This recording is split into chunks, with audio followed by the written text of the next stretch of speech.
Thank you, Stephanie. Thanks for being here today. Don't look outside. It's now 1 o'clock. I'd like to welcome you to the Board of County Commissioners meeting. It's Monday, January 24th, and we'll begin with the Pledge of Allegiance. Please join us. I pledge allegiance to the flag of the United States of America and to the republic for which it stands, one nation, under God, indivisible, with liberty and justice for all.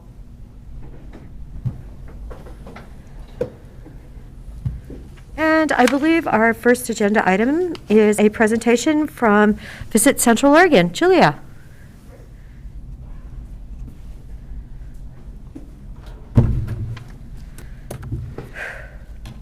Is it okay to remove a mask to talk? Keep it on, okay. Good afternoon, Commissioners. Thank you for having us today to provide this mid-year report from Visit Central Oregon.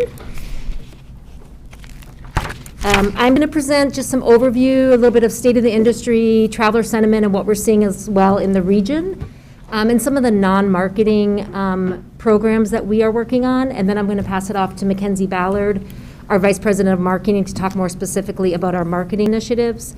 Krista Miller from Sun River Resort, who sits on the Visit Central Oregon Board, is also representing here today. Well, I love the picture on the front of the cover. Isn't that beautiful? Yes. That looks like my morning drive. Okay. Can you see that okay? So just overall, the state of the industry, just a few points I wanted to make. We are seeing, based on data from the U.S. Travel Association, that domestic leisure travel is bouncing back and projected to reach 99% of pre-pandemic levels this year and to continue to grow. What we are seeing is that the business travel has not rebounded, not surprisingly. In-person professional meetings and events are not being attended at, and the decline last year was 76%, resulting in a $97 billion loss to the travel industry. Only about a third of U.S. businesses are currently engaging in any business-related travel. We've also seen 65% of all U.S. jobs that were lost last year in 2020, or 2 years ago, were supported by travel, and that they will not fully recover without this business travel returning to the industry. It's really critical to the recovery, the full recovery of travel, and business travel isn't projected to recover until 2024. So I'll speak a little bit more in the program about what we are doing to kind of help the region recover business and meetings events. In terms of traveler sentiment, we've been following our research partners, Destination Analysts, which is a company based out of the Bay Area that focuses on traveler research. They are doing an independent study, and they've been following traveler sentiment since the start of the pandemic. They are releasing a report every 2 weeks, kind of showing what the state of the U.S. traveler is. And right now, we're really in a state of dichotomy. We're seeing more people than ever, as you can see on these statistics, are concerned with contracting the virus. It's up 7%, and it's actually exceeding levels that we saw during the Delta variant.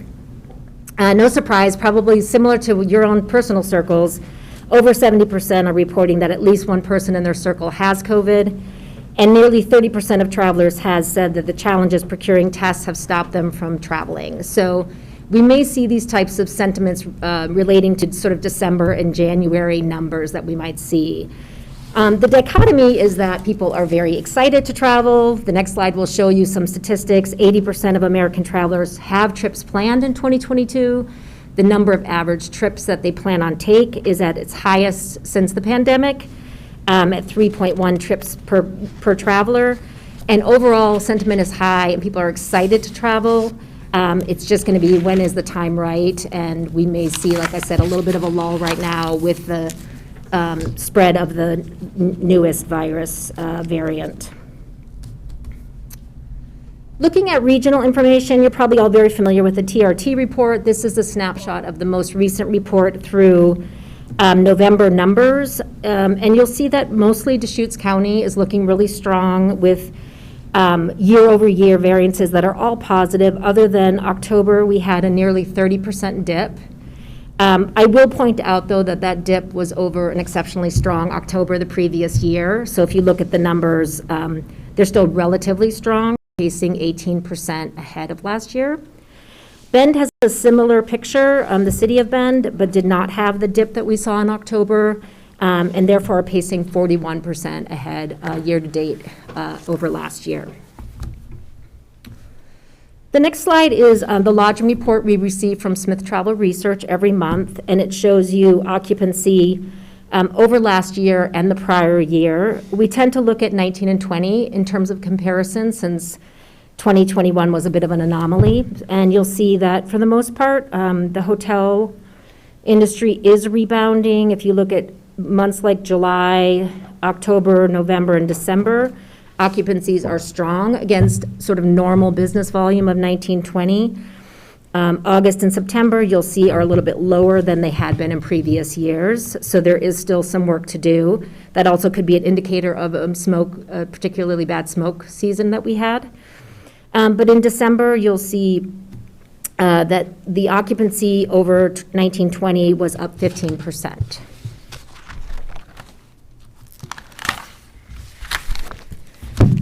The next slide shows the average daily rate, which is, of course, a big factor in our revenue picture.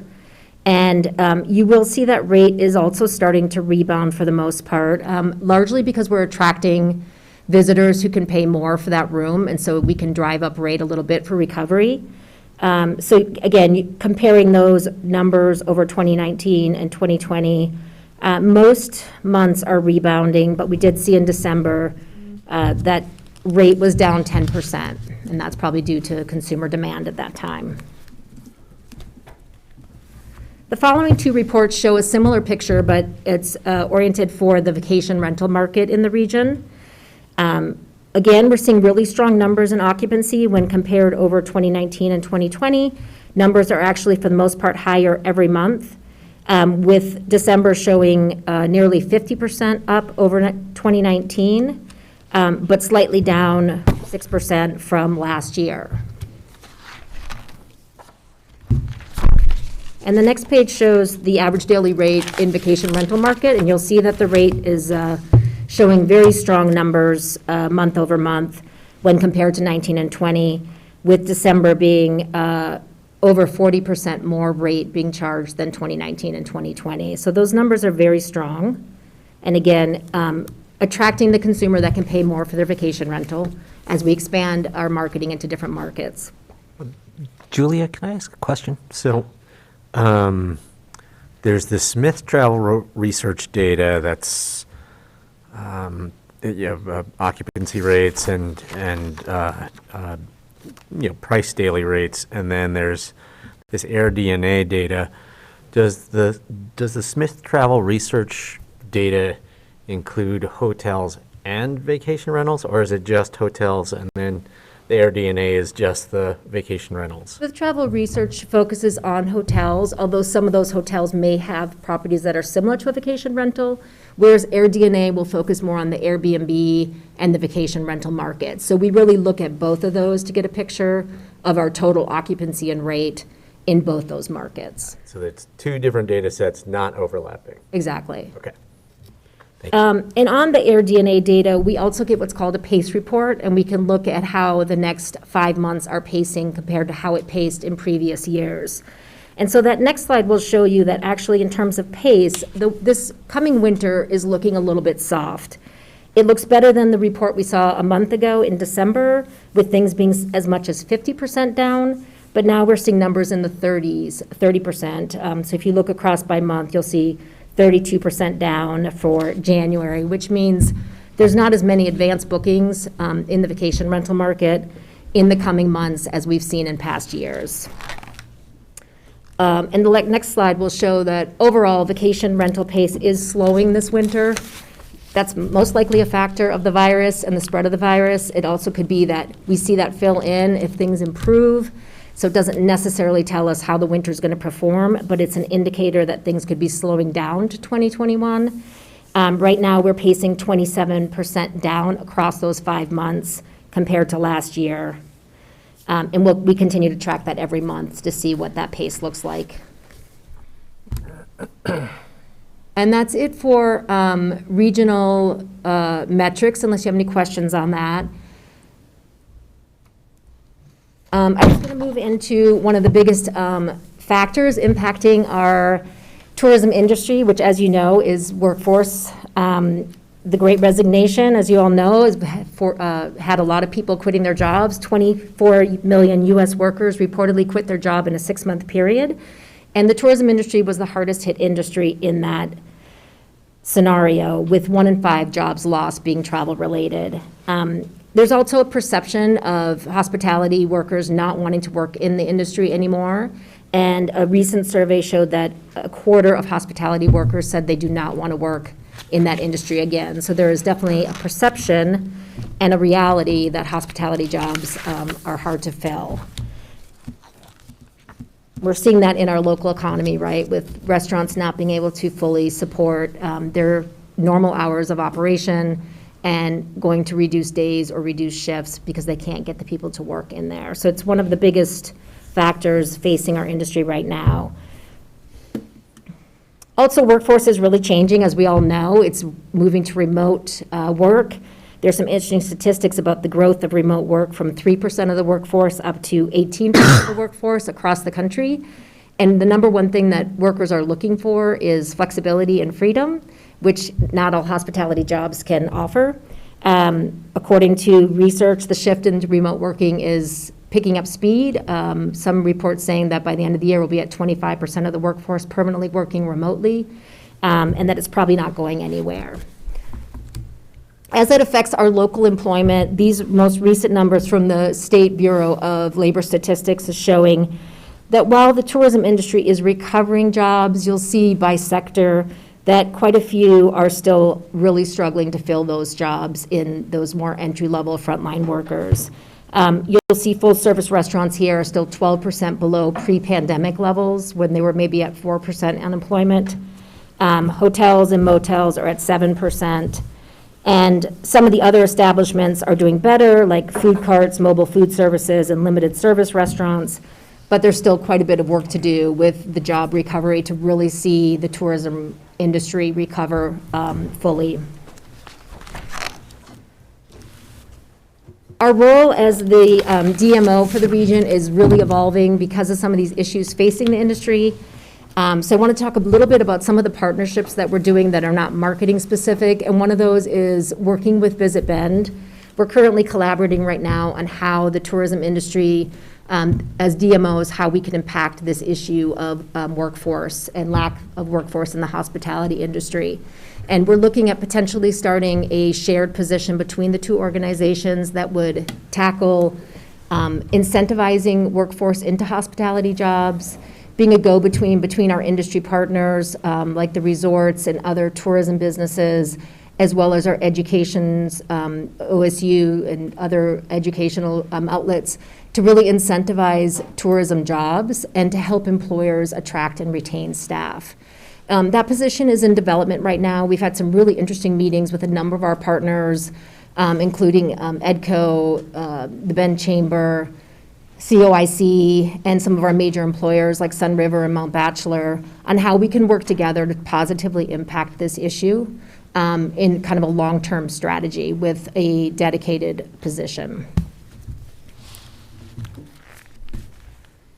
Other industry partnerships I wanted to touch on, as you probably know, we have a partnership with Travel Oregon. We're also funded by them under a program called the Regional Cooperative Tourism Program, often referred to as the RCTP. We receive about $850,000 through that program currently. I wanted to point out that that program, we are the appointed regional destination marketing organization for Central Oregon. And so when you see pictures outside of Deschutes County in our printed collateral, it's through that program that we are able to really promote and support the entire region, including our more rural areas. This program really supports the money that we get from the county as well. It helps us leverage our reach with the state programs and promote the entire county and complement the funds that we get from the county where we focus on Deschutes County. It also has different types of programming that are mandated in that contract, and so it allows us some really broad programming that we're not necessarily doing with the county.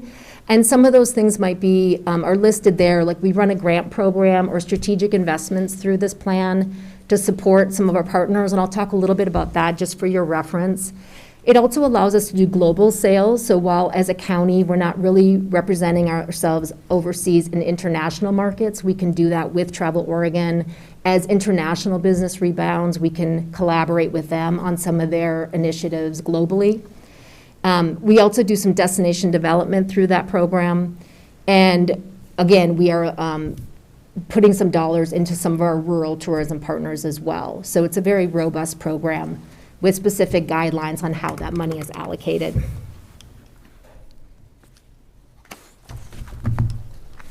Another partnership that you may be aware of is the Central Oregon Air Service Team, where we partner with a number of organizations, the Bend Chamber, Visit Bend, EDCO, the Redmond Airport, of course, and the Redmond Chamber.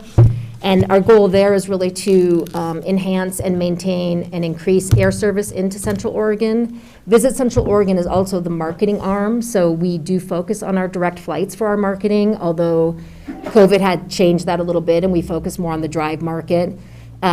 Overall, we focus on our flight markets, and those are really important to driving the right audiences into our region for tourism.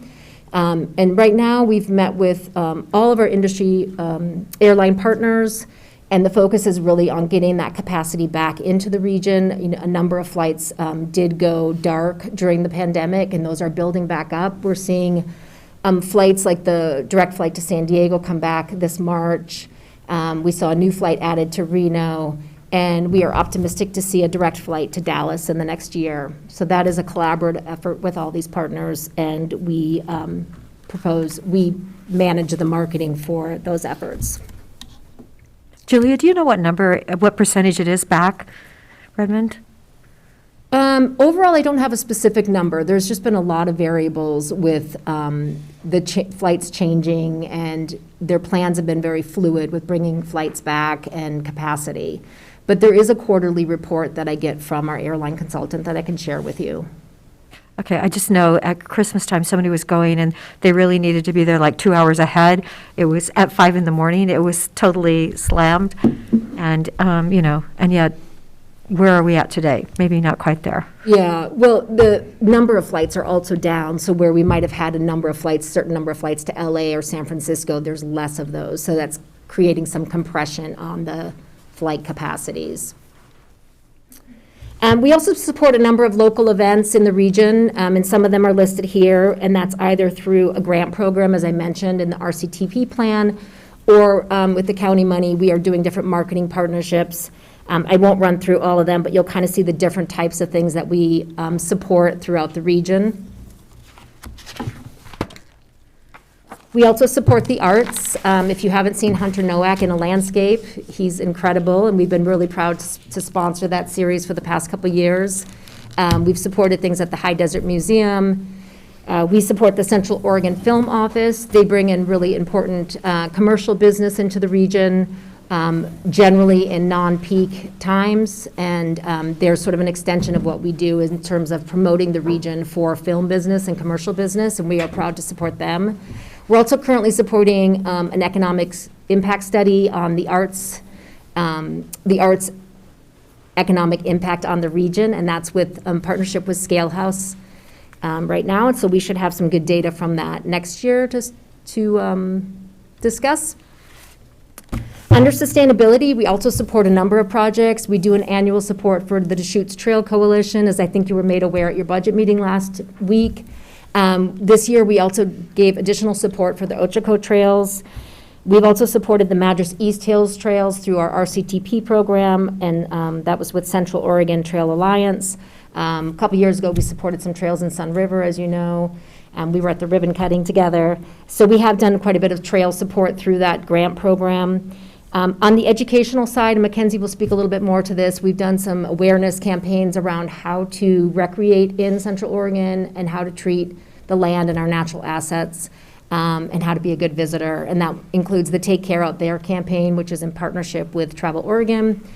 We've also partnered with the Environmental Center this year, and we are doing recycling programs and education with them to our visitors and locals in 5 different locations.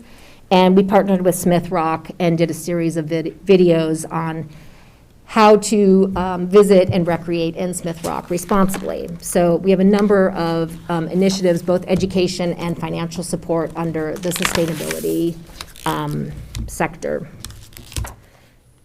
We also get to support as I mentioned, through the RCTP program, we are supporting destination development in the region, and that will include things like the mural trail, which is adding vibrancy to different parts of the region by installing a mural by local artists that we're supporting, Katie Daisy. And we have added murals in Redmond, Lapine, Sun River, and Maupin. And we also have one at our Redmond Airport desk as well. And they're creating a lot of buzz with social media and people sharing those greetings from around the region, and also dispersing visitors around the region to visit the different murals in terms of a campaign around the creative arts. Just happened to stop by that that mural in Lapine, and my wife and I stopped, took a photo in front of it, and I'm sure she posted it by now too. Yeah. So, How can but it you was just last week. Exactly. How can you not stop? They're so Yep. beautiful, right? We've also partnered with the High Desert Food Alliance to promote the High Desert Food Trail, and we supported the Warm Springs Museum with new highway signage to show visitors where to turn to get into their museum, because that's such a high capacity of visitors going through there right now who may not have seen their previous signage. So we're excited to support all these projects, and that's really just to give you an idea of the scope of work that we do in addition to marketing, and the types of partnerships we have, and the types of projects we're supporting, and that we continue to support. And then lastly, I just wanted to talk about a few new initiatives. As you know, I met with you the end of last year about some new initiatives we would do with the carryover funds. And so just wanted to touch on those before we turn over to the marketing specific program. As I mentioned, we implemented a welcome desk at Redmond Airport this year, so we're excited to be able to be that first impression for our inbound air passengers.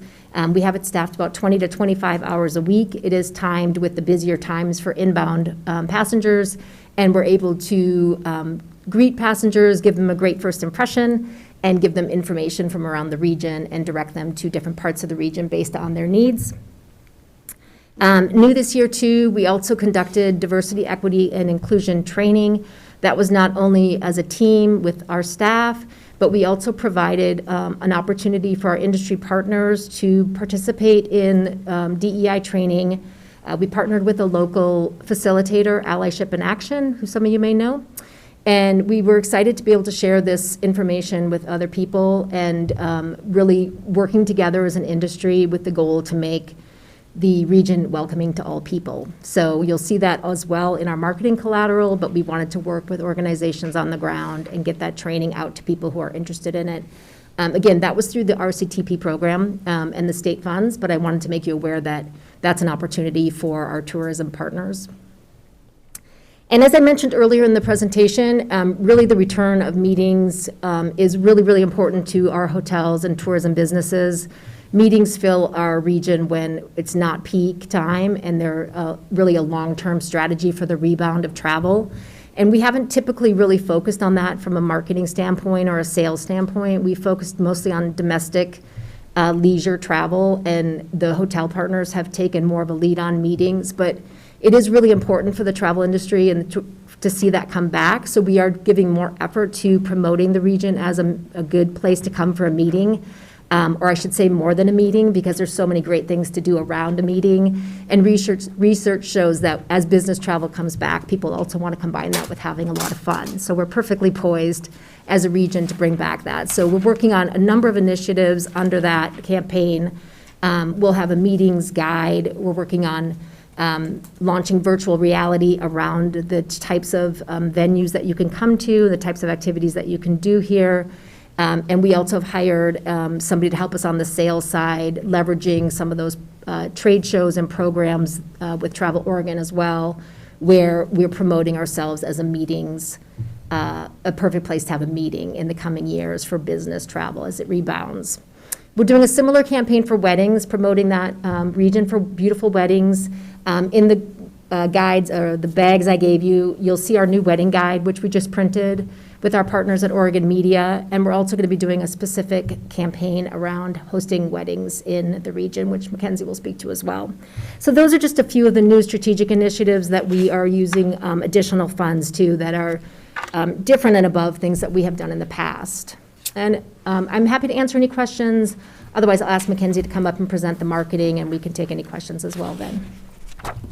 Thank you, Julia. Thank you. I do have a question, or a question or two.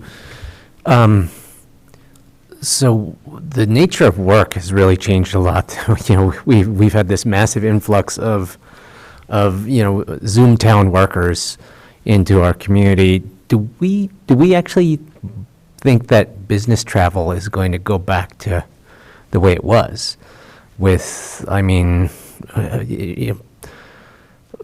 So many businesses are now very comfortable with getting their people together online, and do we have an understanding of what business travel and business gatherings are going to look like in the future? Yeah, that's a great question. I think it is changing as more and more workers, as I said, go remote. It's changing not only the way people travel, but the way businesses will gather as well. Right. And I think that, I don't have any specific data, but what I'm hearing in the industry is that, the more and more people go remote, the more that face-to-face time will be important. It might look different than it has in the past because you may not have seen people for a year.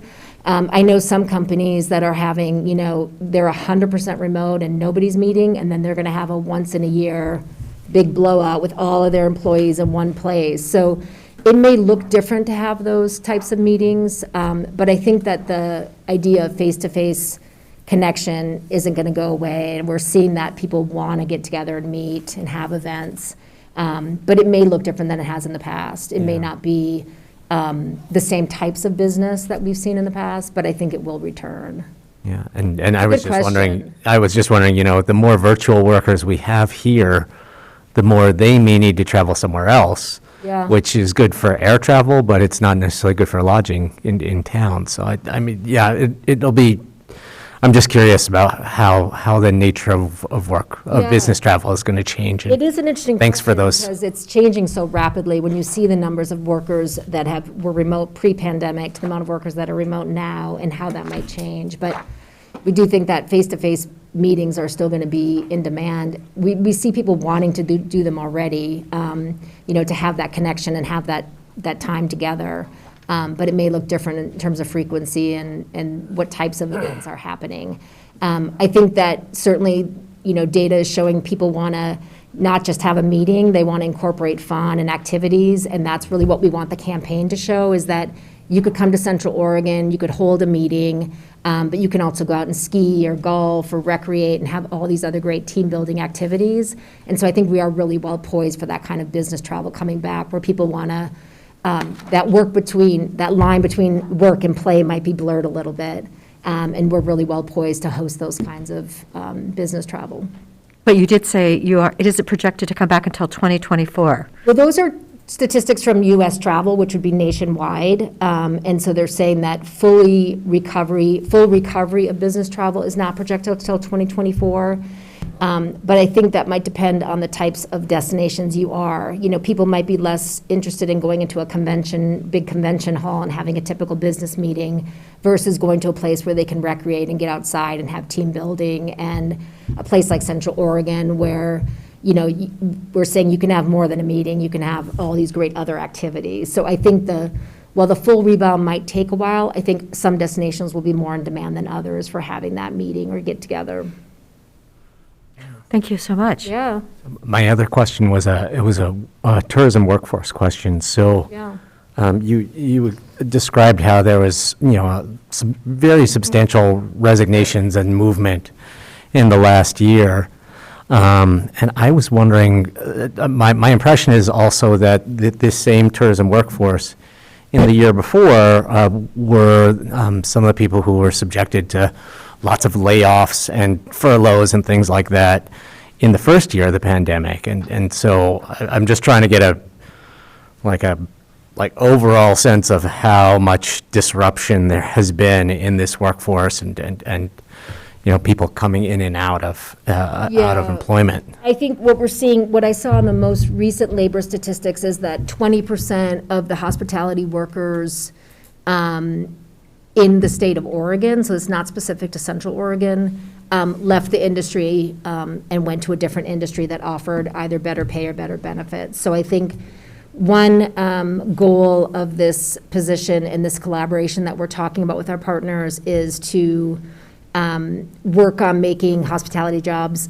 I think they maybe need some better marketing around hospitality jobs and where that might lead in terms of career path or opportunities for people who might, if we're looking at more of a long-term strategy, and also some work around hospitality jobs as seasonal jobs where you could come to Central Oregon and have a seasonal job, or perhaps two seasonal jobs, like a winter and summer job. So I think there's sort of two different tracks for that. But overall, the position would be to basically help us market hospitality and the tourism industry as a really great place to work, because I think it has a perception of right now it's a pretty tough place to work, and kind of help highlight some of those opportunities that may exist within the industry, above and beyond sort of your entry-level position, and to work with, employers on how to attract and retain people. So it might be that working with some of our partners on different types of benefits. Housing obviously is a huge piece of this, which is going to need bigger, broader support from partners. But we just we want to be proactive about bringing people back into hospitality jobs and having somebody dedicated to hospitality, much like we've seen with healthcare and manufacturing and other organizations working on those industries. We want to advocate for tourism jobs. So it's a pretty big lift, but I think we have a lot of partners that can support us in that, in terms of other people working on things like housing and childcare, and us working on the perception of hospitality jobs and what those opportunities might be. Right. Does that answer your question? Yes. Yeah, no, It it's is helpful to get a better sense of the whole picture of Yeah, why it's so challenging. Yeah, it is very challenging, and I think that, it's still in development in terms of exactly how it'll work, because we haven't seen this exact role before. But we want to be proactive about bringing people back into hospitality and helping our hospitality employers, probably some of the smaller businesses. Some of the larger employers may have those initiatives already in place to attract people, but working with some of the smaller businesses as well, and kind of attracting and how to retain hospitality workers. And that might be, like I said, offering better benefits, or tapping into other programs that are happening to help lift people up. Thanks. Yeah, thank you. I'll pass it over to Mackenzie, who's going to talk about our marketing programs and the success of our marketing at this mid-year point. Thank Great. you. Great, thank you. Thanks, Mackenzie. Yeah, I was just using that. Okay. And how are we doing on time? Well, What we've should I- allocated what should I start? 14 more minutes, so I don't know, you've got We a have pretty big 14 packet. minutes? Go ahead, do what you can. I mean, it's very important, so. All right. Well, first, I just wanted to start you off with an overview of our overall impressions and our marketing reach, and then I'll dive into some of our newer strategic initiatives like Julia mentioned, and thank you for having us. So at our visitor center in Sun River and at our new welcome desk in the Redmond Airport, we've had close to 75,000 visitor engagements since July. Our marketing campaigns have driven over 17 million impressions between July and December. And altogether, our websites, which include visitcentraloregon.com, the Central Oregon Golf Trail, and our bookable experiences pages, have received over 1 million page views this fiscal. I'll get into some of the PR and social impressions a little bit later. Like Julia mentioned, we are very proud of our Central Oregon Mural Trail project. I actually just drove through Redmond last night and got to see the final mural there, and it's really about beautifying the area and bringing an experience for people who are visitors or locals alike. You could take people there when you're having friends come to town and really share those moments, and the deeper you look into each mural, you see more and more that stands out about what's special about those towns. So it's been a really fun project for us, and we're happy to have some of those funds coming from Travel Oregon to help support us in that, on top of what we're doing with our Deschutes County funds. I actually saw the one in Maupin. Oh, you did? Yes, there was a Shanico shooting one day, and 97 was close, so I had to go that way. Anyway, I saw it, so, Yeah, yeah. they're pretty You never bright. know what you get to see when you're out driving around. And the Maupin one's fun because we have it's in front of a stage too, so they do live music in front of it. And as Julie mentioned, our next murals we have planned are in Sisters and in Bend. And then another project that we've continued developing is our Take Care Out There campaign. This is a collaboration between us and Discover Your Forest. Like many other destinations, people have flocked to our natural attractions, and we feel it's our duty to step in and help educate people on how to be good stewards of the land. We've also done that with our Smith Rock video series, as Julia mentioned. We did 3 videos, and those focused on preventing fire danger, preventing search and rescue, the need for it, and then also just the simple idea of how do you prepare for a day at the park, whether it's hot or cold. We've been promoting those Take Care Out There videos all last summer and spring. We actually had billboards in Central Oregon during the summer months because we really wanted to get visitors' eyes on these concepts and make it clear to them what's expected when they're visiting. And this is the type of evergreen content that we'll continue to promote throughout the year. Moving on to our campaigns that we've been running. With the rollout of the COVID vaccine, we really switched our messaging to where the market was. Venture Out was our go-to messaging, and this was for our lifestyle and our golf campaigns. It served as an invitation to visit and explore Central Oregon in a safe way. And as you'll see in some of our images, the things that we were promoting were dining experience and then outdoor recreation, because that's really where the market was and what people wanted to get back into. Our Central Oregon Makers campaign is also very special to us. We've been doing this for a couple years now. It's a video series that highlights local makers in the region. And we really use this as a way to inspire visitors to seek out and support people in our communities, financially and just by sharing their videos. This campaign has reached nearly 60,000 people on Facebook, and it has over 5,000 views on YouTube.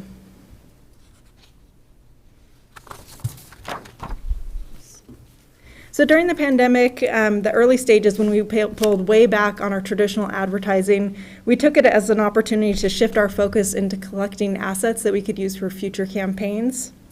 Based on our research and feedback from focus groups, we knew that we had a lot of growing to do in investing in creative assets that featured a diverse set of people that really mirrors what we see in our target markets.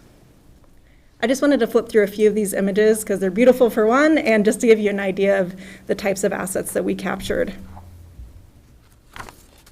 So we worked with some awesome talent who just brought a lot of energy and fun to the shoots. We also are committed to capturing more assets with people of different ages. Not everyone who comes here is a 32-year-old rock climber, so we really want to reflect that in our marketing messaging.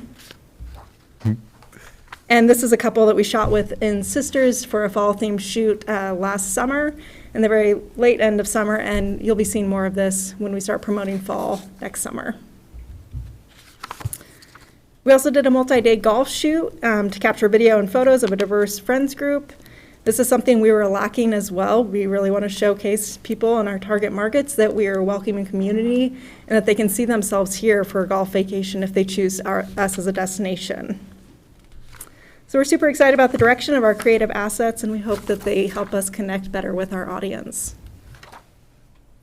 On to our golf campaign. So golf has been one of those activities that has just seen a huge resurgence during the pandemic. We market Central Oregon as a premier golf destination, highlighting the proximity of our 30-plus courses, the unique layouts, and our post-round culinary offerings. And our fall golf campaign generated over 2 million impressions, 42,000 clicks, and over 660,000 video views. For our summer and fall lifestyle campaign, we welcome people back to Central Oregon, as I mentioned, with the COVID-19 vaccine rollout.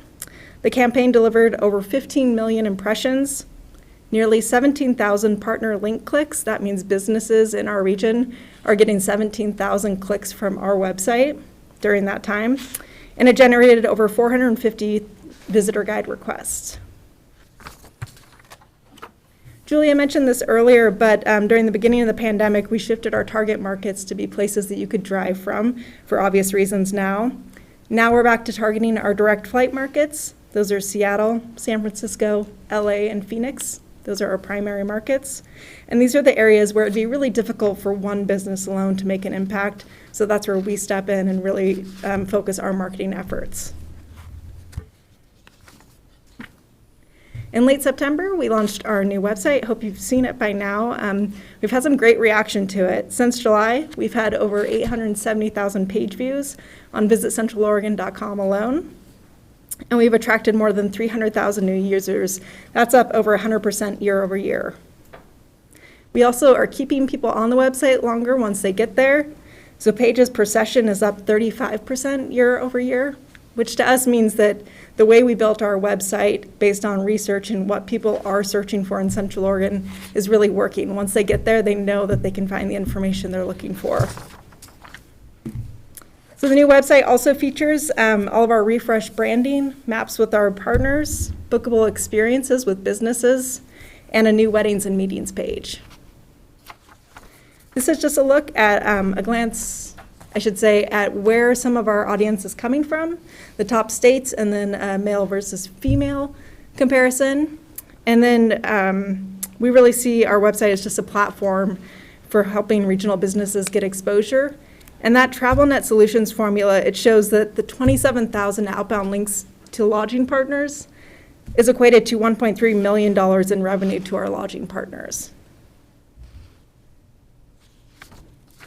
Onto our owned media. This is really an area we're growing. Most destination marketing organizations will just do an annual visitor guide or a travel guide, but we're adding 2 guides. Julia mentioned that, a weddings guide and a meetings guide, and I'll show you the covers of those in a minute. But just some quick look at the numbers. We have 93,000 opt-in subscribers. This grew by 6% year over year, and our average open rate for consumer emails is around 26%.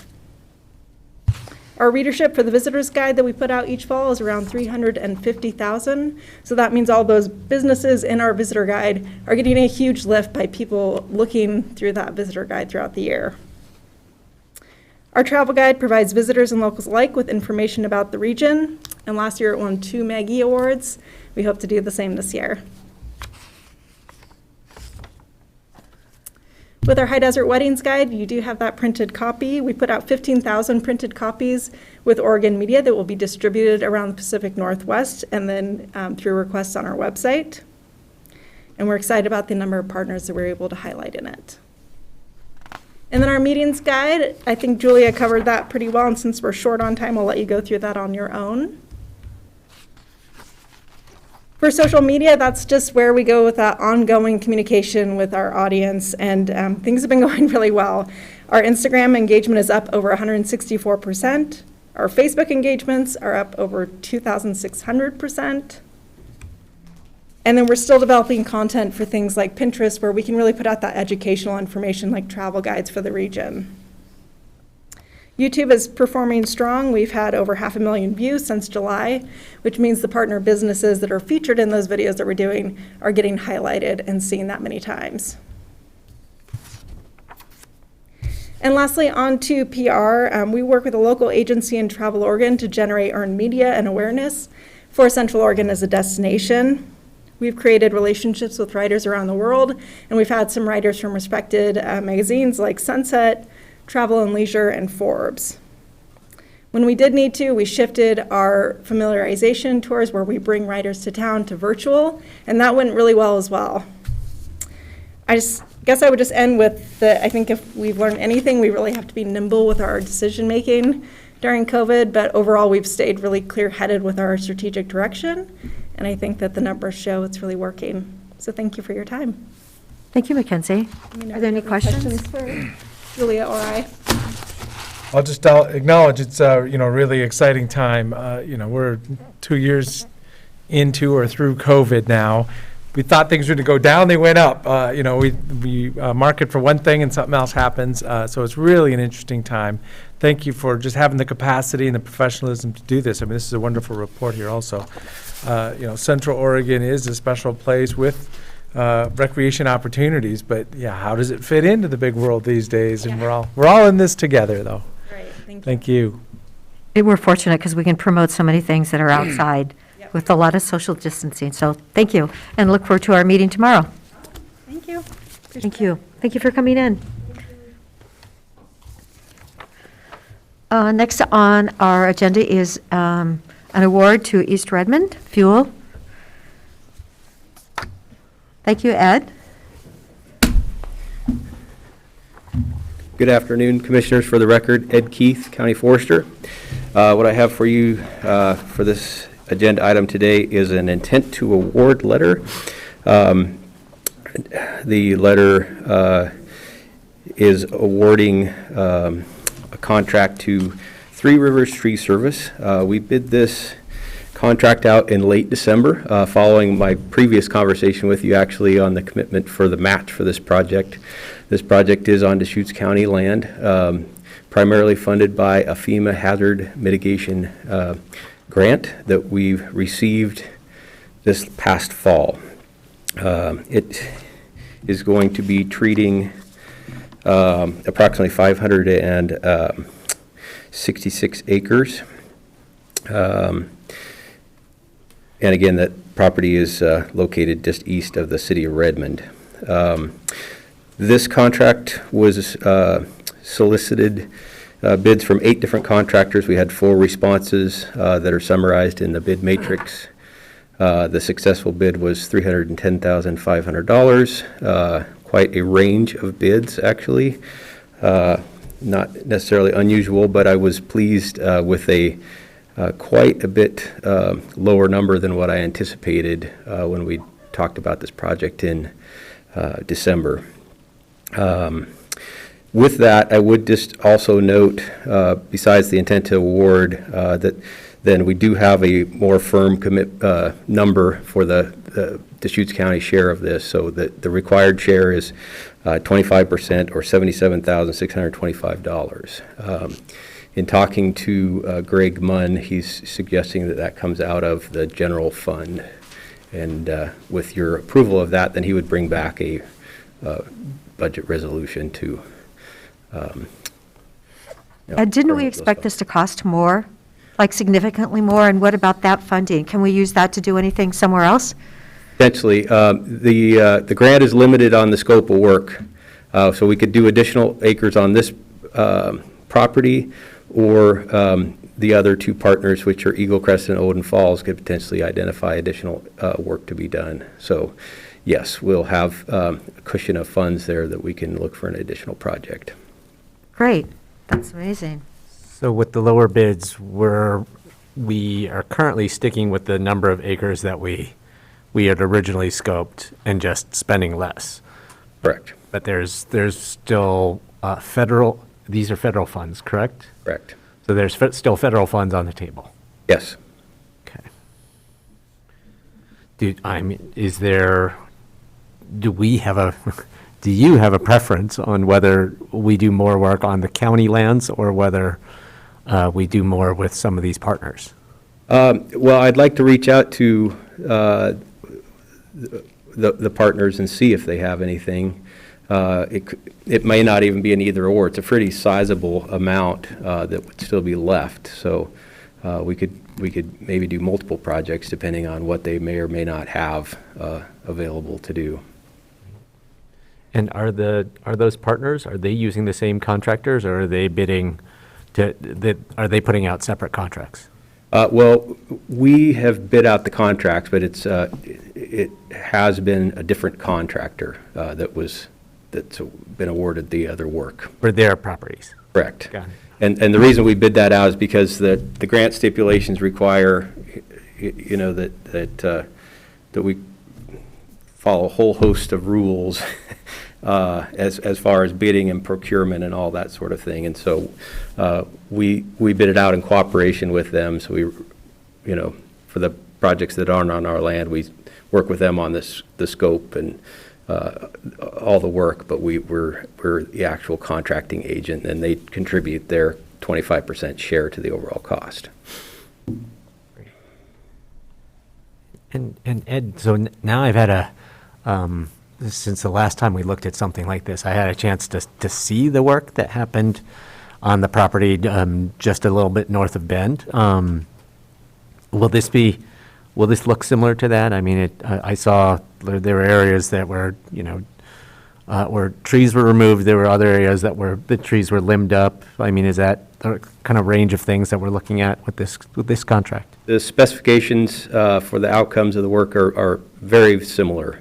The only difference with this is that we're a little bit more bound with FEMA requirements that require work over the winter, and things like that. So that's really the only difference, is more the seasonal restrictions, timing, that sort of thing. And so, and a little bit more limited in what type of equipment we can use.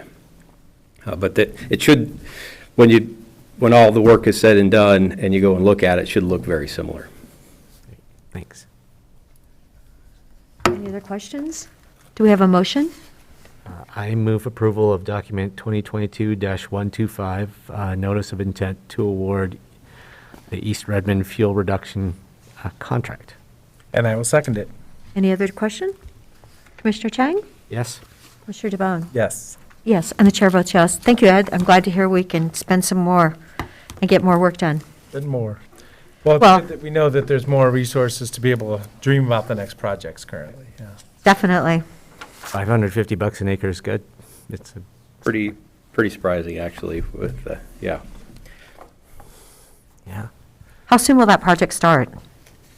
I hope that it starts the day after the 7-day protest period on. Okay, Pretty soon, because we have to stop work for a seasonal restriction on March 15th, and then can't pick that up again until the end of fire season. So been trying to get this out the door as soon as we can, try to get that work going. oh, good. So Yep. hopefully they'll have maybe February and March. in 2 weeks. Okay, so maybe 6 weeks of work. Yeah. Thank you, Ed.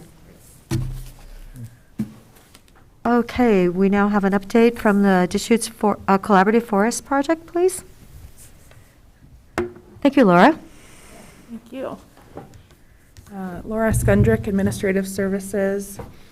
So during the fiscal year '22 video lottery fund allocation exercise, the board allocated $20,000 each to 3 grantees. This was to support their project operations. So one of those grantees is here with us today to provide an update on their projects and priorities, as well as answer any questions that you may have. So today we have the Deschutes Collaborative Forest Project here with us, a few members. So I will hand it over to them to introduce themselves. Thank you. Thank you, Laura. Thank you, Mary Russell. Welcome. I'm going to ask Ed Keith to join me, who's Vice Chair of the Deschutes Collaborative Forest Project. I am co-chair with Commissioner Chang. Chair Adair, Commissioner DeBonne, Commissioner Chang, thank you so much for this opportunity to update you. I'm going to try to flow through this pretty quickly. And it's a pretty complicated project. We have lots of partners and lots of different kinds of work. And I suggest if you want us to dig even deeper, and there are plenty of ways to do that, we're welcome to put another presentation together and come back to you. But I think for this moment, we've prepared something that I think you will find hopefully informative and in support of the total $20,000 grant that you awarded us in the beginning of July. So thank you. Someone's driving for me. Thank you. I've got, I can turn you to see if you want to push the button. Perfect, no, that's fine. So anyway, so we're going to go forward with an overview of the DCFP, talking about upcoming investments in the forest and the fire focus, organizational opportunities within the DCFP, and then a quick financial overview, just so you can see what we've done with your dollars to date. And so move forward. I'm going to turn this over to Ed to just introduce sort of on this very overbusy slide what this means. Just going to say that. So again, for the record, Ed Keith, County Forester and Vice Chair of the Deschutes Collaborative Forest Project. This slide was just meant to really illustrate that one of our strengths of this organization is that we have identified essentially different interest groups with interest in the forest, but that may look at issues quite differently depending on what their perspective is. The names of the representatives have changed somewhat over the years, but we always strive to kind of have a balanced group to add their perspectives and input. So I won't go through these one by one, but the idea is that, we have members from the industry, we have members from the environmental groups, we have local governments, a wildfire perspective, a wildlife perspective, watershed perspectives, that all kind of add their own voice and their own opinions to inform these projects that we've been working with cooperatively with the Deschutes National Forest. The idea is that we do work, try to strive for consensus with this group, and so sometimes that takes quite a lot of time, but it has been active now for, since 2010. And so this group has worked through a sizable number of issues over those years, and for the most part has come to 100% consensus on recommendations that have moved forward to the Forest Service. I can think of maybe one exception around mistletoe, but other than that, really broad and diverse group of folks that come to the table to try to agree on things, as opposed to what the model used to be in the managing of our forests, which was what can we disagree about, and then let's take it to court and see who can win. So this is just really a different model for how projects are moving forward, and keeping projects out of court and really getting work done on the ground with broad scale community agreement. That's just a great description. This is one of the many pages out on the Deschutes Collaborative Forest Project website. This specifically just talks about the process that we go through, planning with a lot of partners. The collaborative also has a lot of subcommittees in various areas. Then it leads to really careful and selective logging, and moves on to mowing the underbrush before there's an application of controlled burns. This is from a presentation. I wish you could see the map on the left a little better. This is in the entire Deschutes National Forest, their projects that are current. And at every collaborative DCFP meeting, we actually get a printed update of the various projects and what state they're in, what part of the process they're in. And as you will see, there's a fair amount of awards for removal of timber that happen to be on this current update in various parts of our county and in the forest on projects that the collaborative has worked through in partnership, again, with local stakeholders, and now the Forest Service is following those guidelines. So I passed one of those trucks coming down from the mountain this morning super early. So that work is taking place right now and continuing to keep our mills open, which is so important. This is just a sort of, this next is somewhat the same map. It just focuses on the Deschutes Collaborative Forest Project boundary again. And you can see Sisters and Bend and Sun River and all the different projects that the DCF is tackling over time to really address a resilient, healthy forest in our landscape, which is becoming increasingly critical. So this next slide is sort of more of an understanding of how our forests change when you're up in the high Cascades and you start moving back down into this this desert, this high desert, and the different types of ecosystems. And then down below you can see the return of fire so intervals and different kinds of forests. Right close to Bend, the Ponderosa forests often may have a return as often on the ground between 10 and 25 years. The forests that are way high in the Cascades, up high, the hemlock forest, and some of those may have a fire return maybe every 100 years. And there's a very specific science that, and a lot of study has gone into determining the type of treatments depending on sort of what happened 1,000 years before we humans sort of started suppressing fire and changing the impact of fire in our, right, what that used to happen regularly in our forests. This is kind of fun. I don't think you can see it very well, but these guys are out here. They've cut this stump. On the right, you can see all the different times on this particular slice that fire showed up as this tree grew. So that was a pretty old stump that they were looking at. And this is a different scale, again, looking at our environment, looking at the trees, understanding how fire moved through our ecosystem so that we can begin to look, as we're working in our forests, we're more responsible in the way, and hopefully we have a more resilient forest next to us. So the key takeaways: fire was an integral part. Our communities are now on the very edge of the forest. We all know that more of our population and property at risk. And we have lots of partners throughout our region that are looking at this. And this next slide was just a fun slide because it shows what has traditionally happened in these ponderosa forests next to our communities when you have a continual return of low-level fire. And this is what it looks like. And you can, a couple hours later after the fire goes through, you can actually go out and walk on that land, and the lizards start coming out from underneath their little holes. I mean, it's the low-level fire didn't destroy habitat. It basically renewed habitat for the trees and everything that lived in our forests.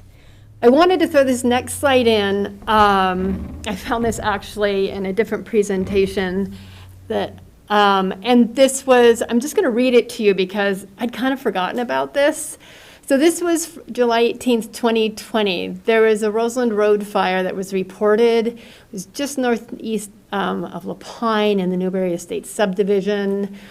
Looked like there was going to be intense burning, fire spotting, rapid fire growth. It was kind of one of those events that we just don't want to hear about or ever see started. But fortunately, this particular fire ran into some fuels treatment units that had been underburned just a year ago, more or less, in May 2019. This is the kind of work that we can be doing and that we can begin to accelerate in our region. And one of the key focuses of this organization and all the partners that we work with. So in moving to the next slide, again, this is sort of, we think about burnt fires being destructive, and you can see what happens even like the same trail, the same place, just 1 year afterwards. And I think there we go. So prescribed fire. And this, again, was a really high-level slide that I presented about a year ago to a group. I think the takeaways are that the DCFP has over 120,000 acres of prescribed burn planned. At the rate we're moving right now, it'll take us 20 years. I think we can all recognize right now that this type of work we need more of, less of, right? It's queued up. We just need the resources. We have a lot of the social license and community understanding to move forward this, but it takes more resources and more planning and just more to move through this. So the next slide, I wanted to talk a little bit about the Deschutes Collaborative transitioning into the future. As Ed mentioned, the collaborative came out of the ground and first began its work almost 12 years ago. So there are always moments in any organization, in any institution, in any group, where it just is a moment to sort of take a moment and intentionally sort of take your next steps. We are in that transition right now. We have a really talented executive director that has moved on, is moving on. We have an interim consultant that's working pro bono, really strong strategic and financial management backgrounds, very fortunate in the moment, deep interest in the collaborative work. And our goal in this moment is to keep the DCFP focusing on the key work that we have queued up. We have grants coming at us and work that we can be doing right now. as we create a really strong plan for what's next. And the next slide, oh, I guess I got these slightly out of order. So I'll go to opportunities in a moment. Want me to pass I'll give forward, or- this to Ed. Okay. All right, so, we are here to report back on a grant that you granted to the Deschutes Collaborative. So what is that money being used for? What you may or may not know is that, the Forest Service receives a fair amount of funding. It really received a 10-year package of funding to accomplish a lot of the work on this landscape that we're collaborating on.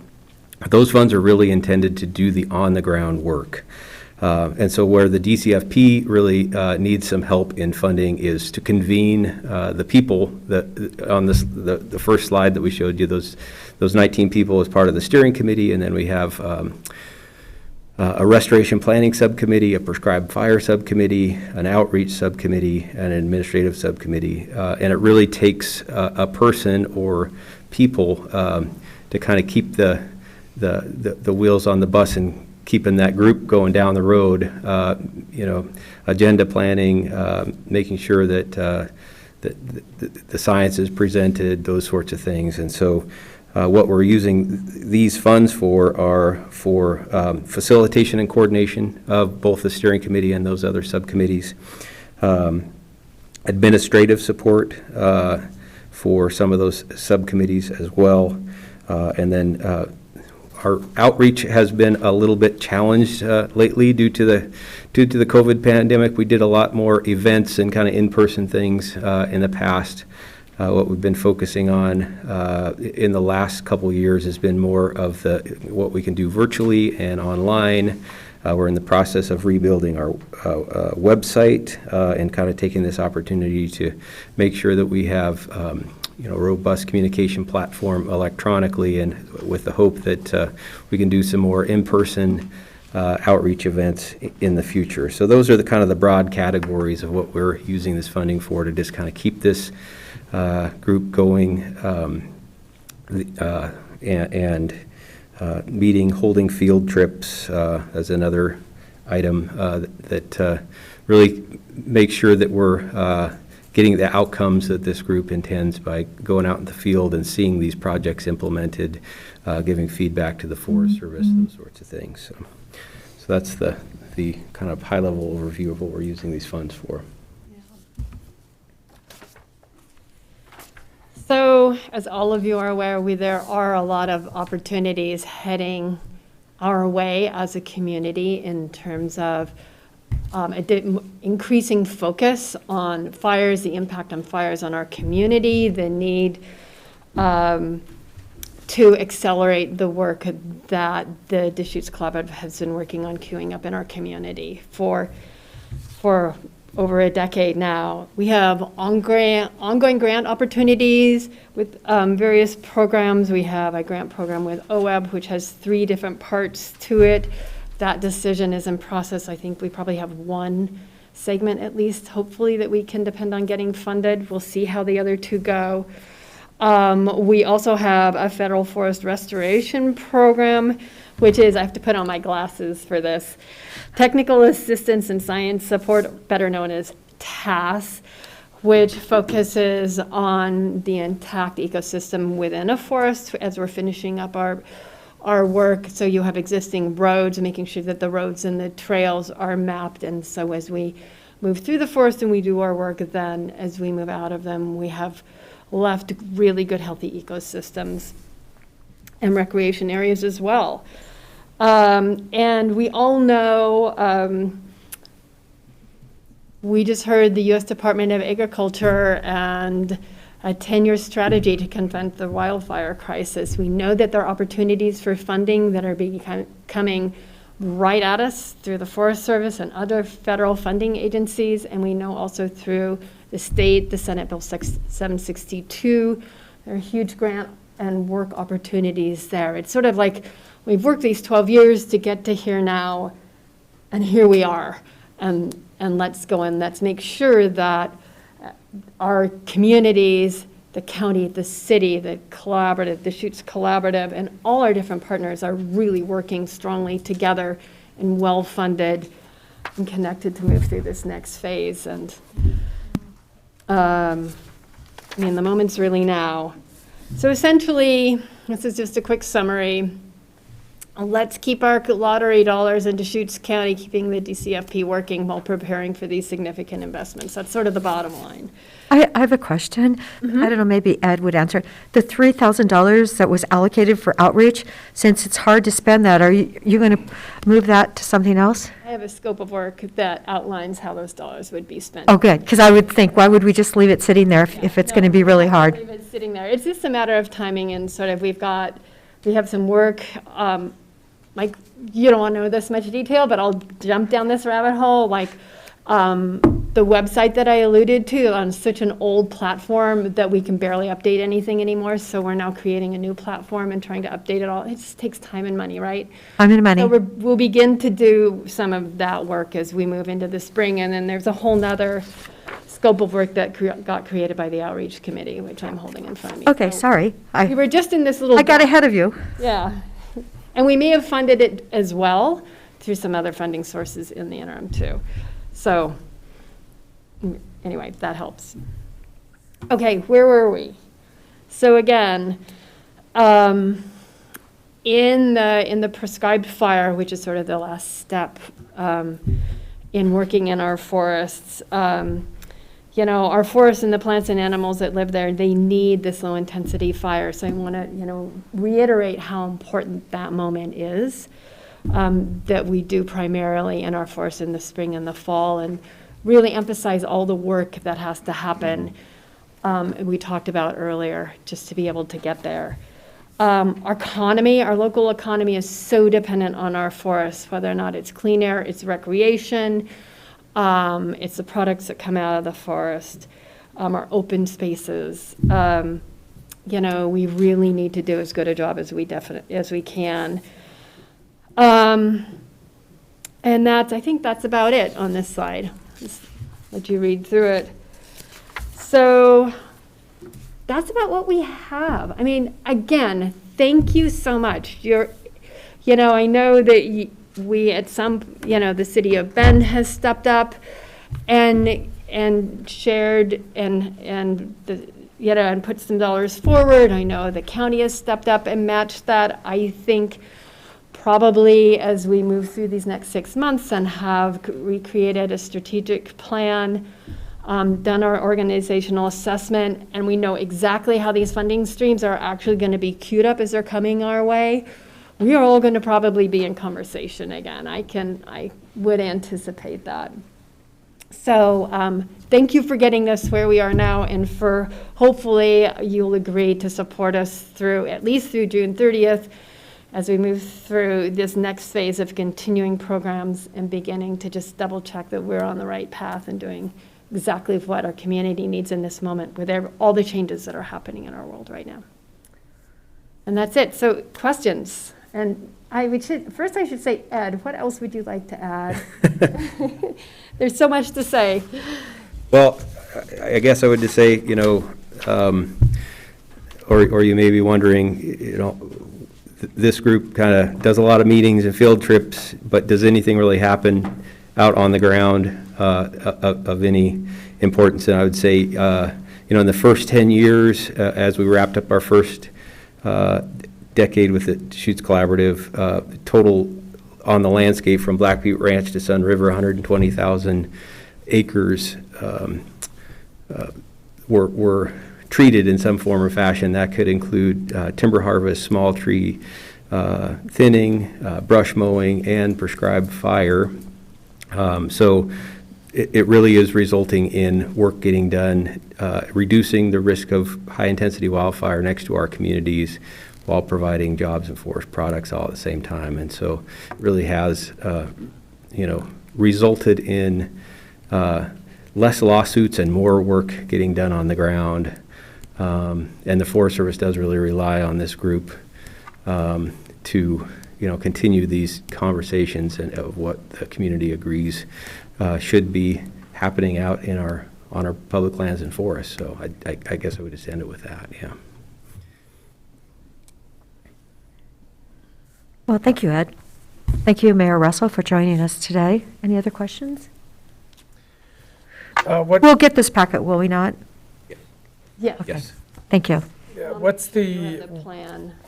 what's the work product for the next year or two? As in, I understand it's, the collaborative, thumbs up, let's go do these projects and let's not litigate these matters. I mean, is that the scope of this effort, I guess, in the future? Well, yeah, so we're actually transitioning in that term as well, Commissioner DeBonne. What we're just on the verge of wrapping up is recommendations to the Forest Service on lodgepole pine management. And so this group started with what was thought to be very hard and turned out to be probably the easiest one, which was dry ponderosa pine, and then worked on mistletoe, dry and moist mixed conifer, but lodgepole was really the other main ecotype out there that really hadn't had recommendations. So our Restoration Planning Subcommittee has worked through those recommendations and is just finalizing those. Those will come to the steering committee.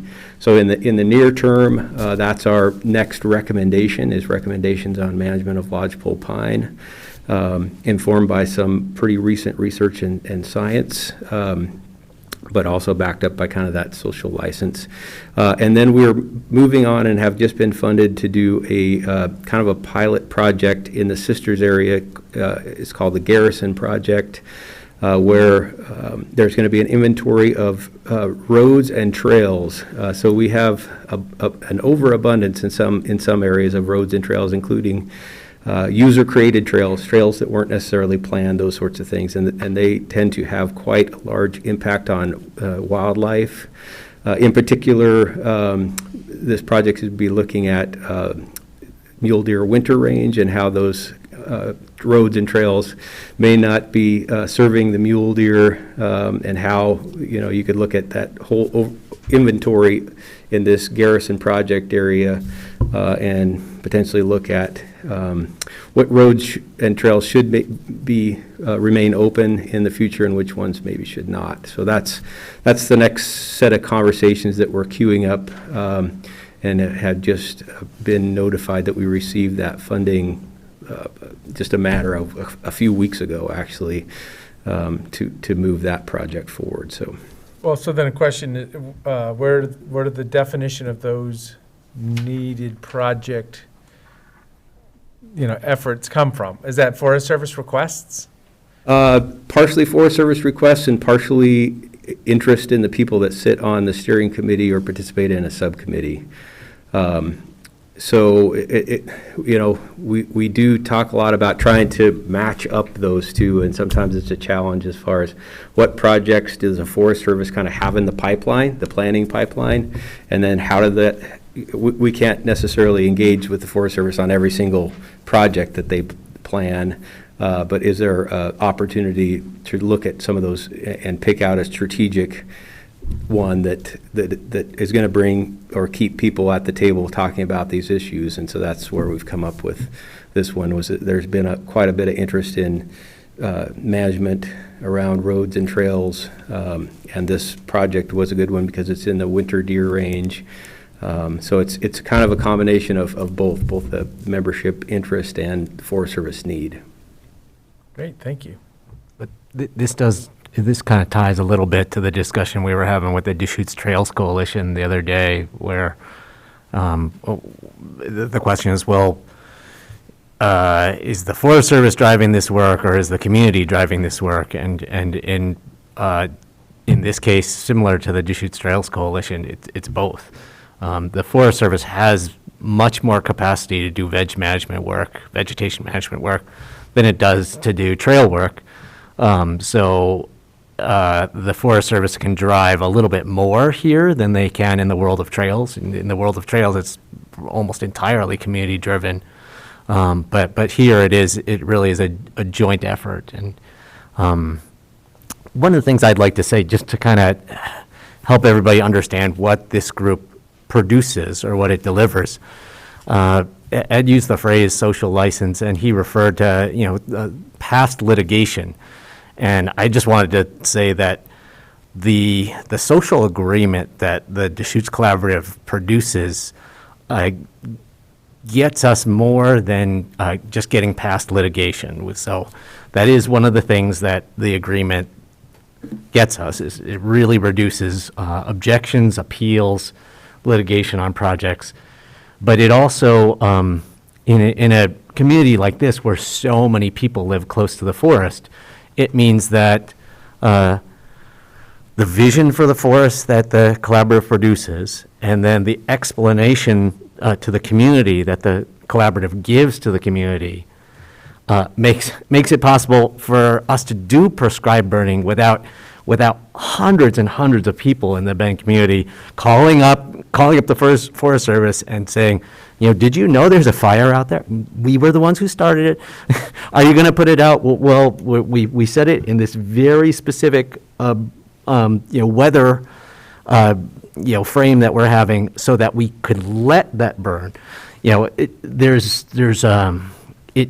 allows work to happen on the ground that otherwise the community would have all sorts of questions about, and really slow down. So there's another way that social license is important. The third way that social license is important is that social license clears the way for funding to come to our community to get work done, which is one of the things that, a month or so ago when we were at the AOC Natural Resources Committee, there were a lot of county commissioners who were talking about how they really like this coordination approach, where they want their county to negotiate directly with the federal government what happens in the national forest. And that's all well and good if that works for them, but I can assure you that the collaboration that we do here has opened up the pipeline for way more implementation funding to come to our community than to some of those other communities where they're doing their coordination work. And so the net result of that is that we get a lot more work done on the ground. So less litigation and contested projects, less community resistance to implementation on the ground, and more funding to get work done. And that's the reason why within the DCFP's 250,000 acre landscape, they were able to treat 120,000 acres in the first 10 years of the project. And it's also like one of the really neat tie-ins to observe right at this moment in time. We have done so much work to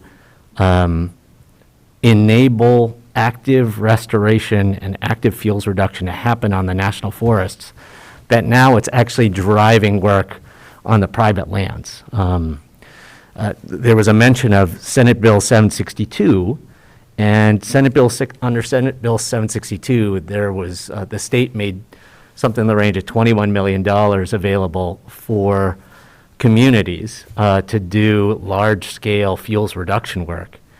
And there was a flurry of activity here in this community, and when the dust settled, private landowners from across Deschutes County, spilling into Klamath County, spilling into Jefferson County, had submitted $6 million worth of requests for fuels reduction work on private land.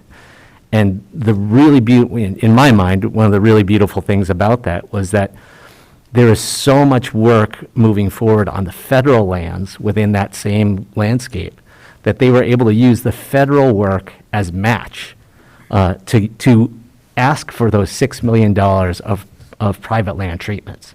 That's the scale that the federal land work that's happening, that has, to a large degree, been enabled by the work of the Deschutes Collaborative Forest Project. So, that's how I would describe the value of the social license that is created by this group.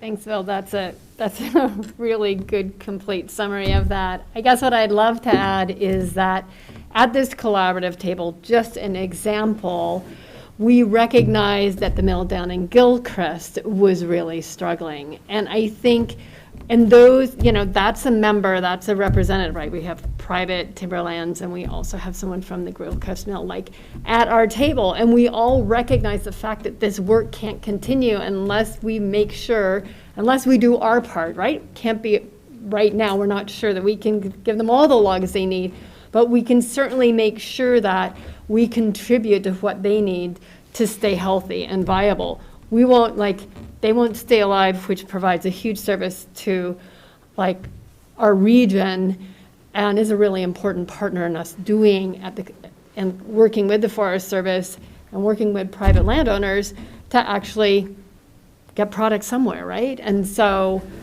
all that happens at the collaborative table. The other thing that I want to mention is, after we go through a project, we go through those 4 steps. We sit at the table, we do the log removal, we remove the brush, we, lay the fire down, we come back a couple more years. There's a post-assessment with everyone in the collaborative. How did we do? What could be done better? What was missed? Where are the tweaks we need to do? So it's an iterative process, sort of the go slow to be able to go fast. We've gone slow in some ways, for a little while.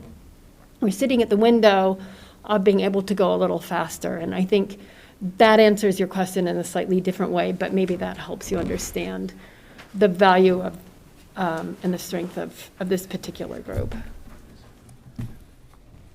Okay. Thank you. We could take your whole afternoon up, and we'd be happy to.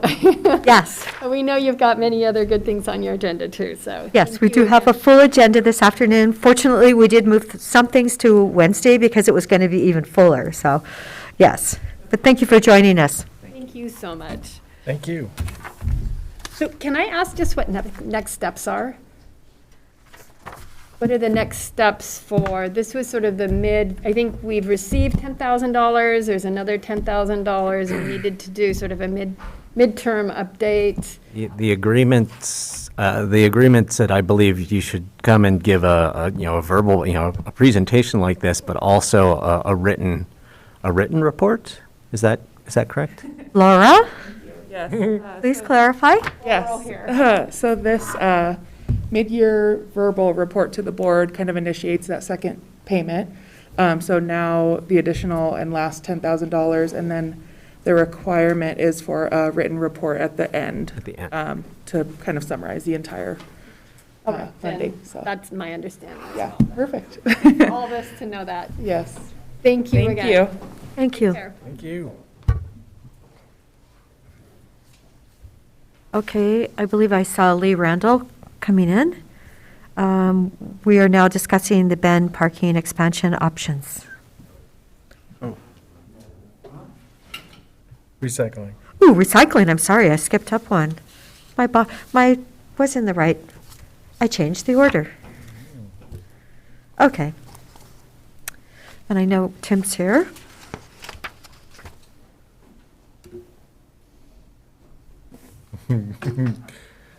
Chad's here. Oh, and there's Chad and Tim. Good afternoon. Afternoon. Chad Santola, Director of Solid Waste, and Tim Shimke, our Senior Advisor, former Director, is going to be part of this discussion this afternoon. This agenda item is for discussing the expansion of recycling collection services in the county. And I'm going to do kind of an introduction and background, go over a couple of key definitions with you, and then I'm going to let Tim take over at that point. Tim was involved heavily in the discussions and development of the recycling proposals that we're going to be dealing with this afternoon. So back in 2019, when the county, when the board adopted the solid waste management plan, one of the key elements in there was the expansion of residential recycling collection services. And we've been working with the franchise collectors in the county to develop some plans for moving forward with that. There's two substantial events that are related to the development of the plans today. One was Sun River had requested Deschutes County assist in the redevelopment of the recycling center that they have down at the Public Works Yard in Sun River. And secondly, there was a fire last summer in the Deschutes River Woods area, and there's been a lot of discussion and requests about expanding curbside yard debris collection to the residential sector as part of our services. So I want to go over a couple of definitions with you, because some of these are pretty key to understand in the discussion that's coming here. Residential collection is what we all typically see, where the garbage company comes to each residence in an area and collects their waste and recycling. It's typically handled in one of two different ways. The first is curbside collection. That's the one we're most accustomed to seeing, where the resident will bring their waste and recycling containers out to the curb, and the franchise collector empties those containers into a truck. Typically, it's done with an automated truck. It has an arm that picks up container and empties it. That's really key for the franchise collector for a couple of things. It's the most efficient way to collect, and probably more importantly, it reduces workplace injuries. Solid waste collection is in the top 5 or 10 OSHA injury work categories in the nation, and curbside collection, where the collection is automated. The driver basically sits in the cab and controls the unloading, doesn't have to get out and do any handling. The second form of collection is side yard collection, where the containers remain at the residence, either in an enclosure or alongside a garage, something like that. And the collection employee has to get out of his truck, either retrieve the can and bring it down to the truck and have it emptied, or in a lot of cases, they'll have a large container that they keep with the truck, and they'll go from to a couple of residences, fill up the container, and then walk back down to the truck and get it emptied. It typically is done in places like Sun River. They have restrictions on having curbside collection, so side yard service is available for them. The next thing I want to talk about are the service levels, and this is two of these are going to be key for understanding in this discussion. When I was working with Tom Anderson before he retired, there was a little bit of stumbling block between a couple, so I want to make sure we have a full understanding on these. The first one's mandatory service. In Redmond and Sisters, if you live in the incorporated limits of the city, you are required to have waste collection and recycling collection service. The city collects the fees from the residences and gets billed and pays that fee back to the waste collection companies for the service. The other two are universal and subscription service. Universal service is where if you sign up for service, you get the full suite of services that are available for that fee. In some parts of Deschutes County, you have just waste collection. Other places, you have waste collection and in curbside commingled collection. So if you sign up for service, you get all of those services, whether you choose to use them or not. This is I want to make sure I understand, this is optional. You don't have to sign up for service, but if you do, you do get all the package that's available to you. The other service is subscription service. That's where a customer has a menu of services they can subscribe to. They can choose to do one service, maybe it's waste collection, or they can do waste collection and recycling services. So they pay a fee for each of those items that they sign up for. Universal collection generally is a little bit more efficient in the fact that you tend to get better participation in it over subscription recycling. But that the option is there. Typically with the subscription service, they tend to be a little bit more dispersed on that. So again, I just want to reiterate that universal and subscription, those are the two that we want to differentiate. Universal is where you sign up for everything. Subscription service, if you sign up, you can pick and choose what you want to participate in. So with that, I want to pass on to Tim. Again, he was the one that was most involved with the initial discussions to get to where we are today. So he'll go over the history and kind of summary of where we are with the program today. Thank you. It's important to understand the history, why we're doing what we're doing today, how we got here. So that's kind of try and impart that to you. The landmark Opportunity Recycle Bill was passed, I think, in 1985, in the mid-'80s sometime. And that basically said all Oregon citizens have to have the opportunity to recycle. And the bill was focused primarily on cities of incorporated cities over 4,000 in population, and then there's another tier, if you're over 10,000, you had more requirements. And those requirements, that's what brought curbside collection of recyclables. And so that's a requirement in those cities. Outside, well, in cities of incorporated cities, less than 4,000 people, and any unincorporated areas of the county, the opportunity to recycle is provided by having a place to drop recyclables at DEQ permitted disposal facilities. So for Sun River, the letter of the law is met by having either the transfer station at Southwest, 7 miles south of Sun River, or Not Landfill in Bend, 15 miles north of Sun River. That provides the opportunity to recycle for those people in those areas. Very soon after the law was implemented, we started getting requests from people who wanted more convenient recycling options in the rural areas. That led to the development of recycling depots.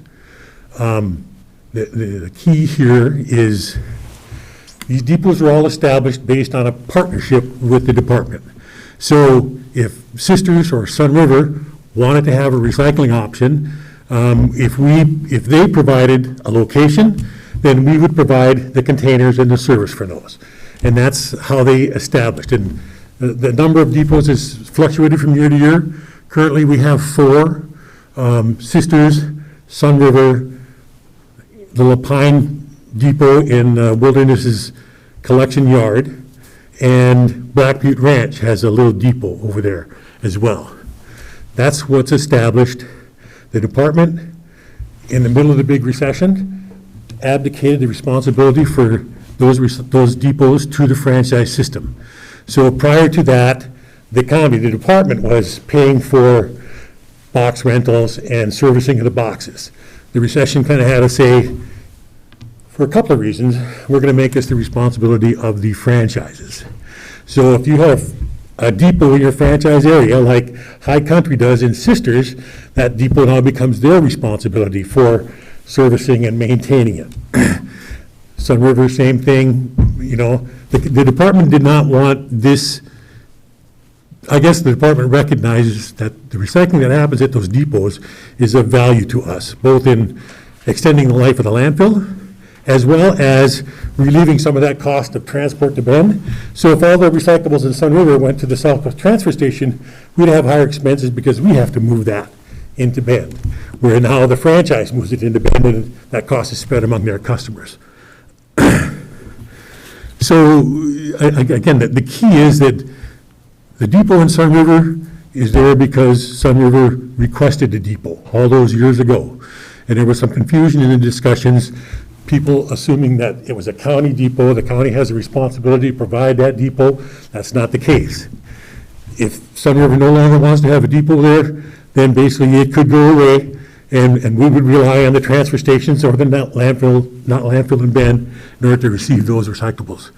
We'd rather have the depot functional, because certainly if it went away, a number of those recyclables would go into the garbage instead of to the transfer station or to the landfill. So we recognize that.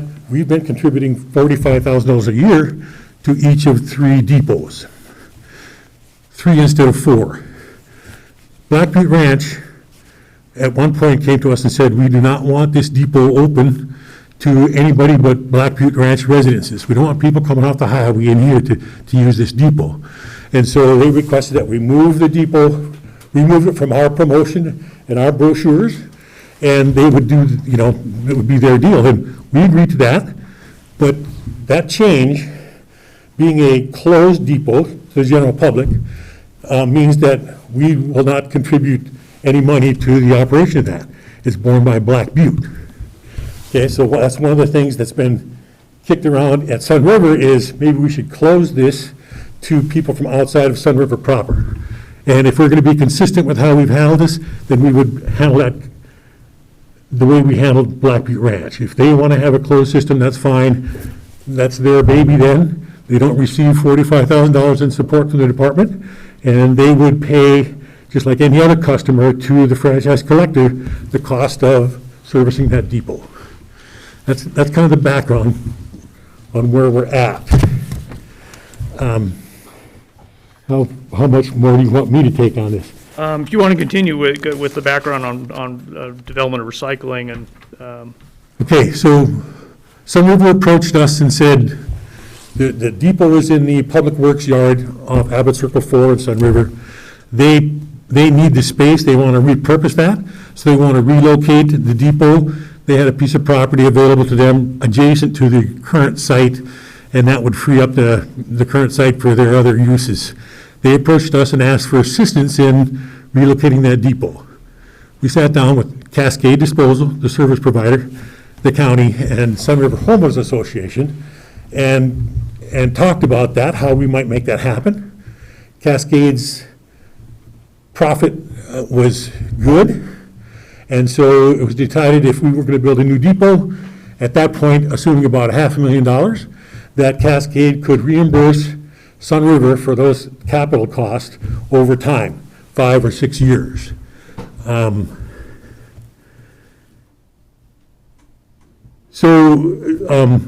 That seemed to be the path forward. The cheapest way to make that happen would be for Sunriver Homeowners Association to access their reserve dollars. They can build it cheaper than we can due to prevailing wage laws, et cetera. And that was the way we're going to proceed. In order for Sunriver to access those reserve dollars, they need a vote of 60% of the homeowners to allow that. The Homeowners Association, I think, did a really good job of surveying all of the homeowners. We learned, yes, there's strong support for a new depot in Sunriver. We also learned, among other things, that there's a fair amount of support for residential collection of recyclables in Sunriver as well. Okay, so Cascade and the county came up with a proposal, assuming a new depot was in the picture. They offered a subscription commingled collection service as well. Now, when you look at commingled, the franchise collection company has to make an estimate of how much participation they're going to get. And then if we're going to get 800 people who would sign up for a subscription service, what does it cost to provide the service to those people? Divided among those 800 households, that's how the cost gets established. When we were looking at numbers there, we assumed low participation rate of about 800 households, and there was a monthly fee for that. They also had a midterm, so I think the surveys indicated that over 1,000 people would be interested in the residential collection there. So a number came in for that.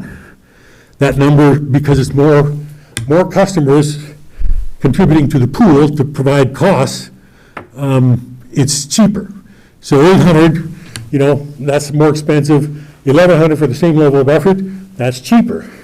But we found that when you went over about 1,200 people, things flopped. So Cascade says we can provide residential side yard recycling service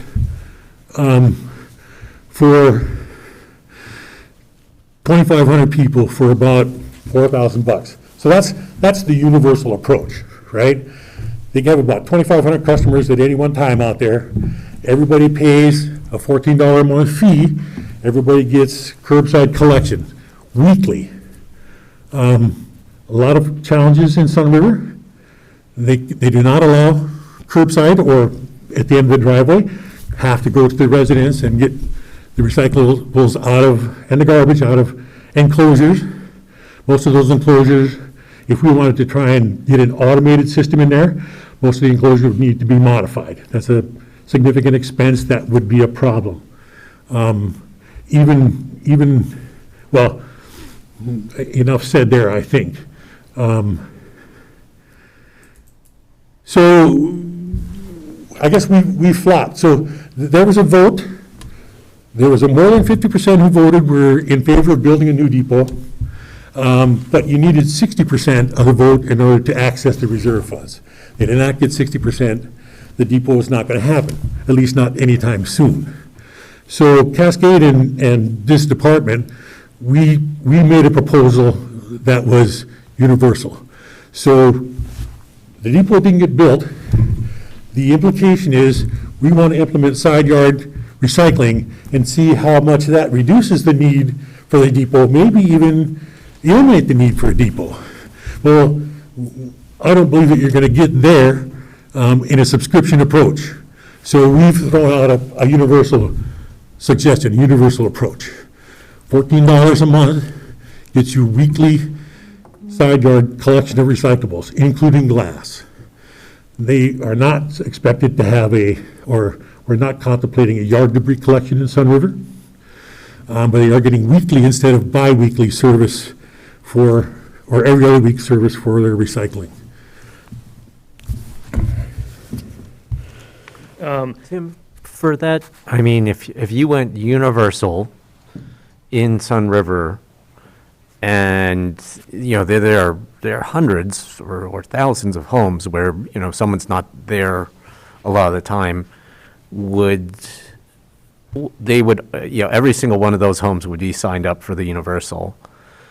No, okay. So basically in Sun River, base service includes weekly collection of garbage and weekly collection of recyclables, including glass. That would be the new base level.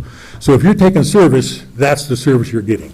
And if you choose, if you're vacant and you're going to be gone for a month, you do have the ability to say, stop my service for the next month and then start it again. Sometimes on a subscription service where that's the scary part for the franchise collecting, not knowing exactly how much participation they're going to get. They tend to like to see, if you're going to sign up for this subscription service, we'd like you to commit to 6 months. Rather than signing up for a month and then dropping it and then signing it up. I mean, the logistics of trying to provide the service under that kind of scenario is difficult. So going universal kind of takes all of that off. We've also are proposing that right now, garbage is collected, the homeowner provides the can. It's not an automated cart like we have in Bend or elsewhere in the county.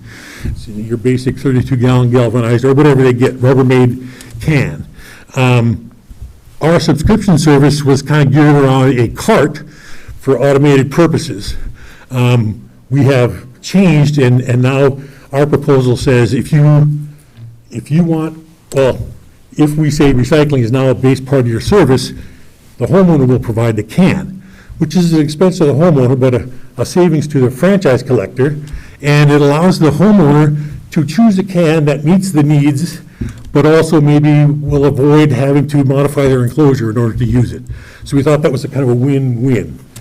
But Recording in What I progress. was trying to figure out is, so I have curbside recycling at my house. If I don't roll the bin out there, then the collectors don't have to stop at my house that week. That's right. And my concern would be if you did universal and everyone was signed up, like, does that mean, you know, that there's going to be a whole bunch of trips up to the side yard to look and then see, oh, like, there's nothing in this bin? And like, you know, that's just seems like that could absorb a lot of collectors' time unnecessarily. And Okay, it's a, I think you're using the term everyone sign up for, so the universal service is not mandatory. So the individual residents decide whether they want the service or not. so, but your point is taken. Somebody could be taking garbage service and failing to put any recyclables out, and yet they're paying for that service. And I guess that's really kind of the basic difference in philosophy. The state looks at the universal approach as the preferred approach. In fact, in the city of Bend, when they added yard debris on an every other week basis, they stopped weekly collection of commingled and just did it in the off week. So they fell out of compliance with the law because they were no longer doing weekly curbside collection of recyclables. And the state would not recognize their every other week yard debris program because it was on a subscription basis. They like the universal approach. They think that a subscription basis gives homeowners the incentive not to recycle, where it's a base part of your service, you're paying for it with your garbage service. They think that drives more participation. So, but, okay, but if universal is still optional, you get a certain number of hundreds of homes that sign up for the universal with the recycling. And then if they're signed up and someone goes up in their side yard and there's no recyclables to deal with, then they paid for the service, which they just aren't using that week. And that's, okay. I could, It's an interesting question. I'd be curious to ask Cascade Disposal how often that happens with their customers with the side yard service. you know, I don't put, you know, my recycle bin is huge, and I recycle a lot, but I don't put it out every other week. I probably put it out, once a month, when it gets full, so. It's definitely an unknown with the side yard service, though, yeah. Really, really difficult to accommodate a huge range of service levels that people would like to see. You're at a great example. Other people are going to be gone, So I guess the short answer is, we went with the universal approach because it simplifies everything, Cascade knows what their revenue is going to be because everybody's paying the bill. Yes, they may be going up to houses that have no recycling to pick up. That's just basically the cost of doing business. They recognize that. So, Okay, thank you. Okay, we're going to switch gears a little bit and talk about curbside yard debris. So what we're looking at for Sun River is adding a side yard collection of glass and commingle. The other parts of the service areas in the county is divided into two general categories, rural and distant rural, and I'll go over those in a minute. But as I mentioned at the start, the fire last year in Deschutes River Woods compelled a lot of people to contact both the department and county administration and the commissioners about adding yard debris service. The city of Bend added yard debris service, like Tim had mentioned, and one of the things that compelled the higher service subscription for the yard debris service was in Bend and I think in Redmond, they banned backyard burning. So residents had two options. They could haul it to not landfill themselves, or they could subscribe to the service. So that kind of brought on a pretty substantial response in the subscription service. With the inquiries in Deschutes River Woods, Waste Connections has worked up a proposal with us for adding glass and yard debris collection to the service. Currently, Deschutes River Woods and the rural service area, which is generally the areas immediately surrounding the corporate limits of Bend outside of Sun River, have both waste collection and commingle collection as a universal service. The proposal would add yard debris service to it as well as glass collection. So, Commissioner Chang, I assume you do not have glass collection at your home, or you? I do. Oh, you live in the city limits then? Pardon? You live in? I do. I live in Yeah. city limits. If you live outside the city limits or subscribing to service, you don't have access to glass collection at the curb. So what Waste Connections would do was on 1 week, they would collect commingle and glass, and the alternate week collect the yard debris. So we're looking at expanding that service to all of the rural service area, which includes Deschutes River Woods, Conestoga Hills, and a couple of the surrounding communities.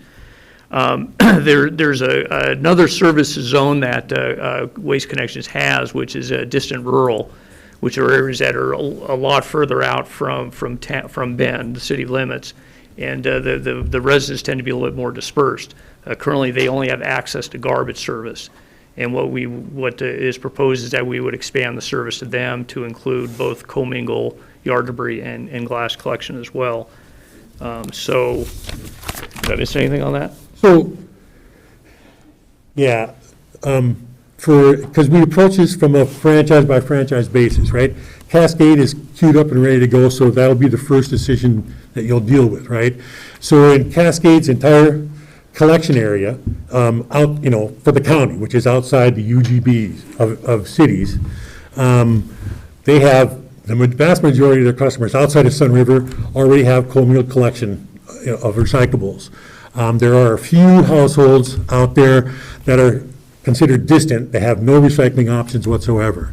So Cascade is saying, we're going to add yard debris and glass collection to that rural zone where we're already collecting commingled, and we're going to add commingled yard debris and glass in those couple of areas there where they have no services beyond garbage service, but they're not in Sun River proper.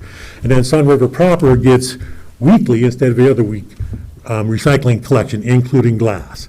That's kind of the proposal that Sun River has. Now, Republic Services, who has High Country Disposal franchise, as well as Bend Garbage franchise, as well as Wilderness franchise in South County, they're a bigger picture. They're They are, because of the fire and deschutes rules, they're focused mainly on getting yard debris collection in the rural area, those subdivisions. And I think they'll come in roughly at the same rate that Cascade is proposing. Their number is not finalized yet. But that's kind of phase one of their approach. Let's get yard debris and glass where we're already doing combing and collection. Phase two would be, let's expand the rural zone where it makes sense to do that. And then phase three of their program would have a recycling option in Sun River, or south of Sun River, in the South County area, wilderness disposal. That's a heavy lift for those guys. They have a little depot there, but nothing's happening down here curbside in the city of La Pine or anywhere else. So the investment in trucks and drivers is much bigger down there than it is in the northern area of the county. Well, go ahead with next steps, I think is where we're at. Yeah, so we'll be, our recommendation is next week we hold a public hearing to discuss specifically a proposal from Waste Connections for expanding recycling service. So for the rural zone, that would include adding glass and yard debris. And for the distant rural zone, that would include adding commingled glass and yard debris collection. And then for Sun River, doing weekly commingled collection and glass collection. So the proposals that we have from Cascade Disposal for the distant rural, which has no recycling right now, we would add the three commodities to it, would be an addition of $14 a month to add those services for on a universal approach. For the Cascades rural zone, which we would be adding glass and commingle, and then Sun River, that cost proposal would add $10 a month to their service. So, like I said, the discussion we'll have next week at the public hearing will be circling around what Waste Connections has proposed. Universal service across the board for all of their service areas, and then the varying additions of collection services, weekly or bi-weekly, depending on where the residences are.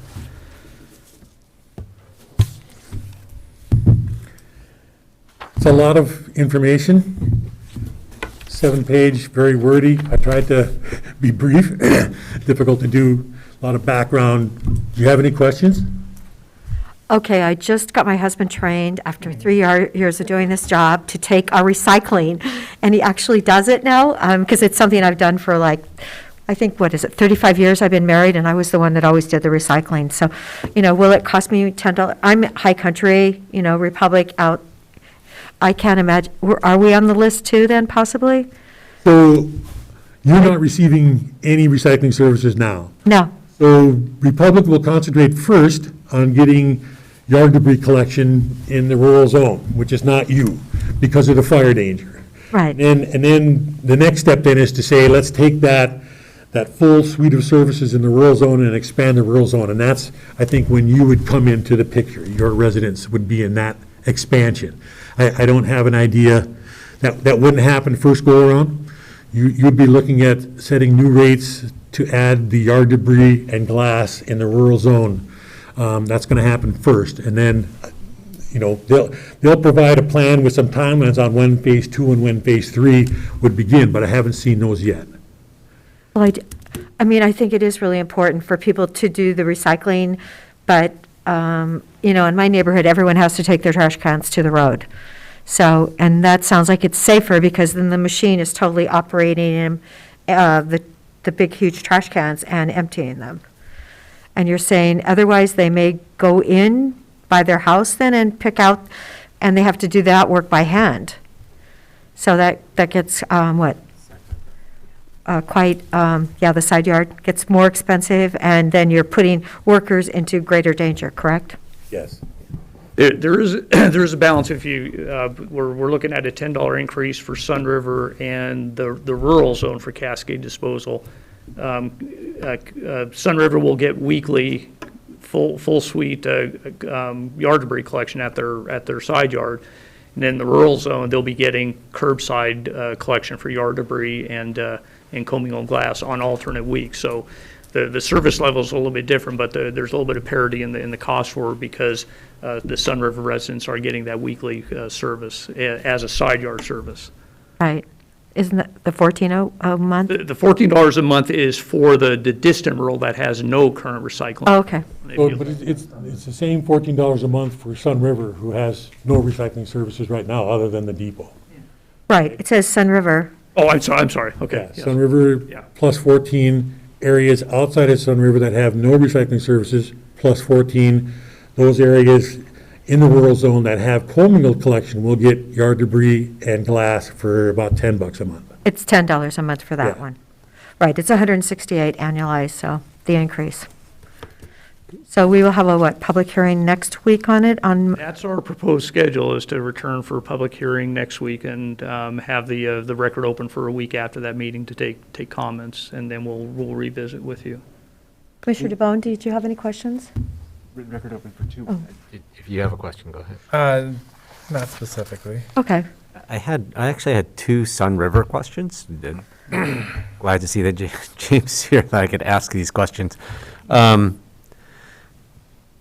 Would Sun River ever consider lifting that restriction on curbside, on curbside collection, or is it just because of the way that it was built out, that will never happen? I don't see it happening. We take a vote of the owners and change our governing documents, and I just don't see that happening. Okay. 50% of the homes don't have someone there full-time, so there's no one to take it out of the curb. Clark is on our board, Clark Peterson. Yeah, well, I mean, but if nobody's there, then you're also not generating any trash, right? So, Either on Sunday, Friday, Saturday, and Sunday, and on Tuesday. okay. The other question was about that public works yard expansion. So, I mean, that there was this vision of absorbing the current depot location into your public works yard. Is that still a need do you need that space for your public works yard? Or? We have a conceptual master plan for improvements on our public works yard. We're going forward with one of those this year, but ultimately, the full conceptual plan repurposes the area where the existing shed or depot is. So we're going to have to take a look at that.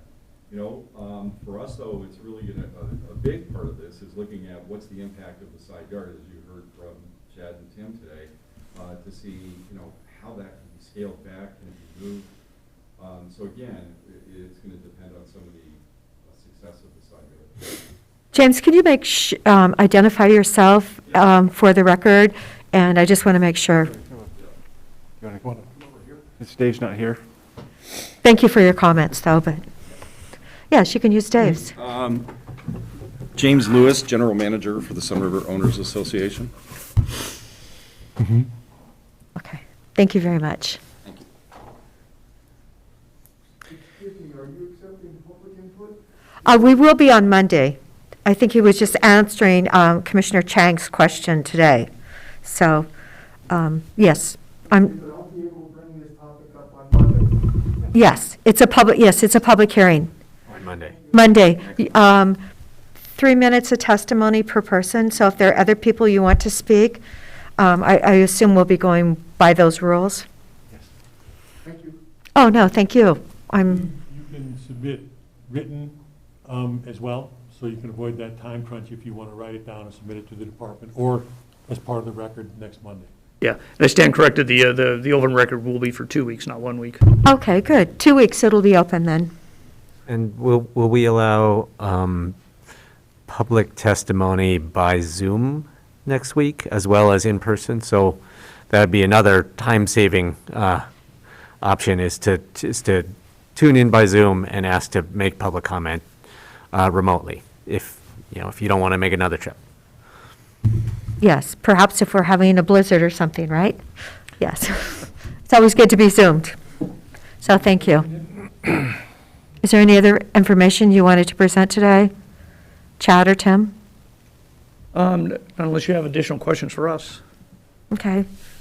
So I guess my only request is kind of understanding the flow of yard waste So I'm thinking for the public hearing, if somebody can explain the flow of yard waste. So if there's a truck picking up yard waste, what, is that a automated system or not? I haven't seen that one.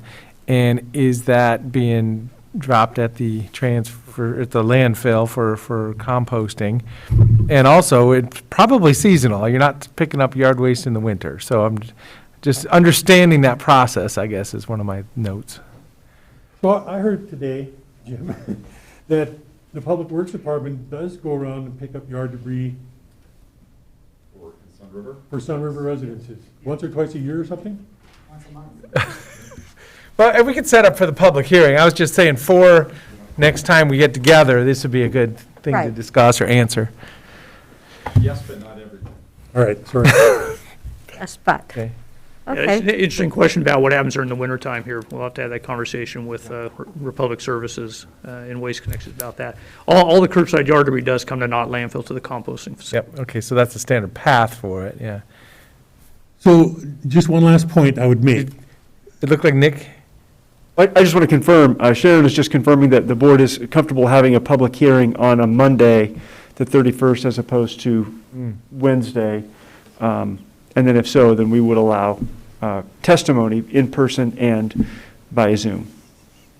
Just to make sure the board's comfortable with that, and I'm seeing heads nod yes. Should be fine, shouldn't it? Okay. well, kind of acknowledging that it used to be a work session upstairs, was a totally different mode than the meeting like this, but now that we're on, at the dais on video, yeah, we just schedule up what we need where we need it. Thank you. Thank you. Thank you. Thanks, Tim. Tim, were you done with your comments then? I think so. I haven't seen the agenda yet. Will we put it first thing? So it's at 1, so you know? As well. It's always better for the public to know. It will be, if we do it at 1 o'clock, I would say that would probably be the best. So you can either be on Zoom or be here. Great. Thank you. Thank you very much. Thank you. Thank you.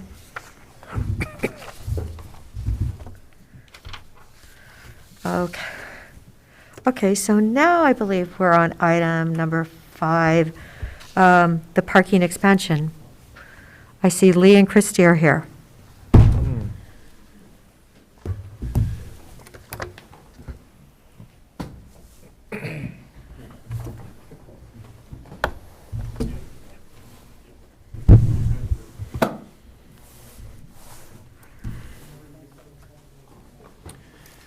So, good afternoon. For the record, Lee Randall, Facilities Director, and Christy Bollinger, Property Manager, is available. Recording in progress.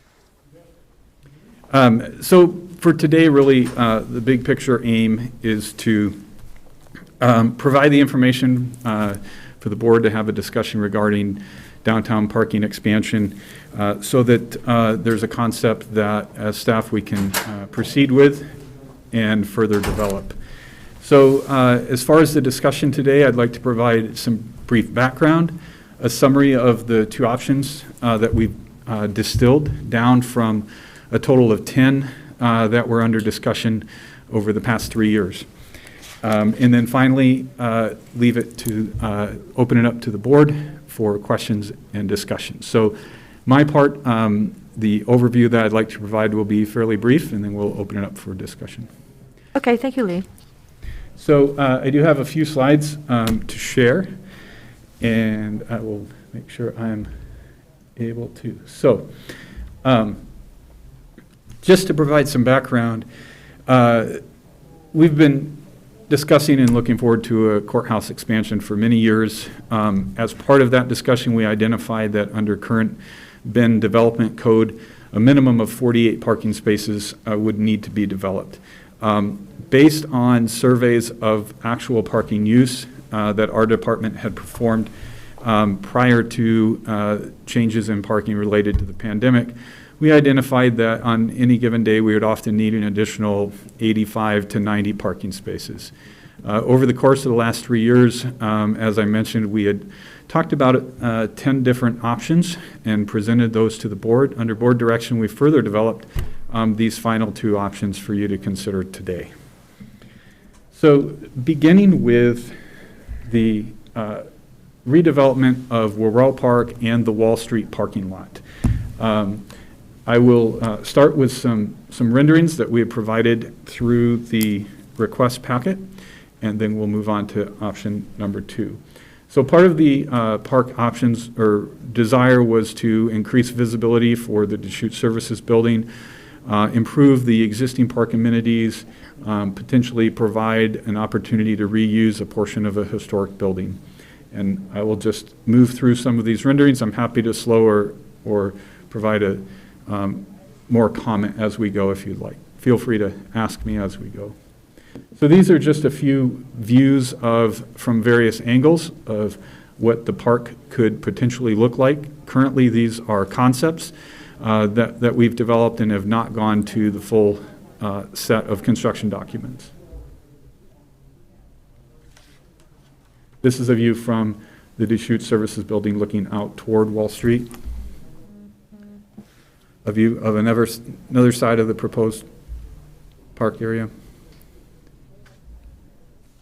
And then this final view and the next one kind of provide an overview showing what a potential development could look like.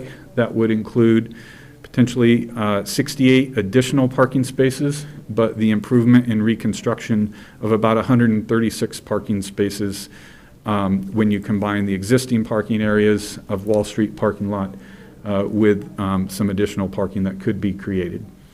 It would also involve improving the current infrastructure that's already existing, replacing sidewalks, parking lot, curbs, infrastructure that could be improved upon. And then this is a final view which shows potential park improvements as well as some additional parking. Just to touch on a few high points, when we were developing these concepts 6 to 8 months ago, the estimated cost at that time was in the neighborhood of 2.5 to 2.8 million. To recap, the total number of parking spaces that could potentially be constructed under this concept would be around 136, with a net gain of parking spaces of approximately 68. We have a very tentative projected timeline of 14 to 18 months or so. Of course, that's tentative given that we haven't fully developed the documents at this point. What we submitted for the agenda request and staff report lists some potential pros and cons, some positives and negatives related to this particular project, which you have there in front of you. I'm happy to discuss those when we get to the question and answer period. I won't read through them all now, but that in essence is a summary of the conceptual proposed park improvements as they currently stand. So moving on to a parking structure option. We are affectionately calling it at this point the Harriman Street Parking Structure Development, and it would be, move forward. So as you can see, this shows Kearney Avenue and Harriman Street. This is an existing parking lot that the county owns. There's also a small structure on a corner of the parking lot. To summarize, the current concept would be a 5-story parking structure at the corner of Harriman and Kearney Streets, directly east of the main courthouse. The concept emphasizes the efficiency and cost benefit of building a parking-only structure, and in order to maximize the parking footprint in that area. Estimated cost would be $7 to $7.5 million. Again, that's from several months ago, and it's based on just a rough concept. The total number under this concept would be plus or minus 248 parking spaces with a net gain of approximately 216 plus or minus. And we estimate the project development timeline at around 14 to 18 months. Again, that's a very tentative estimate. I'll move through an elevation drawing. This kind of gives you a sense. It's not to the level of an artistic rendering, but it provides a sense of the location and how that structure might appear. Again, once fully developed, this is very basic. There would be, some elevation requirements to meet planning code so that it didn't look specifically like a gray concrete structure. This is simply to kind of identify its location and sort of the size and scope of the structure. And that's the last of the prepared slides that I have. Kind of just to summarize and then move it back for the board's discussion. What we've been looking at over the past several years is how to better meet the parking capacity needs as it relates to the courthouse expansion. These are the two concepts that we had arrived at after a lot of work through a lot of different ideas that we had worked through on various occasions with the Board of Commissioners. Ultimately, our aim would be that the board is able to reach the selection of a particular concept, and we would move forward with further developing that particular project. So to close, thank you very much for giving me the opportunity to speak with the board today. And if there are any questions, or if you'd like me to advance or change the slides, please let me know. Thank you very much. Thank you, Lee. When you said 3 years, I believe it. It's been 3 years, hasn't it? And our county just continues to grow. So I'm seeing that it always seems to be important to think of the future, future growth. And one thing that our town usually seems to need at some, maybe in another year or two, will be downtown parking. So I, of course, all along have wanted to save our beautiful little Worrell Park and all the trees on it and all the boulders and everything. So I'm thankful that this this parking structure actually was a possibility. I know you guys, we had 10 different options originally? And so I realize that it's more expensive. The additional parking spots cost approximately a little less than $35,000 each, whereas, but of course, it's a bigger price tag, and the other ones cost $41,000 each, the addition. So, gosh, I just feel like in 20 years, people might appreciate that we still have Worrell Park. And hopefully the parking structure, if we do go that route, will still be standing there and it'll be still functioning, and perhaps we can have a public-private partnership on running it. Who knows? So this is a situation we were in the past. I'm not sure what Commissioner Chang's thought is, but I would much rather redevelop Worrell Park. I see that as an opportunity to be a more open space, serving the community, picnic-type operations, community-supported agriculture distribution, health fair opportunities. That just seems like an opportunity to open it up a little bit and be able to see across and make it a sense of place. Yes, it's a beautiful, facility right now, but adding some parking spots and really enjoying that with a little bit more elbow room is my vision on that. Mr. Chang? I actually can see advantages and disadvantages both ways. And that there are a couple things I wanted to ask about that would sway me in one direction or another. And if this seems like an appropriate time to ask some questions, I can dive right in on those. Sure. The first thing I wanted to ask was actually to Nick about the proposed hybrid, the potential for a hybrid or remote work policy. We have, between CDD and facilities and property and admin and health services, there are a lot of county employees situated right in this near vicinity, and I'm curious whether within some of the proposed remote work policies that we're looking at, whether you could conceivably make a big enough dent in the needed parking spaces that our assumptions about, 48 or more minimum parking spaces actually change, or whether really what's driving that is, that project, I know what's driving it is the courthouse expansion, but whether, basically whether a certain amount of remote work by other county workers could actually reduce the parking demand so that we could more easily accommodate some of the courthouse expansion volume. And what happened? Why would you have a public hearing on a Monday? There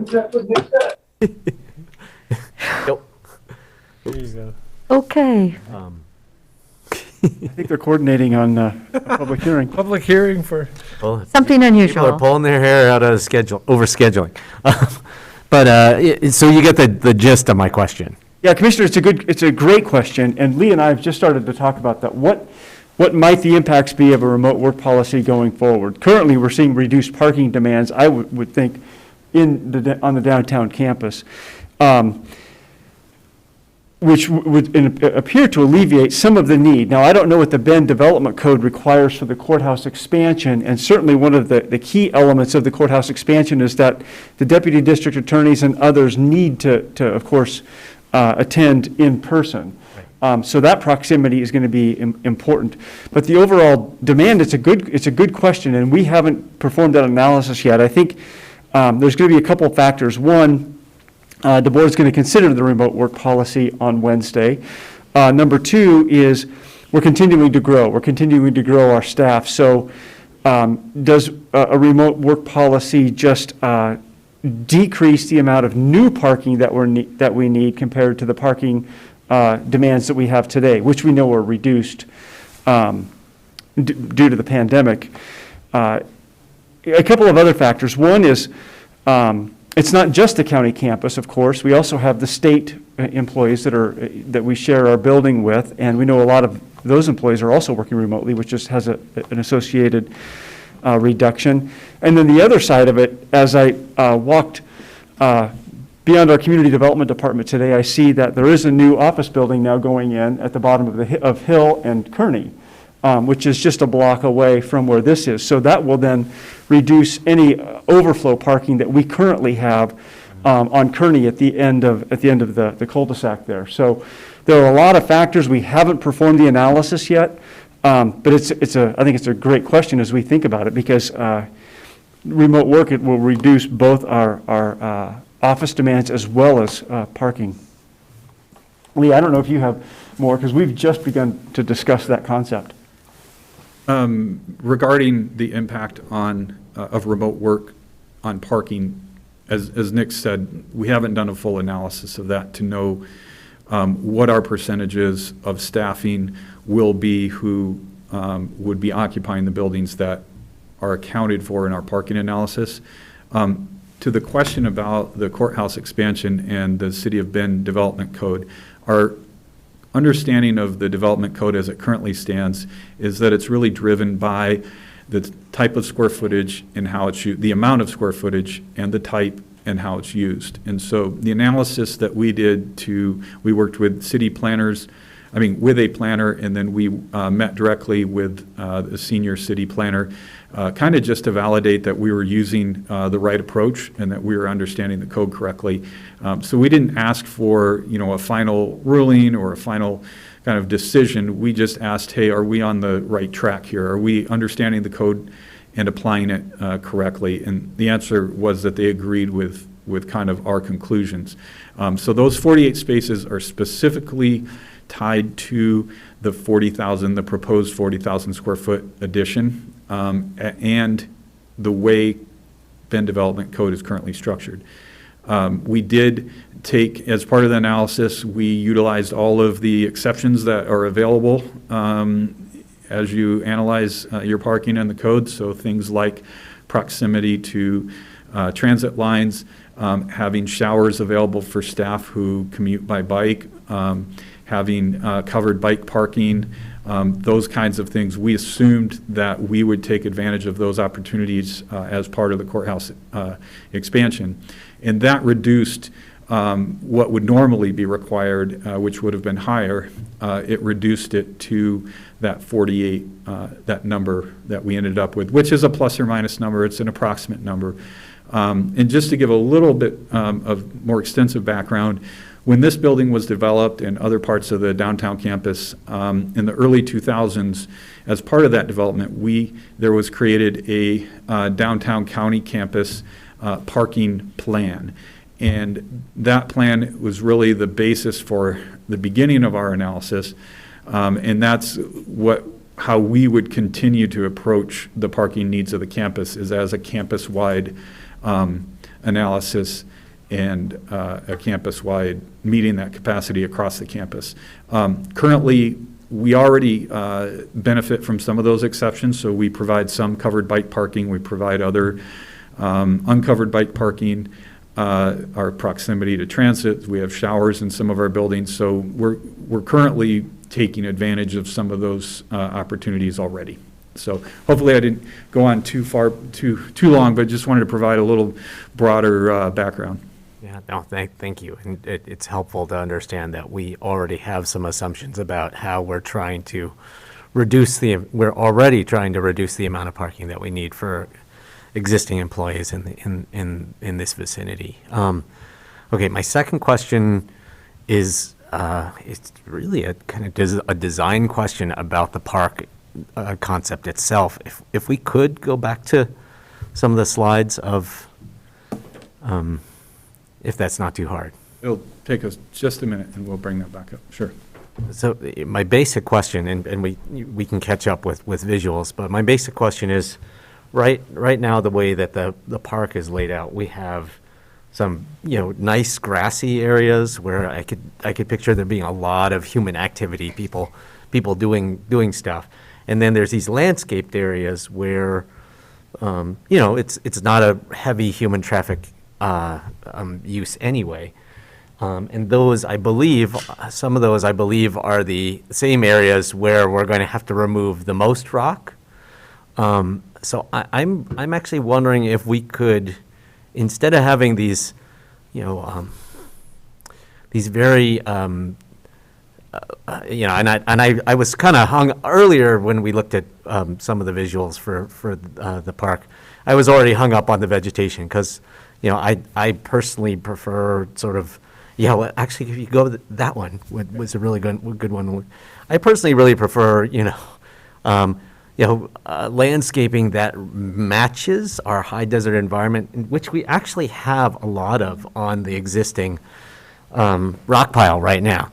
And so you look at this diagram, and if instead of having these lowered. I know one of them is still a hill, but instead of having these lowered, non-native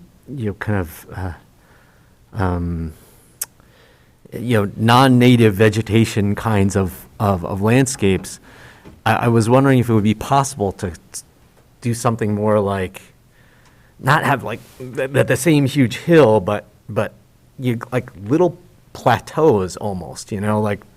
That ran, 3, 4, maybe even 5 feet up, and had native vegetation around them. And then if they were flat on top, you could actually put in some more human space in there, like picnic tables and things like that, which would kind of preserve a little bit more of like the natural environment, reduce our rock removal costs.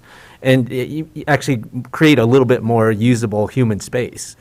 That, for me, that would help to make that. I think the park is very attractive, the way it is. I really like the idea that we would have lawn space, that we would have tables and places where people could sit and meet and talk. But that would make the park part of this even better.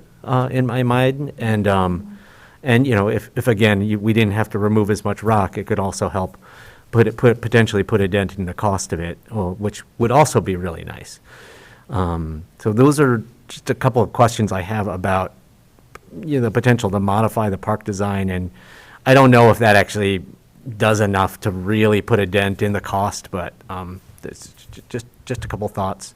So a couple of things that I'm hearing that I'm happy to respond to, and if I'm missing something, please let me know.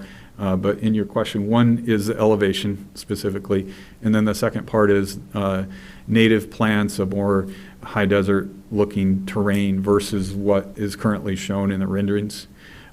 So first, to address that, as I mentioned, these are really concepts. If we were to proceed, we would take a lot of time to reach out to a variety of folks for input on what the final plannings would look like, how we would incorporate xeriscape.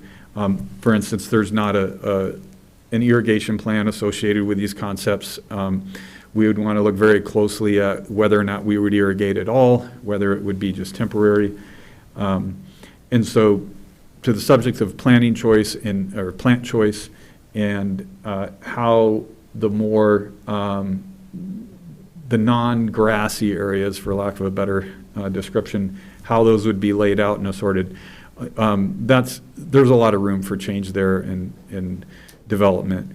And that is one thing we've kind of heard throughout the process. Now moving on to the elevation part is how can we achieve some of those aims related to accessibility routes and the views to the building, access to the building, and creating some parking spaces, along with maintaining as much elevation as possible for a couple of reasons. One, to reduce the cost impact of excavation, and then two, just to maintain as much of the native appearance of the existing park. So if I go back, just as an illustration, if I find the correct one here, and that. So are all those trees going to be treeless in the winter then? Leafless in the winter? So we're showing a variety. The short answer is that's another thing that would be yet to be selected. And likely it could be a mix of evergreens and deciduous trees based on their placement and how they, the interplay with the other components of the design. This one, if I don't know that I can blow it up.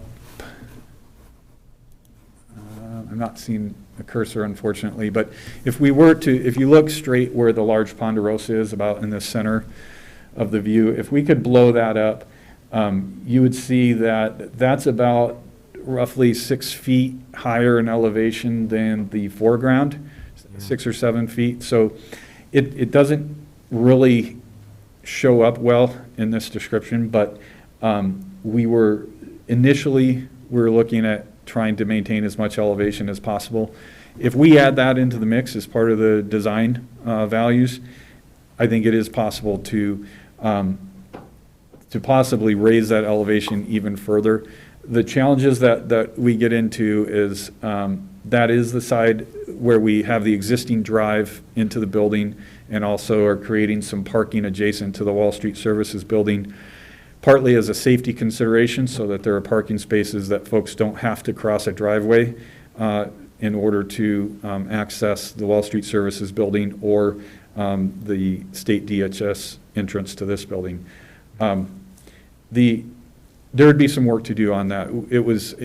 As we worked through the kind of the initial concepts that we have, elevation was a major challenge, and figuring out how to have accessible pathways, which limits the amount of gain of height in a particular run of a ramp or sidewalk, balancing that with maintaining as much elevation. And it was a challenge, and I think it's something that we pointed out in the cons, sorry, for the Worrell Park. And going forward, if we were to move forward with this plan or with this option, that's something that we would have, once we have a civil engineer on board, they'd start to address, and we'd come back with options and considerations. But I guess the short answer is it's a tough one. Right. And for the accessibility concerns, which are extremely important, I mean, is it, there's what's legally required and then there's what's right to do. But what's legally required, I mean, if along the south side of the park, it was very level, grassy, with flat pathways, I mean, does that cover our legal responsibility if the north side of the park is a little bit more rugged? I think, not knowing the specifics of where that design would end up, it's kind of hard for me to weigh in on that at this point. Typically, how we would present this is, we would look at a checklist of accessibility requirements, and then within our plan, we would, through narrative and the plan itself, demonstrate to the city how we're meeting those requirements. So it's partly an iterative process, and so that's a tough question to answer. The short answer is yes. I wouldn't think that we're not required to meet strictly accessibility to all portions of the area. That being said, we need to make a case for how we are meeting accessibility requirements. And, for one of the kind of missions of the facilities department is best practices as opposed to the letter of the law. And so we would look at how we could incorporate that into the final design. Related to that, the challenge was, part of the challenge more so than just accessible pathways with keeping that elevation as high as possible. For instance, where we show it being on the north end of the current concept, is that drop in elevation to get down to the existing parking level. So currently, there's a pretty steep bank. It's basically fairly steep to even walk straight up it. It's not sheer, but it's very steep. And so the closer you try to get to that with any street level parking, the more exacerbated that change in elevation becomes, to the point where you may begin to need to use retaining walls, for instance, in order to meet some of those changes in elevation. So it's just one of those things that we work through. This isn't final, obviously, it's not perfect. It was, but it's where we got in order to provide some information for comparison. Thank you. Yeah, and Recording in progress. I think that's what you were describing is part of the reason why I started to picture more like little plateaus instead of sloping hills. Just you have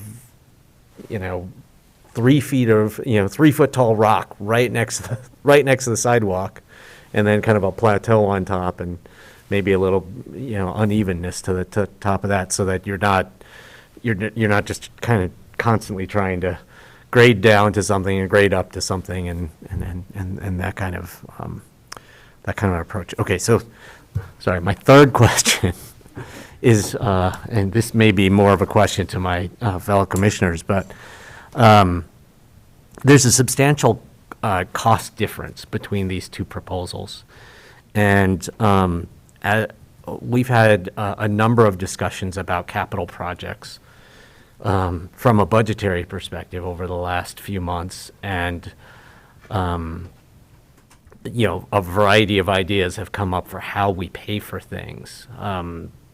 There was, in our most recent discussions about transient room tax, there was, some discussion about, well, why don't we just use some of the transient room tax to address some of our what we are holding from prior years for some of our capital, our capital construction needs. When we sold the Connors property some months ago, there was the idea like, okay, well, we're going to take these $1 million and we're going to put them into our capital projects. And there's also, one of the other ways that we think about paying for capital projects is that we don't have, as counties go, we have a very light debt load at the moment, and financing interest rates are extremely low, at least for the next couple months. It seems like that'll be the case. So, all of this is swirling around in my head as I'm looking at the difference between a $2.5 million or a $7 to $7.5 million project. Because I personally would really like to preserve our option to use those transient room tax revenues or those dollars from the Connors property sale or, whatever other internal pots of money that we have. I'd really like to preserve the option to use those for, other urgent priorities in our community. And take advantage of some of the, the light debt burden that we have right now and the really good interest rates that are available to move forward with certain projects. So I guess this all goes to say that if we're talking about grabbing all, using all of those other internal pots of money towards a $7.5 million parking structure and making it so that we're not able to use those funds for other, other important needs. That would strongly influence me against wanting to move forward with the larger cost parking structure concept.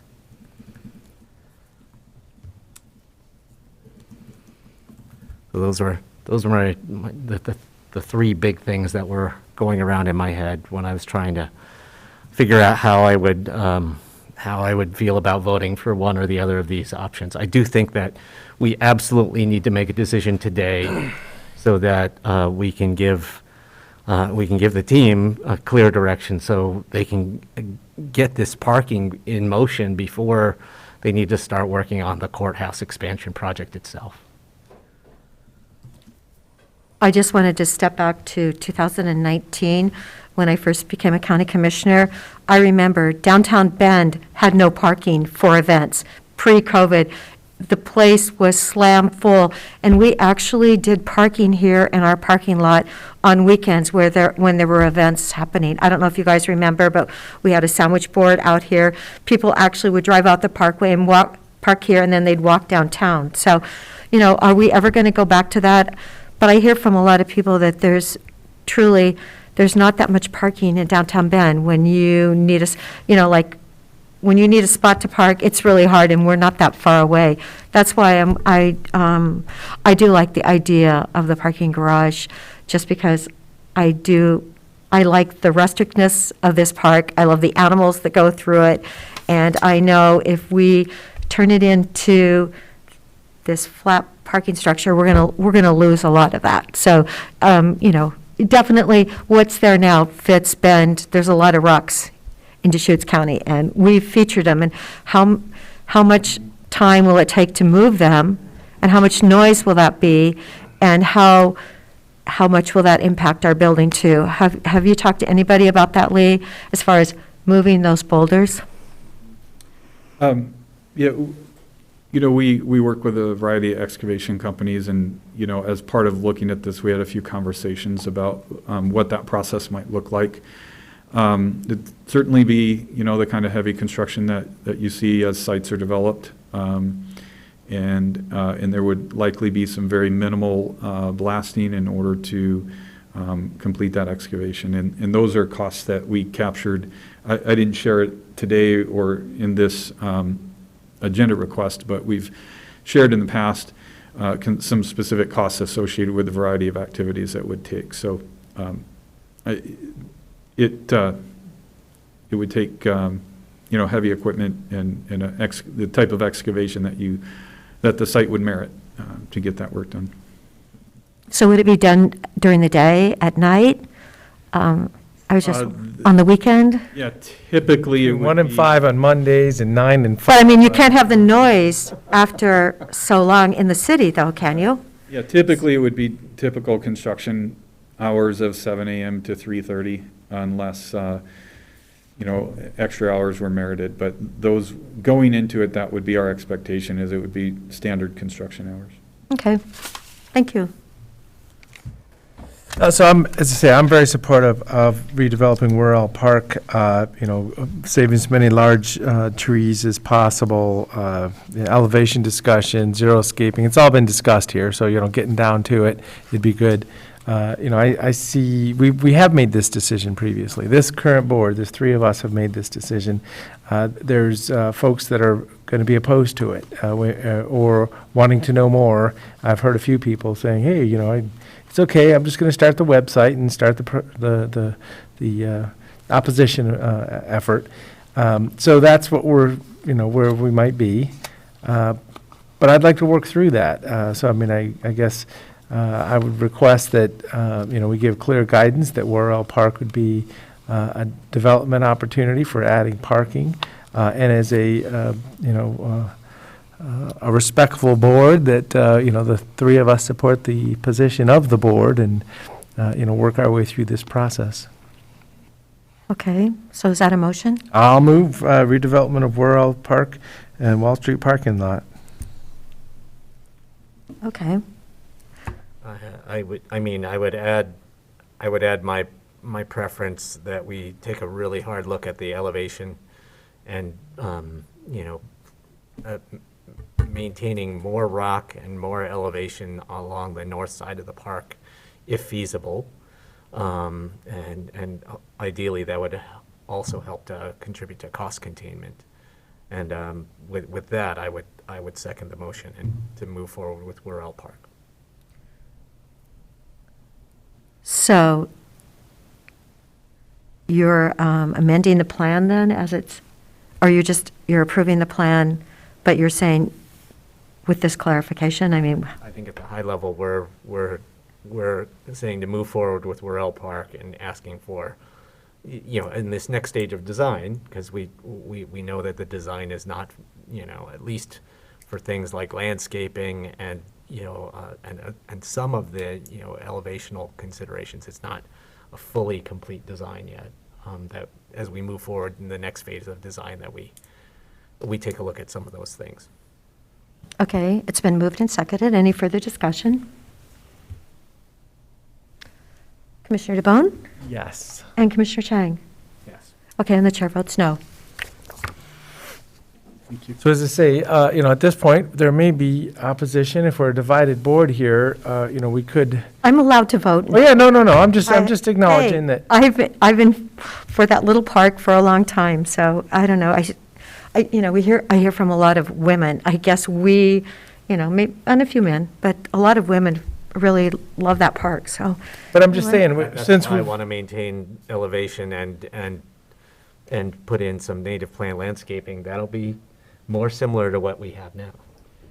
I'm just acknowledging that since we've made this decision in the past, and we've made it a second time now, we're just trying to give some good, clear guidance that, proceeding with this project is going to be supported and not, resisted or whatever. And Well, I didn't we bring this back. They actually kept looking, and they felt like the other building was, actually thinking, 20 years out, so it's okay. Yeah, I do think that there may be a time for the other, for the 5-story parking structure, and proceeding with this right now doesn't preclude us from doing that in the future either. I'm not convinced that this is the moment for that project necessarily, but it's very possible that when COVID lets up and the frenzy of downtown activity and parking demand picks up, that it will look much more attractive to do that project in addition, because we see. Anyone who's watched Downtown Bend can see that, they built the parking structure downtown, and for years, nobody used it, and now the thing is packed. So, I'm a believer that things, projects like that do have their time, and especially as major redevelopment happens right on the other side of Highway 97 in the Bend Central District, we will also see some big changes spilling across the highway to this side. So, so definitely that project is not dead. It's just not necessarily the thing we're going to proceed with today. And Lee, one thing I noticed when I was walking around the Eastern Oregon University campus in January a couple years ago, they actually had heated sidewalks. And I'm thinking if people are going to be parking here and expecting to get to the courthouse, I don't know how expensive that is, but that's something that I would think, because that is, if we have 3 feet of snow on the ground and it just dumped, it's not going to be a fun hike. So it might be something to think about. I'm sure it's extremely expensive, but it was in LeGrand at Eastern Oregon University. So I was kind of shocked. It's certainly something we can look at. Well, we did have that one big, huge snowstorm a couple years ago. So now we're up to the legislative session update. Commissioners, we should have Phil Schroyers joining us. If he is coming, here he is. He's here online. Whitney is out today, so I can help kick this off. The key was Phil's going to share with us some concepts of a schedule to help us work through the session, as well as some of the draft legislative concepts that he's tracking very closely on our behalf. So, Phil, are you okay for me to turn it over to you? I am. Have a 2-minute break. Oh, I'm sorry. Oh, yeah, I'm sorry, Phil. We're going to take a 2-minute break. I'll be right back. Okay. Yep. Okay, sorry. I just wanted to stand up too, yeah. Couple hours.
Thank you, Stephanie.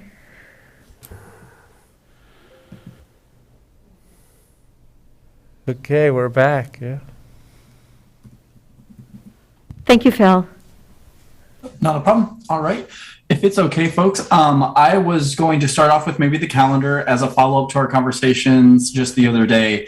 If it's okay, I am going to just share my computer screen and pull up the PDF document I put together. And it's very bare right now, but the point of this document was to follow up on the discussions where using the same format that we were familiar with in the legislative tracking in previous sessions, and then just plot on there the deadlines that we know are within the session, such as first chamber deadlines, work session posting deadlines, and then overlay that with meetings that I believe it was you, Commissioner Adair, who had said, can we put it on a calendar so you can see where we can have weekly meetings, but how does that fall in correlation with the deadlines? And so that's what this document is. And then as we move forward in session, you will see the hearings of bills we're tracking plotted under the respective dates as well.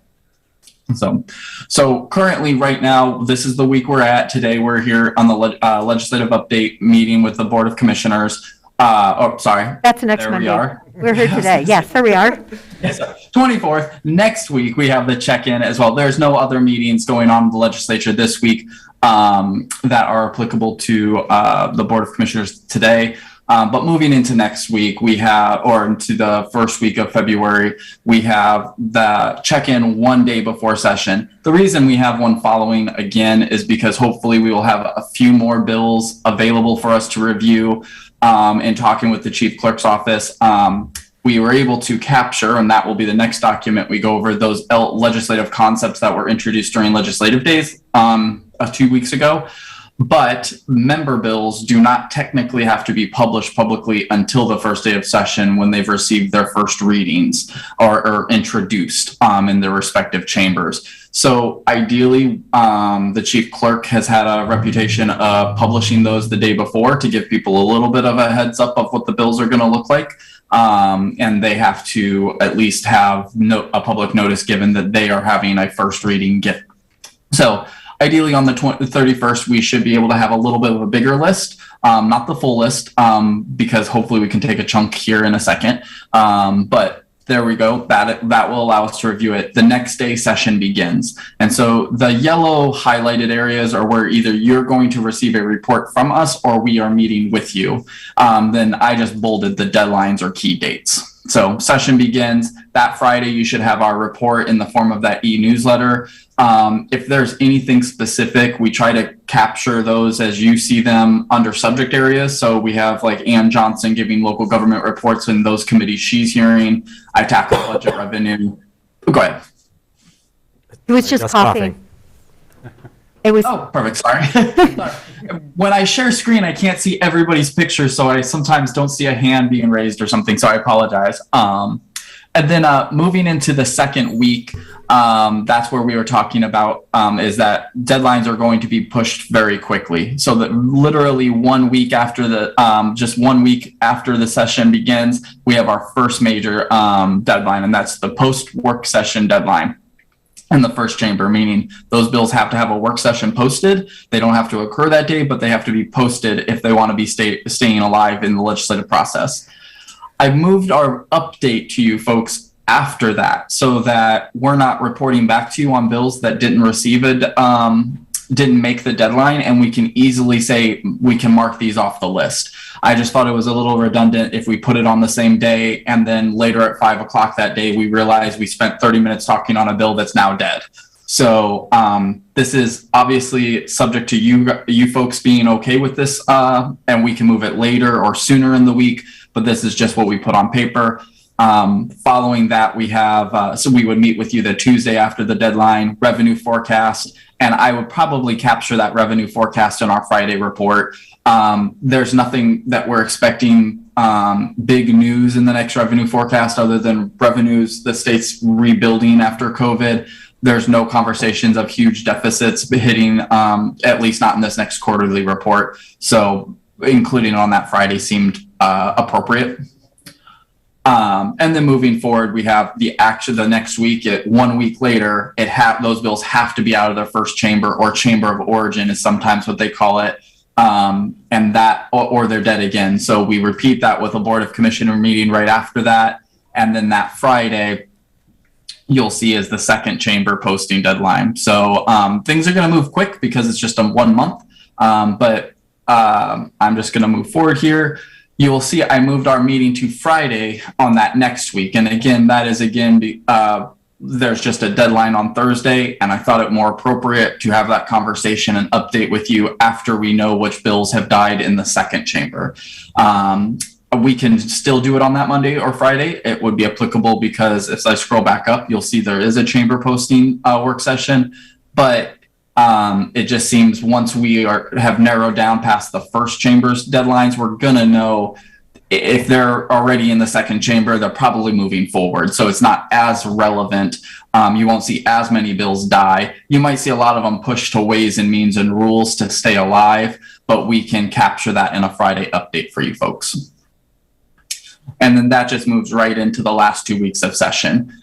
There's no major deadlines the first week of March, so I picked middle of the week so that we can capture where Ways and Means is going. We know my understanding, or traditionally in the last couple weeks of session, Ways and Means will meet on Fridays. By this time, they will also probably be having meetings, or at least be posting those meetings on Wednesdays as well. And so that's why I picked middle ground. As we approach that date, obviously we can be very flexible on our end and meet anytime you need us. But I figured for right now, trying to look into the crystal ball and pick a date that is going to be reflective of bills moving forward and the Ways and Means process, because bills don't, if you're a bill in Ways and Means, you're not subject to deadline. Deadlines are applicable to policy committees only. So that's why you see it randomly on a Wednesday. And then following that is the very last week of session. They're targeting sine die for Monday the 7th.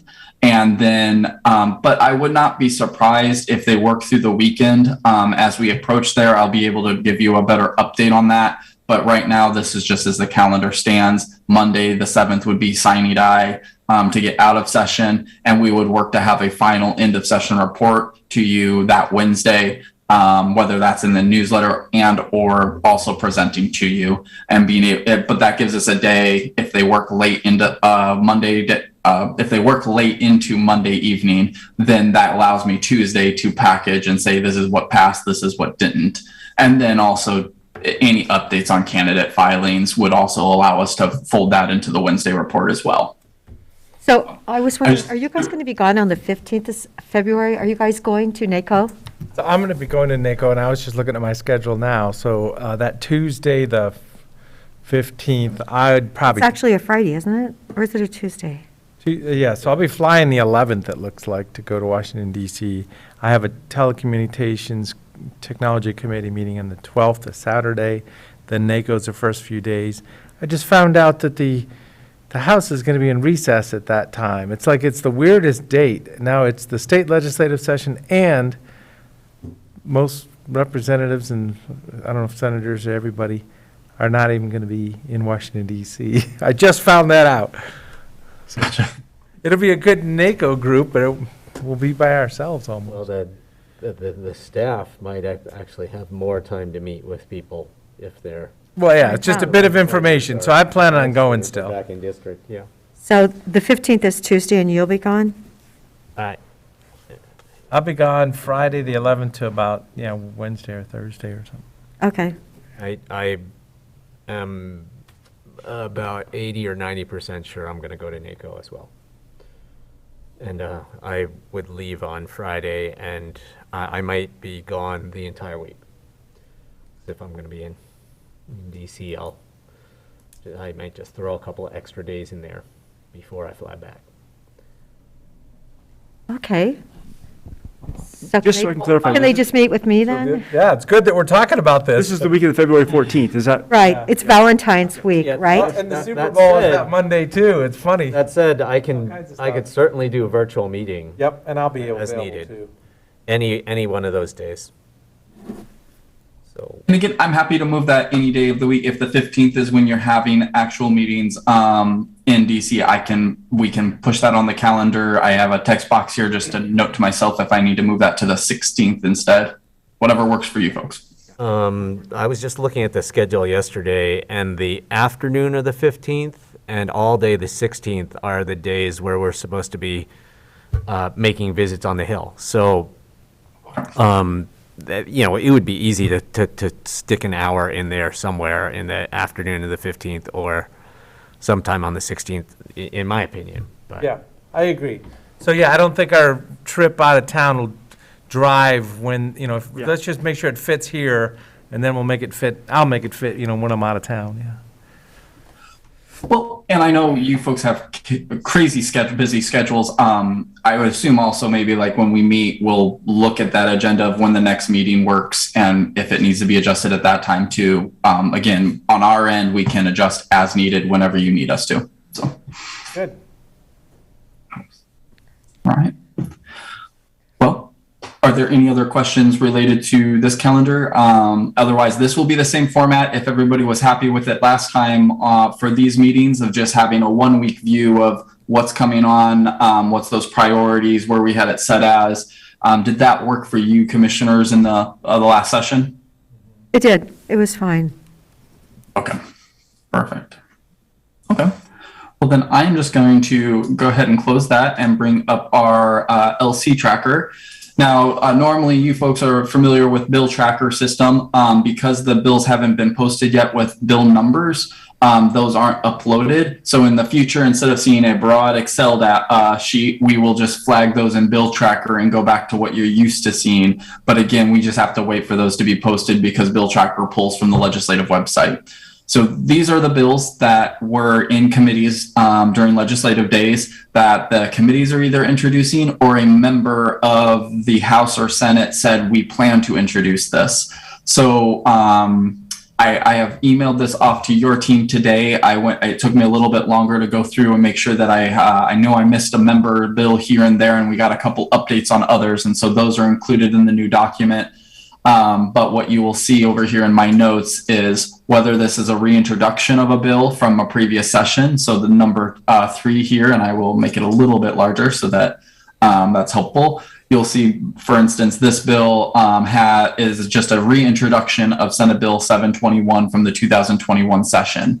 And then here is a bill, and I put the member who is introducing it. If you don't see those notes, it's safe to assume that it is a committee bill. And as we move forward, we are being shared with leadership that committee bills have been vetted with the committee at this point, and we should expect them to receive or meet the first deadlines of having work sessions. But what we've also heard is if there's bills out there being introduced now, that there is no appetite for something to be introduced with no previous conversation. So if there wasn't an interim work group, if this bill wasn't heard in the last session and it's a brand new concept, but for it being an emergency, they do not want to try to move those type of legislative bills in this short of a session. As you folks know, politics always plays out. That could happen on 1 or 2 of them, but that's just the counsel we've been receiving as we've been meeting with legislative leadership. Specifically in the House, the new legislative leadership, including Speaker Toobie Rayfield and the Toobie Majority Leader Fahey. So, and what you see on the highlighted ones are ones that I just noted as could be affecting the county. Now, I know in the previous conversations that there are departments that are members of associations that are statewide, such as County Clerks Association. I believe it's CLO, which is local public health, the public health agencies or office departments.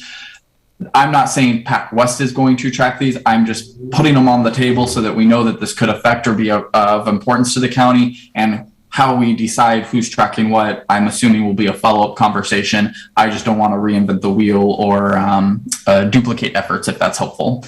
So But the first one that I wanted to note is just LC 193, and that's related to disbursements of grants for behavioral health treatment providers and for staff compensation and workforce retention and recruitment. I know that was important to you folks this last session. What we are hearing is that part of the funding that could come from this LC would be unexpended ARPA dollars. It might be in the form of compensation payments as bonuses. They have to figure out how that delivery system would work, or it might turn into just a higher reimbursement rate. During legislative days, there was a conversation. They have already been providing behavioral health, I believe it is behavioral health providers at an extra 10% reimbursement rate during COVID, but there was a conversation of trying to increase that to 20%, specifically in rural areas of the state outside the metro area. So I wanted to flag that just so that you are aware of it, if that's something that we need to be supporting. It does have a sunset date, so that's why I think it's tied to ARPA dollars if you see it being funded. And then it does authorize the Oregon Youth Authority to provide grants to local governments and nonprofits as it relates to the needs of individuals in local youth authority custody. So I know we have a facility there in Deschutes County. I didn't know if this would be one that we wanted to note or to at least follow up and see what the first round of conversations was. I guess I would just pause there before we go into others to see if that's what you want in your feedback, or yeah, let me just pause there. Sounds like a good idea, Phil. Okay. So It would be really nice. Mark it off the list. I will unhighlight it, but Yes, I know. It'd be really nice if this printing was just a teeny bit bigger. But anyway, I'm sure we're going to see it sooner or later. yes, maybe if that's a little bit more helpful. Oh, that's perfect. I can read it now. I mean, I could read it before. It was just quite teeny. So is this additional compensation just for behavioral health workers that work in residential behavioral health facilities, or is it for behavioral health workers broadly? As of right now, it can be broadened. This was a bill that, from the conversation in the committee, it seemed like it's a concept that's not fully fleshed out or flushed out yet. So to your point, Commissioner, I think it could be broadened. They left the relating to clause to available to provider care. So they didn't specify in the relating to clause whether it was behavioral health or other types of provider. So there's flexibility to have an amendment and do that. I hope that answered your question. Yeah, because I mean, the thing that we're constantly running up against here in Deschutes County is that we don't really, we have minimal and extremely insufficient residential treatment of all kinds here. So if this was just for residential treatment facility workers, then we would be shooting ourselves in the foot because we don't have a lot of them. But if it's for behavioral health workers broadly, then that could be a real benefit for our behavioral health division. What I could see, and this is just a shooting from the hip thought, Commissioner, is since this is currently in a policy committee, the House Committee on Behavioral Health, I could see that's why it was introduced this way. Eventually, it will have to go to Ways and Means, and I could see that they've sometimes broaden it a lot more in Ways and Means, and so I could see that being done. All right. And I am subject to missing something in here. I am still going through with a fine-tooth comb and making sure that I read every one of these LCs, at least the descriptions and summaries. But I'm just jumping down to this next one that is in the Senate House. This sounds like a study report. It is a placeholder currently. They noted that they are wanting to do a housing omnibus bill. But what they noted on this LC specifically is that they want to study issues related to housing and specifically the cost of the increase of housing, the cost to housing, whether that's on the developer side, whether that's on the selling side. They want that incorporated and then to come back for the next legislative session for a follow-up omnibus bill or omnibus bill. So I just wanted to flag this. This is one that's related to housing as a very broad clause. I know we talked that we had our ADU bill passed in the previous session.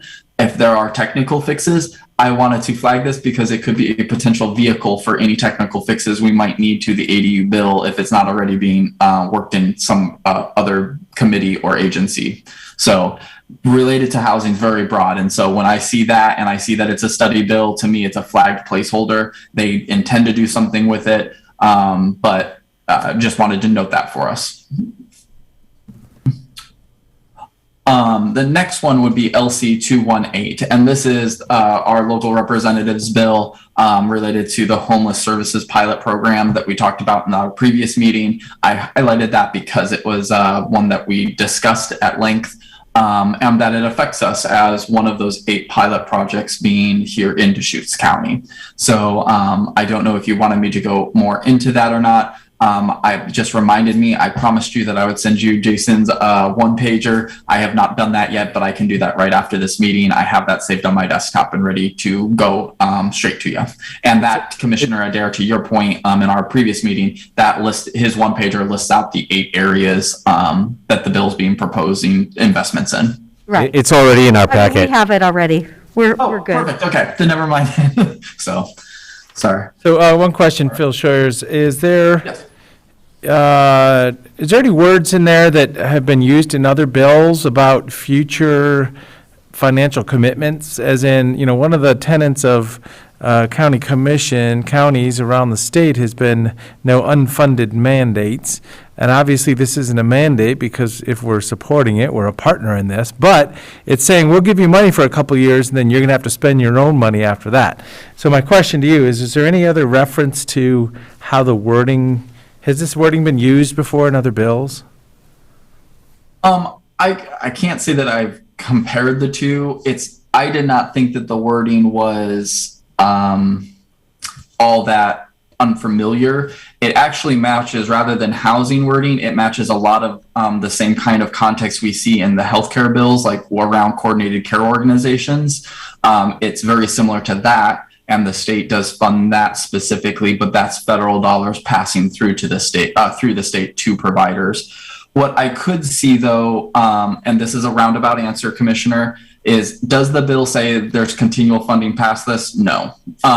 But what I see in some of these other bills, for example, they delayed the system development charge study bill so that they have more time to study. What I do see in the conversations is, for instance, that bill has said related to housing costs, and if those system development charges are going to helping housing, or is there other states using system development charges to make housing available or homeless services available? Just the conversations I'm hearing in these same committees is I think they're trying to find a funding mechanism for this, but it's not ready yet. And it will be a different vehicle. So to a direct answer, no, there's no promise of continual funding that I see in this bill specifically. Doesn't mean that there's not a parallel bill running to the side in another committee or the other chamber that's trying to set up a funding system for it. Well, because there is conversations around that. That's fine. Okay, thank you. All right. The next one I wanted to just flag was LC 106. And now this one is Speaker Kotek's, she had mentioned it as one of her priority bills. We had some conversations, robust conversations last session around community violence prevention, especially some of the justice reform bills. So this is kind of trying to pair them together. This is one that Speaker Kotek has said, we will come back and take care of this session. And so there was in her mind, unfinished business on establishing grant programs for community violence prevention. And in some contexts or some conversations in the past sentence, that would flow through local law enforcement. Others, it would flow through I'm blanking the agency anagram, DSSSPT. I might have just butchered that, but there would be then training that would go through that agency to local law enforcement. And so this is the skeleton frame of that. They did note that there would be amendments coming to this bill. And so this one flows it through OHA.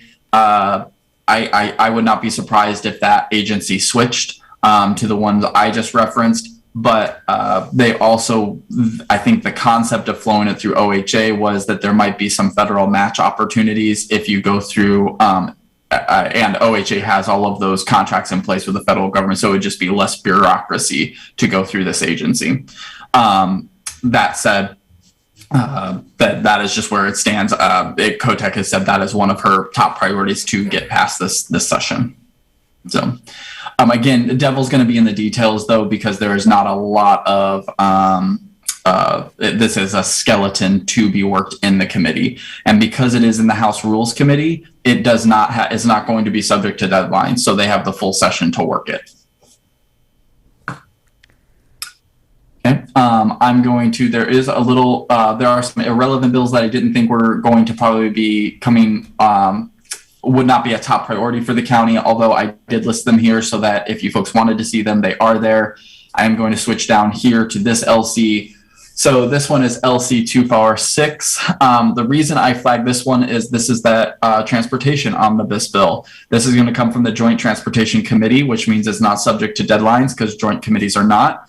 But I did flag it because there is a provision currently in here that would allow for local governments to impose a per trip tax or a fee or a similar tax for ride sharing services. Part of that is to help local governments, to probably your question on the other bill, they're looking at additional revenue opportunities for local governments to invest in green infrastructure. So from some of the conversations around these concepts, and I guess let me pause there. This bill took a bunch of discussions that have been played out over the last 3 or 4 of these committee hearings in this committee and just put them all in one bill. So just because they're in the bill doesn't mean they're technically associated with each other. The one I'm talking about with the new revenue source was about specifically how does local government invest in their properties to have more charging stations, things like that, and help them fund it. Because the state is not has not been the one funding those to this point, or if they have, it's been to the private sector or to individuals in the form of tax credits. And there's a robust conversation of whether that's going to be renewed. So I did want to flag it for you because it does directly call out local governments, but this is a bill too that will probably move later on or mid-session to late session, and there will be amendments to it for sure. Right. And then I'm going to scroll down here to a few more. These next two are ones that might not be a priority for us, but I just wanted to flag again because they're calling out local governments and they're making statements such as local governments must accept. It's definitely tied more to land use. So Nick, this might be in your wheelhouse a little bit more than it is mine, but it does have conversations about prefabricated structures and mobile homes, manufactured dwelling parks. Commissioner Damone, one of these I was wondering as related to housing, that might be a good vehicle for our conversation around the campgrounds. So I'm trying to find those type of vehicles as well. In these short sessions, trying to get an amendment in a bill is much easier than getting a full new bill introduced and worked that process. So when we see related to housing in any of these relating to clauses, those are potential vehicles for those type of amendments. So great, let's look for those opportunities. You know, it's not real clear what the ask is sometimes, but right now, if something could fall into place, we'll make sure to be ready for it. Absolutely, absolutely. So, and just for sake of time, I'm not going to read through all of this, but I did went through the bill summary. If there was any individual documentation that was supporting it, like a one-pager, I tried to skim it for just the who, what, when, where, and why, so that you weren't getting legal jargon that was taking a whole page. So any of these bills, I'm happy to get you the paper version of the LC. But I flagged these because, again, they're talking about land use and permitting of housing. This one's more geared towards cities, but I am assuming that Bend is to a size that it affects the rest of the county. So we just want to be cautious of, I wanted to make sure you folks were aware of that. So, and then moving down here to tax credits. So this one's relating to tax credits for the preservation of publicly supported housing. Again, this is a placeholder bill. They are going to have a robust conversation about this type of tax credit. It's geared towards more for private sector to help them get more engaged in the serving of the housing needs. But again, this one I think is going to change significantly. In the housing committee, they breezed over this one pretty quickly, but they talked about it in the context of placeholder. So again, it's a study. It does talk about a tax credit specifically, but I think that is to make sure that the relating to clause is a little bit more narrow than just related to housing. They wanted to keep the conversation specifically around that incentive. So what you will see is they're trying to have these bills come forward in policy and incentive formats. And then they have two options before them. They all can be amended into the housing omnibus bill, or they can try to make sure each of these meet the individual deadlines that we talked about on the calendar. But again, I'm not trying to be vague, just this is a one-page LC, it just doesn't have a lot of details at this time. So expect an amendment that would maybe be multiple pages long.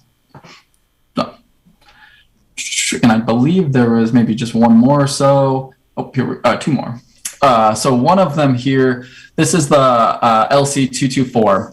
Now this is the one that's going to be the technical fix bill for the wildfire policy that was passed last session, Senate Bill 762. I believe maybe it was Nick or somebody that had said, hey, they're, just raise the flag that there are going to need to be some revisions, or at least there technical fixes that the county would be most interested in following. So I flagged that. And that this will be the vehicle that bill, those technical fixes roll forward in. So just keeping you apprised of that. They are going to, it's in a policy committee. So they are going to work it first. It is going to move on to, my understanding is to Ways and Means, because if the technical fixes include additional staffing, they will have to appropriate that. And so I just wanted to make sure you're aware of it. I do want to flag that with that comment, this specific bill was talked about in the sense of we can pass the policy and just fund it in the budget reconciliation bill and not have it go to Ways and Means. So the traditional form is the bills pass the policy, they go to Ways and Means. I would assume they would want that process, because then the bill goes from a policy committee that's subject to the chamber deadlines to one that's not. But if they already know that they have the votes in place and they can fund it in the budget reconciliation, I think that's a doable pathway as well.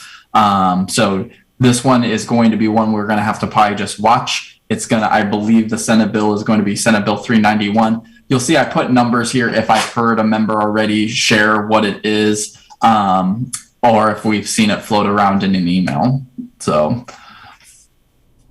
But there's going to be a lot of conversation on this bill specifically. And then these next two, I'm going to jump to 251 here and then go back to the marijuana revenue account. So 251 is the other priority bill or heavy lift. In our previous meeting, we talked about that they are wanting to have a few heavy lift bills that are omnibus bills. One of them, or that they are going to come back into session and that they didn't get to last session, they're trying to take care of this session. One was one we talked about with the speakers grant program. This is the other. They want to modernize the forest products harvest taxation, or the taxation program. So this is the vehicle that they will be doing that in. It will reinstate the forest products harvest tax, change the processes, and then also have provisions that are going to come from the private forest accords that were negotiated from the executive branch and private sector. So I believe there's going to be amendments coming forward in this, but I know it's a very technical bill. The sides of the private forest accords want to review the bill in its final form. So I wouldn't imagine this moving immediately. Plus it's in the revenue committee. So that again is not subject to deadlines. But it is going to be one of those bigger revenue bills that probably catch headlines in this session. And I just wanted to make sure you're aware of it, because it has been the conversation about harvesting and forests have been important in the past, you folks. So I would just say again that with the amount of private industrial timberland that we have in Deschutes County and the volume of harvest on those lands, I think this bill is actually pretty peripheral to our interests, but that's just my opinion. Well, it's an Oregon bill, so I mean, it's not Deschutes County specifically. Yeah, no, I mean, but history of there Oregon. there are counties that should care a lot about this bill, and we're not one of them. Oh, that's very helpful to know. Sometimes I just kind of cast a wider net and try to hope for comments like that so that I can narrow it in a little bit. So thank you. The House Bill 24, or not House Bill, sorry, LC number 249, I was reading House Revenue Committee. This is one where they are wanting to have a conversation about redistribution of marijuana revenues or tax revenues. What I'm hearing currently is this is a vehicle to tie it to inflation as it moves forward, but there's already conversations of trying to amend. I don't know how successful they're going to be. But they wanted to, for example, if you folks remember the City of Ontario proposal last session, where since such a large volume of product is sold there, being on the border, that they are trying to engage in getting that amended into this bill. I don't know if that has legs at this time. It didn't in the other session, so I'd imagine they're not going to want to push that in a short session.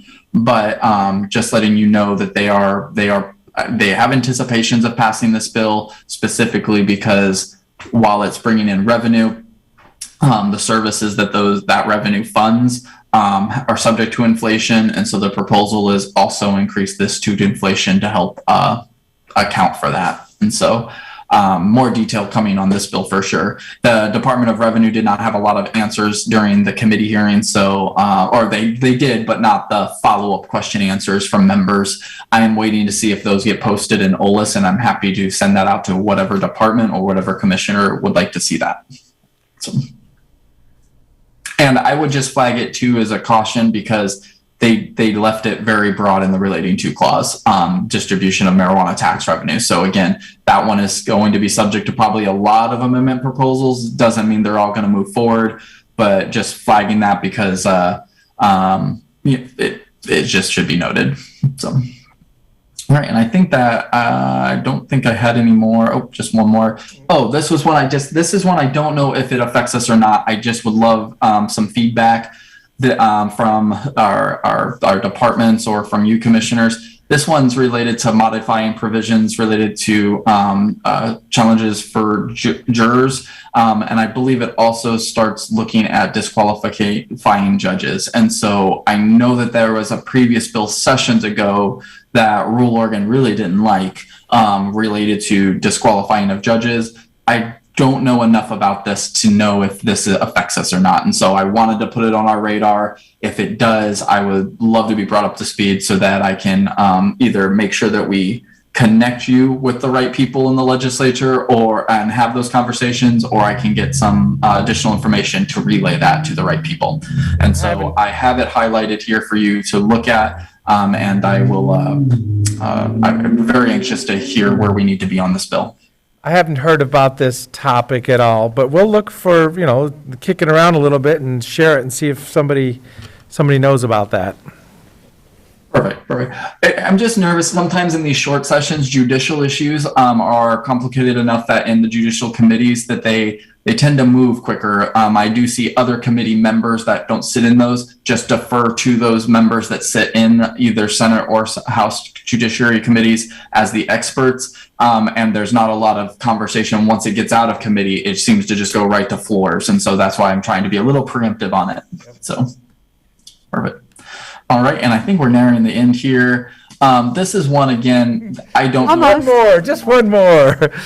No, well, I know we're getting to the end because I think there's only 109, so we're at 102 or 3. This one raised eyebrows during committee hearings. Again, being the county as a large employer, I just wanted to make sure you saw this. It's being brought forward as the Workplace Fairness Act by AFL-CIO. Some of the conversations are getting, I don't know, I've not read all the way through this bill yet, but it is getting, it is becoming a conversation that's probably getting tied up with previous ones, where they are doing look backs on if there are disagreements with employers, how far back they can go on those disagreements or wrongs. And so I wanted to make sure, again, that the county had an opportunity to look at this bill being a large employer in the area. So, but again, this one might just be, it's a lot of legalese in the bill. So, So, but now I am promised that is the end. So, this one is in your in Nick's hands. I am happy to change as we make marks on this, upload anything once bill tracker comes online. But this at least gives us a good portion. We're expecting about 300 bills, 250 to 300 bills. This is about 100 of them. So if we can get a bite out of that apple now, then if everything else gets dumped on us the day before session, it's a little bit less of a tsunami, I guess. Yeah. So, but all right. Any questions that I can answer, or I know I threw a lot at you. No, this is great. Thank you so much for going over those bills. And so we'll, have another maybe 150, something like Yes. 200? If Yep, there's up to 300 bills? Okay. Yeah, as those member bills become available, that will have to occur. So what you were just showing us, that will be emailed to us and we can kind of, And that should be in inboxes already, not yours. I sent it to staff first, just to make sure I didn't make any errors there. And I'm happy to do whatever's needed in the next step. okay, wonderful. And if it's not to you, that is on us. I did get them to that late today. So made changes and got that to them today. And you guys are already in meetings, I believe. So. Okay, great. All right, so, Bill, one bill that I'm not sure if the legislative concept is on your list already or not, is a legislative concept from Representative Helm, focused on wildlife crossings. Oh, yes. He wanted to make $5 million available for wildlife, highway wildlife crossing projects around the state. And we have built more, ODOT has built more wildlife crossings, in the Highway 97 corridor here in Deschutes County than they have anywhere else in the state. And they're making a real difference in terms of mule deer and large game mortality along our highways. And our big game populations are declining anyway, so it's anything we can do to slow that and reduce the levels of decline would be really helpful. That is in the tracker, that Excel document. I don't think I highlighted it. I think I emailed it off, but Nick, Laura, and Whitney got me that email, and it is in our internal tracking system for Deschutes now. Great. So. Do you know the LC number for that one yet, or?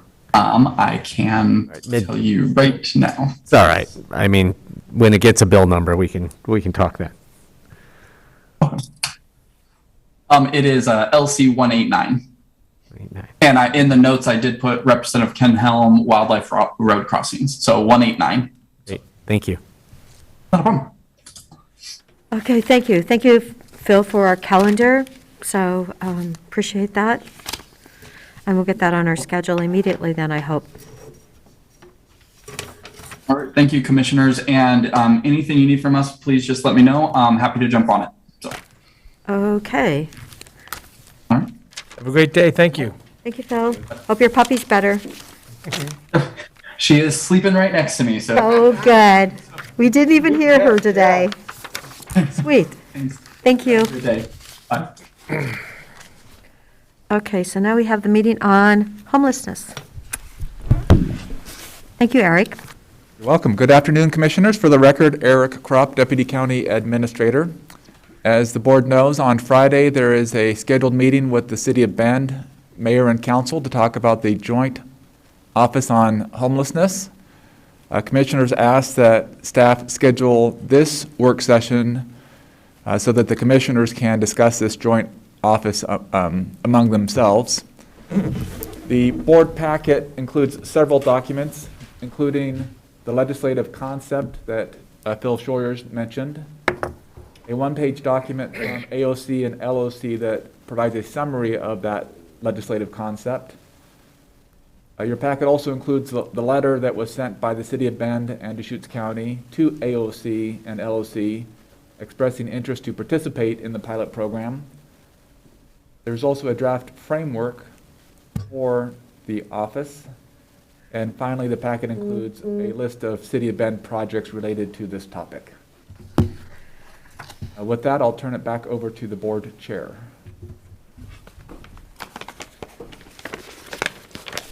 Yeah, this is time for us to be able to work together a little bit on this. So the letter I signed this last year, December 8th, I remember we talked about recently completed work on the following tools to improve coordination, a community vision, mission statement, milestones, and strategic plan. My understanding that was still coming on December 8th when I signed something like this on our benefit, our behalf. But do we have a clear set of information of what's a vision and a mission statement and milestones? At this point, attached to your packet is that framework for the city and county and city joint homeless office. That's just a draft that staff has worked with, county staff and city staff have worked together just to put something on paper that summarizes what a draft IGA could look like. It certainly needs more discussion and input from both this board and the city council. And then separately, there's the City of Bend Emergency Homeless Task Force project. Yeah. To the extent that we want to use the Emergency Homeless Task Force strategic plan, you know, as our sort of advance work for our coordinated office at the local level, that is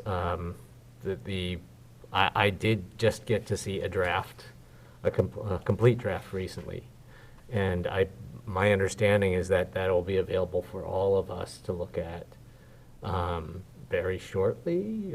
When is our joint Friday. meeting with the City of Bend? It's this Friday, upcoming Friday. They said they would get it to all of us at least a few days before the joint meeting with the City of Bend, City Council. So since that's this week, that should mean any day now. Well, we actually have a meeting tomorrow on the agenda in the morning, so definitely we should come up with what. Well, I mean, this is our work session item to be able to communicate amongst ourselves. So, as I say, I want to feel good about doing the great work we're all going to do together to mitigate the impacts of people struggling, looking for housing. But the mission is that, remember, we were talking at our retreat day, is there a date and a time that we're going to ask people not to be on the side of the road in downtown Bend or not?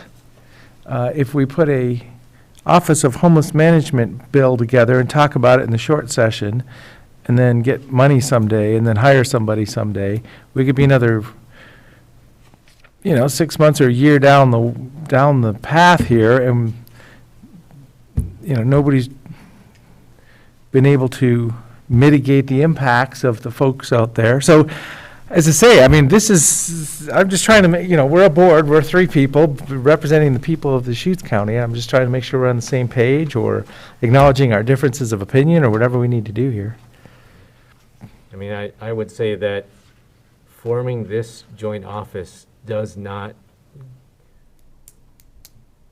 create a body with the authority to say, the capacity to say, after this date, no one will ever sleep on a sidewalk ever again in Deschutes County. What it does allow, and part of the reason I say that is because the actual work, the real work of reducing homelessness is done by service provider organizations. So we are depending on them to do the work to get us to that goal of zero functional homelessness, or there's a shelter bed for every single person who's experiencing homelessness. What we can do is support them in that work. And so this joint office is not, I don't think it gives us the ability to say, at this date, we will, homelessness will be over. What it does give us the ability to do is support the organizations that are doing the work to increase their capacity, to address gaps, to scale up their efforts so that we can get there. And there was actually a really great op-ed piece in the paper just yesterday on Sunday by Eric Tobiasen that kind of laid out how coordination of service providers, in this case Ben Heroes Foundation and Covo, with the county and the city, through an informal process, was enabled them to get to the finish line with the Veterans Village, and basically, Eric said he fully supports doing this joint office because it'll formalize that kind of coordination so that we can all work together and get more of this work done, which will get us to the goal of no one sleeping on the sidewalk. It's interesting because I believe today starts the point in time count up maybe through next Monday, and I'm thinking like, okay, our weather, maybe we'll actually get a count because it'll be easier to access the homeless. But yesterday I had an experience where there was a naked woman in the street here in Bend, I believe on 2nd Street. Some people had called 911 that I know, and they were told that several people had already tried to help that person, and it seemed to be a really serious situation where that person truly, truly needed help. And so I got an email from them, and I sent it on, and hopefully somebody said, okay, really, truly, we need to help that person. And they were aware that I'm really working on Deer Ridge, and they said, oh my gosh, do we not need Deer Ridge? We need a place where some people that are truly in need of major psychiatric help. So anyway, they just felt like, oh gosh, this woman was so dangerous. She's in the road, and it's on one side you feel like she's begging for help, but then she's saying no, she's refusing it. So just, I guess it's a problem. Yeah, I was going to report back during other items that I went out to help out a little bit with the point in time count this morning, just because I was really curious about how the process worked. And since we are constantly working with data from that is gathered at the point in time count, I wanted to see how the data was collected. And I was incredibly impressed by the work that I got to spend some time with, among other people, Katie DeVito from our homeless outreach team this morning, and I was just extremely impressed by the process of getting people to give you their information so that you could have some records on them, or so you could literally just so you could count them, because I'm like being a natural resource manager. It's really easy to count trees. They can't walk away and they can't say no. But there's tremendous. I was just super impressed by how artful, and how complicated it is to approach someone and ask to record information about them, so that we have an accurate census of how many people are experiencing homelessness in our community, and what their backstory is. Officer Zook, when I rode with him maybe last year, went to all the different, went to Antler, Juniper, and China Hat, and he actually had everyone mapped and actually had their story with the map. If they had children, if they had mental health issues, if they were the working poor. I mean, truly, it was clear that he knew his community and where they needed help. Well, so, as I say, I still struggle with this. We crossed this topic a little bit during our retreat days. This is all structure and content about defining something that's vague. I think I mean, so is the message to the community, well, we're going to study it for a while, we're going to put a committee together, we're going to spend some money on it, but, you know, if there's people behind your business, we're just, you know, you're being impacted, the car batteries are stolen, there's bad things happening, we're just not dealing with that right now. I mean, that just feels like that's the message. And as I say, I'm not trying to, I mean, the message is we're helping to build the capacity to fix the problem. very, very vague and generic.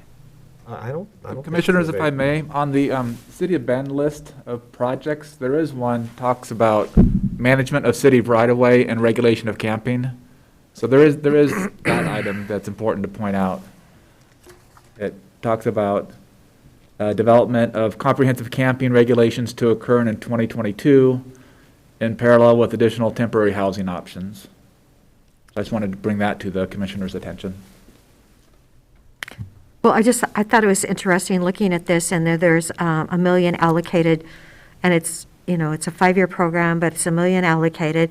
And so I was actually texting with my sister, who's a teacher at Hermiston, and I go, okay, I go, Maureen, what's your homeless population like? And she goes, because when I drive around Hermiston, I don't see it. And she goes, well, they're in like RVs and things. Their minority population at Hermiston High is 54%, and 68% of the kids in that school are economically disadvantaged. So I noticed it's for Umatilla, Stamfield, Echo, Hermiston, that where they're focusing there. So, you know, but their problem is not quite so obvious as what I see in Deschutes County when we drive around. Housing costs are not nearly as high there. Yeah. So as I say, I think I'm gonna be in a different path than some of the other elected officials here in Central Oregon on this, and I want to work together, and I want to make sure we're supporting each other. I have it.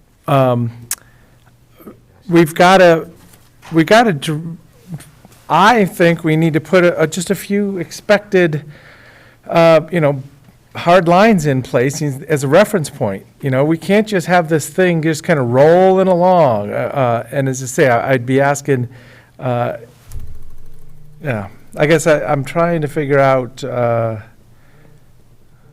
where to go with this. I just don't see it the same as some other elected officials. So we're going to be in a joint meeting with the City of Bend. I don't know if there's a lot of continuity there. I've heard many times the feedback is, well, can't do it, it's illegal. Martin versus Boise, we can't try anything. Well, it's just a different mindset. So I mean, as I say, I'm just letting you know, it's different. One of the opportunities presented by this joint office is to actually have governance around homeless issues. Right now, we have a bunch of service providers, many of them nonprofit organizations. We have laws that apply to things like, parking in the street, or, blocking up the right of way, or disturbing the peace, or things like that. But we're taking these laws and we're trying to apply them to this kind of niche, unusual situation of homelessness. But we don't have a whole lot of governance specifically around homelessness. So actually having local governments get together and engage in thinking about how do you fix homelessness, but at the same time, how do you protect public safety? How do you think about the unusual land use implications that come up around this issue? That we actually have an opportunity to do that in a focused, coordinated way with this coordinated office, as opposed to trying to take a patchwork of laws that were not specifically written around homelessness and figure out how to interpret and apply them to, the crisis of our day, basically, in our community.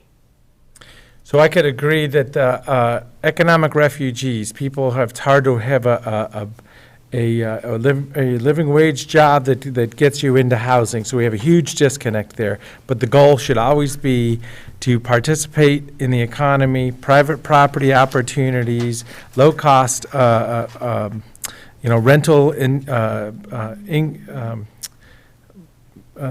starter homes, opportunities.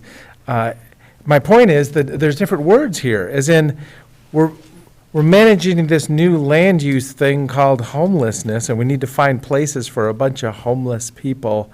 That's different than the goal is to get people housed.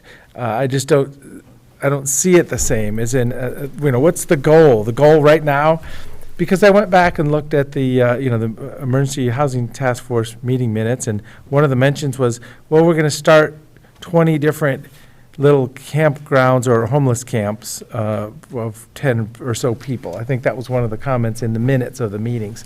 It's like, oh, well, I'd never heard that. I mean, I saw it in the minutes of the meetings, but is that the goal of the Emergency Task Force now, the group that was putting? I haven't heard. Nobody's telling me this. The goal is to end homelessness. The interim steps are providing shelter as needed for people in order to help them stabilize their lives and get on track so that we can end homelessness. And we should have. There's a whole lot of interim steps in between someone being, having their life, spiral out of control in various ways to land them and as homeless, and then being an employed and and housed person.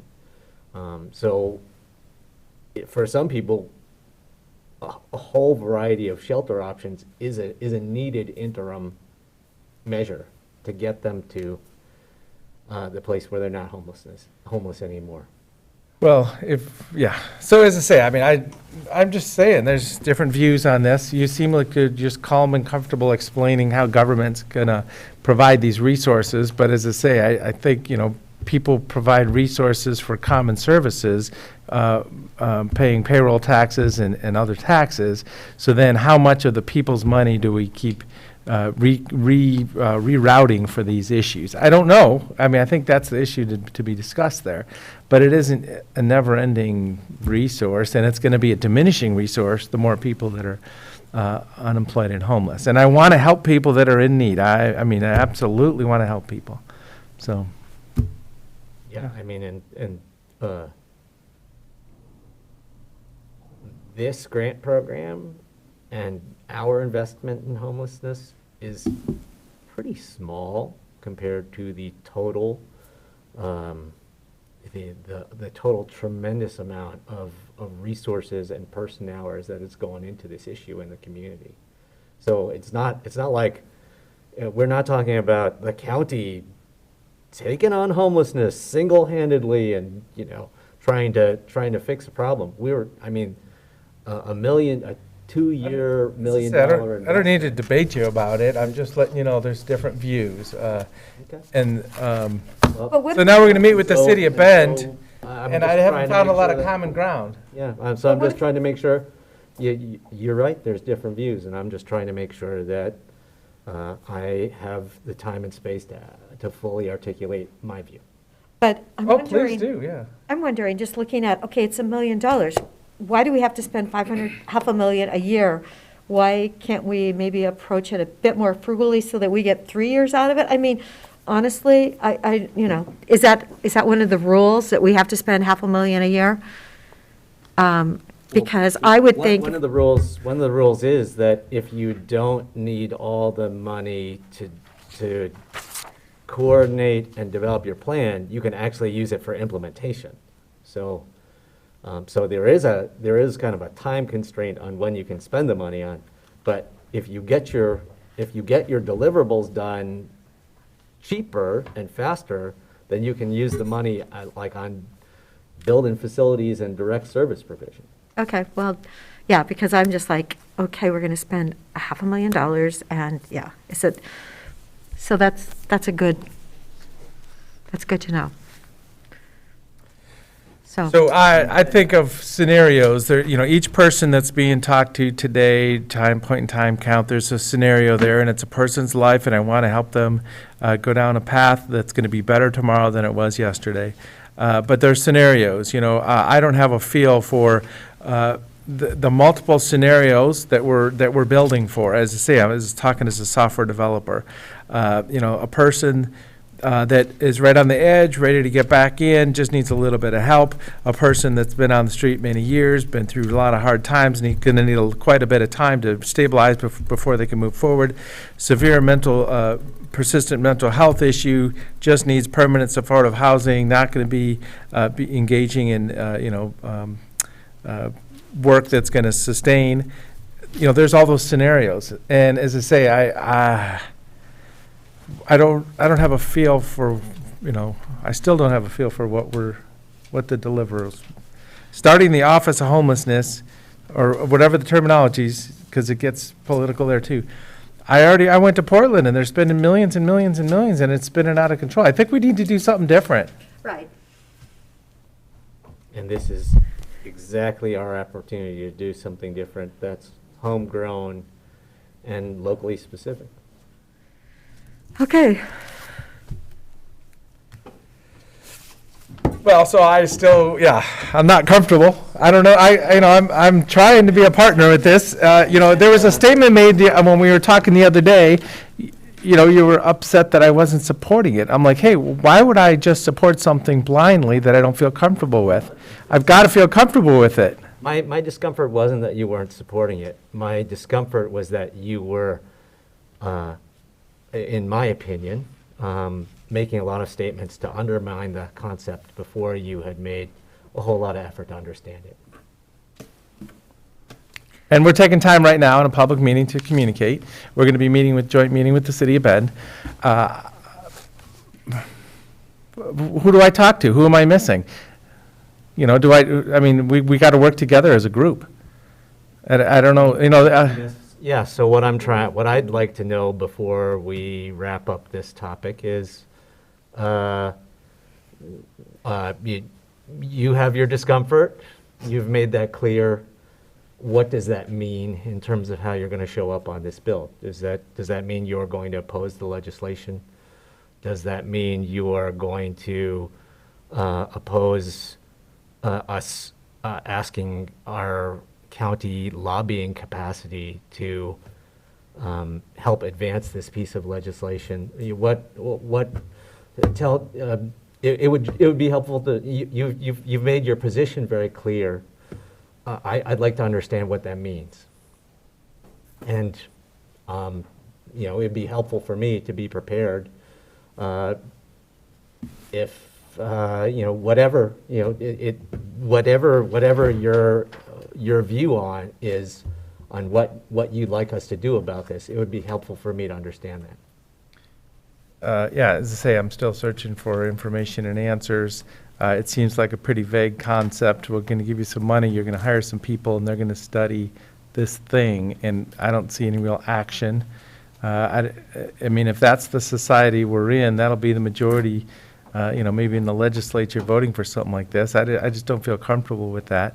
It takes effort. It takes effort in our community to help people in need, obviously, but this just seems like this vague thing off into the future when we have things to happen right now. So, I'm almost just, I did sign this letter. We started with partnership up front. Now we're going to go sit with the City of Bend Council again, and I just have questions. We talked about what's our community vision. Why don't we have a community vision on this? Does the Board of Commissioners, the three of us, have a community vision about this? We've got the responsibility of the land that the county represents on the east side of Redmond. We have public lands all around us, which is the federal land. We have state lands that people are on, but then also downtown Bend, which is public land of the city. It's all jurisdictions. So this whole thing. Well, I will repeat something. I probably have said it before. But I remember being in that homeless meeting probably in 19 or early 2020, and there were like 60 people in the room. And J.W. Terry went up to the front of the room and said, there are way too many people in this room to ever really get something done. So we've got some incredibly compassionate people that have been working so hard on this. And then again, we had that emergency team, which honestly, I thought they should have been meeting every week, because when you could see how many, our homeless population, if it truly, I believe it was up to 1,500. Colleen and I conferred and agreed on, it was up to 1,500 people in Little Deschutes County, population 200,000, right? If you look at the percentages, that was huge. So honestly, this is going to be a very small team. Hopefully, they will be able to pull all the direction and really give clear guidance to what we need to be doing. I mean, it's an opportunity, and I do believe that there is that chance. Yeah, people say to me, I don't understand the rules. I don't understand when they can trash and leave Hunnell Road the way it's looking. And if I left my trash cans in front of my house, I'm sure I'd be cited. I mean, we try and follow the rules, and so hopefully this group will have the capacity. The problem isn't getting better. Well, it has to be Surely- defined with the capacity. Either this group does something or we don't do something, Right. So, I mean, are we going to empower some people to have a meeting and talk about it and fill the room up with discussions? Or are we going to have somebody, asking multiple people on, 2nd Street in Franklin not to be, and impacting the businesses and being in public places? So how do you actually move forward with any actions without a plan? Which is what this joint office is supposed to do. It's supposed to build us a plan where people will have thought very hard about what the highest priority, most strategic actions are going to be to move us forward. Because we can throw out like the idea of the day all year long, but sometimes those ideas, are a moment of brilliance, and sometimes they're total dogs. But when you get a whole lot of people who have an intimate understanding of the problem, and week after week, they're saying they can put their finger on it and say, "Yeah, this is still the most strategic thing for us to do right now," then you have a plan with priorities, and you go implement. And that's what this is intended to help us do. Okay, so then, is there a strategic plan with deliverables that's being talked about that I don't know about? It is the product of the joint office that we can decide to create or not. There is the strategic plan from the Emergency Homeless Task Force, but you all have already expressed great skepticism about what that group is going to produce. But it can't be us and them, it's got to be us. It is us. And there's quite a lot of times when us gets a whole lot of skepticism and criticism from us. So this is the messy process of communicating. Well, there's also the messy process of approaching something in an open-minded way and in a productive and constructive way, and trying to get out of it what you need versus throwing rocks at it. Okay, yeah, so back to the beginning, it's just it's the vision and mission of what we're even doing here, I guess, is what I'm not real clear on. Yeah, I mean, so if the joint office's primary product is a plan, if the Emergency Homeless Task Force is producing a plan, if we like it, that is a very fast track to the place where we can use the remainder of the joint office money on implementation. If we don't like it, then it is the opportunity for us to go through in a thoughtful, focused way what should be in a strategic plan.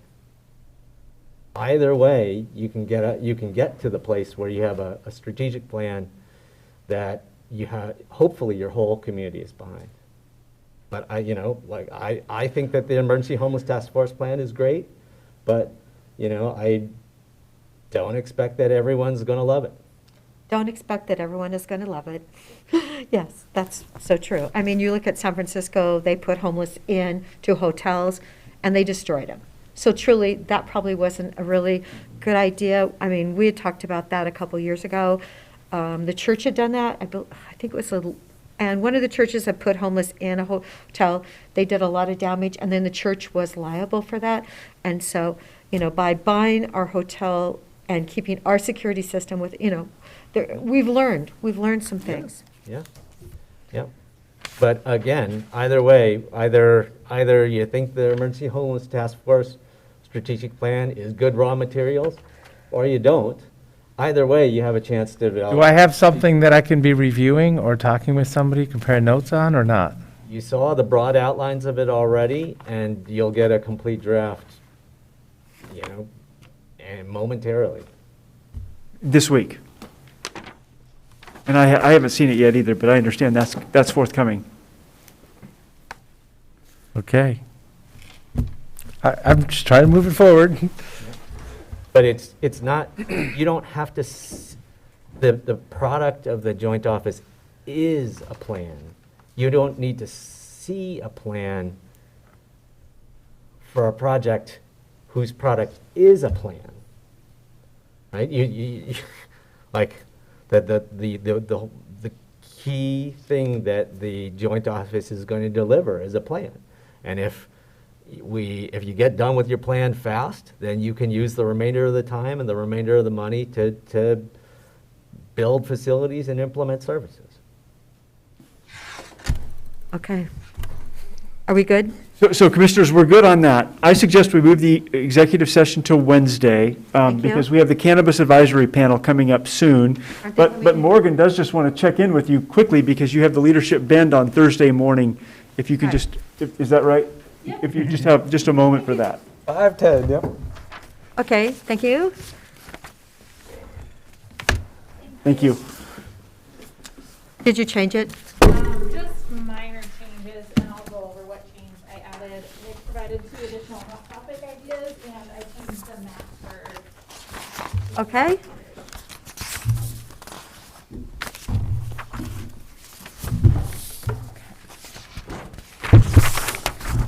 So this is for Thursday this week. This is this Thursday. We're going to be online. Yes, and for the record, I'm Morgan Emerson, Public Information Officer. So this is the draft Leadership Bend presentation for Thursday's virtual presentation. One of the questions I do want to make sure I cover is, would the board prefer to Zoom in together from this room or individually? Oh, I think I will not be here. Okay. I'm already committed to. Okay. I'm just, I mean, if you guys. I think it's better to be in this room. Except if we're in our own office, we don't have to wear a mask, right? Correct. So. And we'll fill up a square as opposed to be a teeny Right, little. so let's go in our own office or whatever. Perfect. And so then the other item, before I go through this top to bottom, is in the past, I know the board has sometimes chosen to predetermine who will take which slides, and sometimes you wing it. Yeah. If you have a preference. Well, we'll be on a video, so it'll be kind of tricky to wing it, because it's fun to wing it when you're standing next to each other, but not on video as much. It's a little bit more difficult. Yeah. Okay. Yes. I'll speak about myself on this introductions page. Okay. I'm So- joking. Since you want me to introduce you? Nobody Okay, else is so gonna Morgan, introduce we'll each talk about, introduce ourselves with, how many minutes is this total presentation? You have typically about 45 minutes to present and 30 minutes for questions. Okay. So it's going to start at what time? 10:15. So 10:15 to 11:30. 11:30, okay. Well, I just committed to something at 11. I was thinking it was only going to be 45 minutes, but. Oh, that's what's in my schedule, that it's blocked out, that, yeah, Megan, we were trying to identify it. Okay, that's what it is. The original placeholder was only 10 to 10:30. Yeah, okay, gotcha. All right. So we think we're going to go to 11:30. Yes. Uh-huh. 11:30, we'll be done. Okay, so we've got the agenda page. Do we have a sense on who would like to run through the agenda? And if you have any, Oh, sure. Commissioner Dare, I can do that. just kind of run through the bullet points. Yeah, I'll just really quickly run through it, read it for them, and then introduce myself, and then Commissioner DeBonne, Commissioner Chang, and then who wants to talk about AOC? Aren't we just going to show the video? Well, last year, someone introduced the video and just took a minute or two. okay. I can do that, just saying there's 36 counties in the state of Oregon. The Association of Counties is our membership organization or advocacy organization.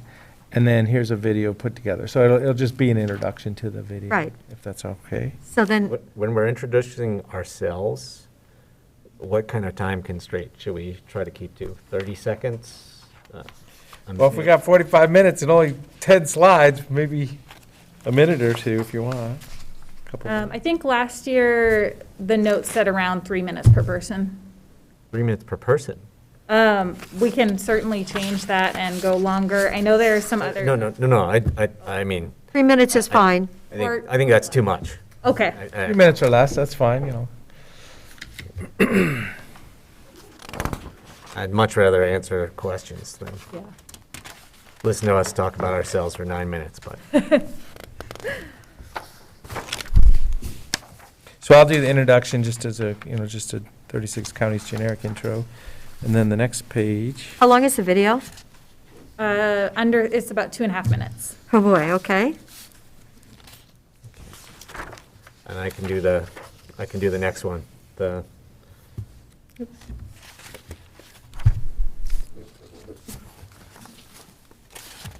Okay, so you'll take, and then for the boards and commissions, will you each share the committees you're on, individually on, or will you cover for everyone? Boards and commissions, sure, we can do that. Talk about our own stuff real quick? Yeah. Should we just have a slide for that? Yeah, maybe our own If slide. we're going to cover which boards and commissions we sit on. Yeah, I can create that. We have it somewhere. It was on our retreat. And then we could do, 2 or 3 minutes a person on that too, just so that'll give us the kind of same cadence maybe. Okay.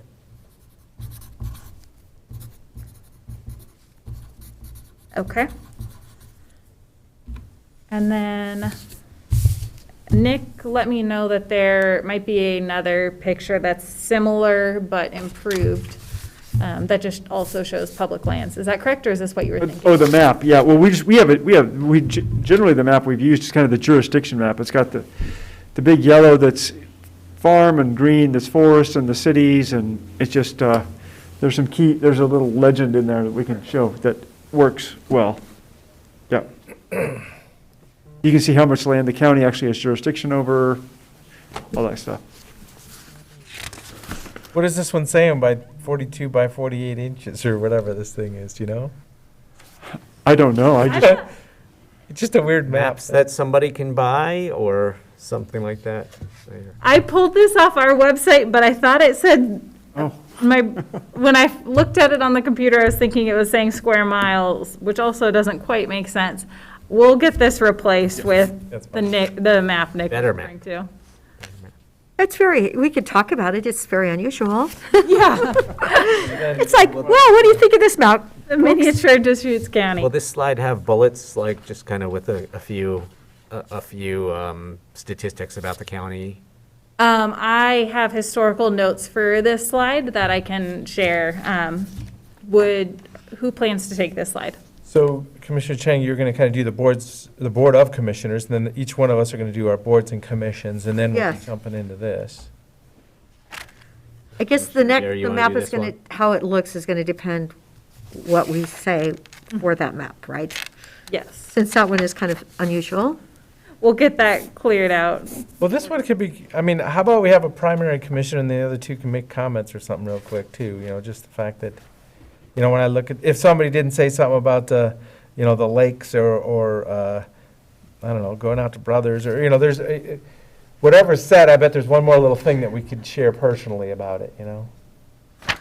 Okay. I definitely, I want to protect a lot of time for people to ask questions. So, I mean, I would lean more towards just, couple of high-level geography statistics and keep it moving. That'll be my preference. That's fine. So Commissioner Dare, you want to do that slide? The map one? Oh, why not? Yeah, okay. I took geography at the University of Oregon once. Sure, I'm I'll sure. do it. I'll do it if you No, want. I'm happy to do it. Morgan will feed you all the bullet points. 79% public lands. So then I can introduce this one. I'm just thinking if we rotate and kind of. Right. The Board of Commissioners and the other elected officials, and then departments, kind of highlighting that we have Deputy County Administrator, 2 of them now, and Nick Lelak's in here. So, and Nick, you wouldn't be attending this, or would you? I'm going to try to attend part of it. I have this quarterly regional executive administrators meeting that COIC organizes, so I will be there at some point. Okay. Yeah, so, but you wouldn't be part of the presentation then. So then, as I say, when I look at this, I think of, talking about the fact that, the health department and public health is a priority, but it's also behavioral health, which is mental health and addictions, so that's a statement there. Veteran services, we definitely have staff and outreach efforts for veterans looking for benefits that they deserve. I don't know if I'd go through everything. Solid I thought you were waste. going to do the elected ones. Well, yeah, so I'm just thinking, I'm looking at the different parts You and wanna- pieces. why don't How you much do would I the- talk about this Yeah. slide is exactly what I was thinking. Okay, so Want me why don't just you do do- the elected, That's fine, so just do the elected officials. and either I'll either do maybe the administrator, what Nick's responsible for, and then, let's see, so then we have Whitney and Eric. Do you want to do those two? They have 9 different areas that So they. break this slide up into 3. Yeah, I think so. Then it makes it easy. Bill, do you want to do those 2, the outside 2? I could. You could do the I mean, what- I also think, we could keep it to a minimum too, and just, say, this is the organization of the county. Here's, here are all these elected department heads. Here's all our. I was thinking that I'd do the whole slide, but as I say, when you think of solid waste, that's a pretty big operation. The fairgrounds is a pretty big operation. The road department's a pretty big operation. So that's what I was thinking as I'm looking at these bullet points. No, There's it's some really- things I yeah. like to pull out. Yeah, there's some really important things there, so I. But it's just saying they're big operations. We don't need to talk deep into them. No, That is, yeah, those, I mean, I could see going either way, like giving a little bit about each department, or just saying, here's our departments, and let people look at it, and they can say, they can, in their own head, say, like, gee, I have a solid waste question. I'm going to ask about that when. Yeah, and then each one could be talked about. maybe, Morgan, you could time this out. If, let's say, what do you think, 3 minutes to you explaining the elected, 3 minutes for, No, it'd take about 15 seconds. okay, so that's 15. I mean, I'm not Oh, looking you at this deeply. This is more Okay. just introductions. Yeah, I mean, again, I'd love to see us reserve as much time as possible for people to ask what they're interested in. Ask about what they're interested But if we got 45 minutes, it doesn't matter if we spend 5 or 10. Yeah, we have 45 minutes, so, in. okay, if so then there's- we go to if there's hot any- If topics. there's any slide where we're going to do that, like go much more in depth, this is a good one. Yeah, okay.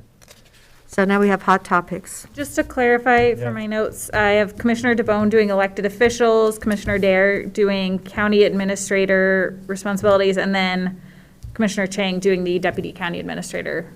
Want to do that? Sure. Sure. Okay, there we go. And then for hot topics, I just want to note, this is including a few more bullets than were included last year, to provide some options for the board's consideration. And from the last draft, just to note a difference, Nick added managing growth and a bullet for managing growth and employee retention and recruitment for consideration. Which is kind of our Right. topics from our retreat. I can cover this slide. maybe like a sentence about a few of these and, just naming a couple of the other ones. And I thought employee retention and recruitment would resonate with the class because they're likely experiencing it in their organizations as well.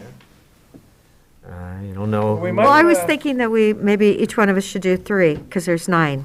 So we could each do 3. Well, so you're thinking just introduce the topics just by name real quick? I'm looking at Commissioner Chan. I mean, like, for managing growth, Deschutes County is the fastest growing county in the state. Yeah, but I mean, You each can one of tell. these could be a half-hour discussion with the I mean, chamber people. literally, any one of these could be a 45-minute presentation in and of itself. Yep. So, I mean, just kind of going back to the balance between, tickling people's interest and leaving a lot of time for them to ask about what they're interested in. I'm, that would be the way I would. What about maybe putting this as like the end slide where, after we talk about County College and connecting with us, maybe that's the end slide that is discussion starters too. Right. Maybe that's what that could do. Yeah, I think that might be a better, if you want to flip those 'Cause two. then, if there's a lull, somebody can say, now that topic, Right, that's a perfect segue. Okay. Sure.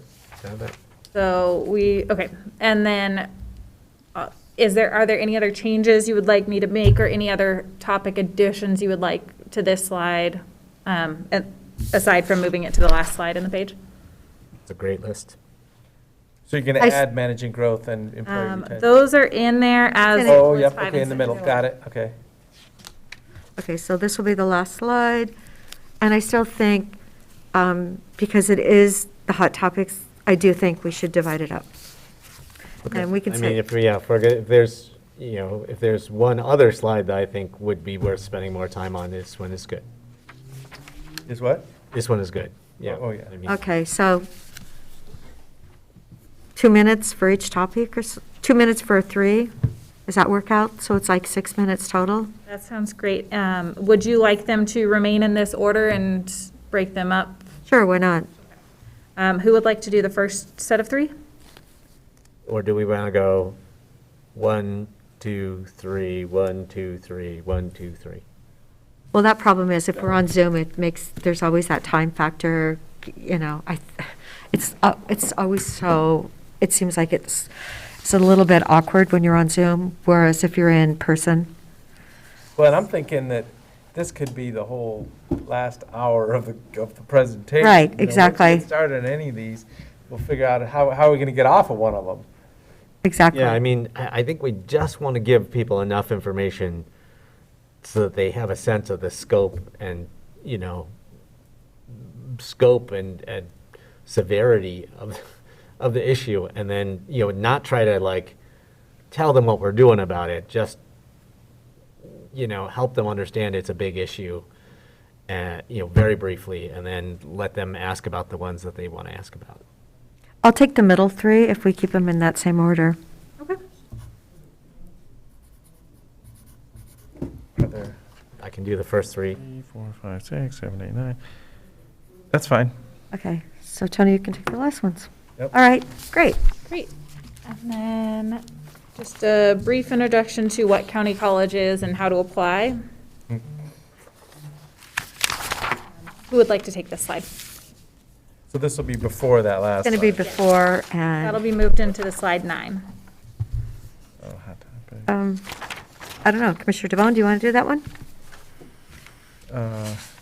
Sure, yeah, so we're going to break up the Board of Commissioners one, or the Right, org chart one. Yes, So then I'll, just say some nice welcoming statements about County College. right. And we can all, I mean, there's no, It's already on the initial County College. You might want to change the agenda too. Don't forget to flip that, Morgan. Oh, thank you. I really gotta go, because my kid Yep. is, they're family emergencies, so he has to be, I'm his only person right no, now. not a problem. And I wanted to get him fed before our cannabis advisory panel meeting. And Okay, I'm not going to attend that And you're tonight coming then, to so don't that. worry about Okay. that. All right, I'm gonna attend virtually. all right. Okay, Perfect. And you won't be there, Commissioner? No, Okay. there you go. didn't get posted. I know that was. Doesn't work, so it's fine. So let me see. Okay. Final question, would you like me to remove the final question slide and use the hot topics in lieu? Or leave this? Probably leave it, well, who's going to move the slides? That's the other big thing. You're going to be there doing that? Do that. So I think you'd leave it there, but we may not get to it, because if we just stop. Like at the bottom of the hot topics, like make a little space and put, like, Questions? what are you interested in? Or, what's a hot topic for you? Or something like that at the bottom. Okay. So I was able to attend AOC Courthouse Task Force meeting today. It was a video call. Our memo was in there. Lee Randall and I presented it real quick today. So it's just part of the mix with the other asks around the state. Just wanted that to go on the record. Okay. And I was on the behavioral health meeting last Friday, so. And interesting. Yes, and the main presentation was how to fund the stabilization center, considering the grants issues, so anyway. Yes. Okay. All right. May we adjourn now? You're in charge. Thank you. I think they want to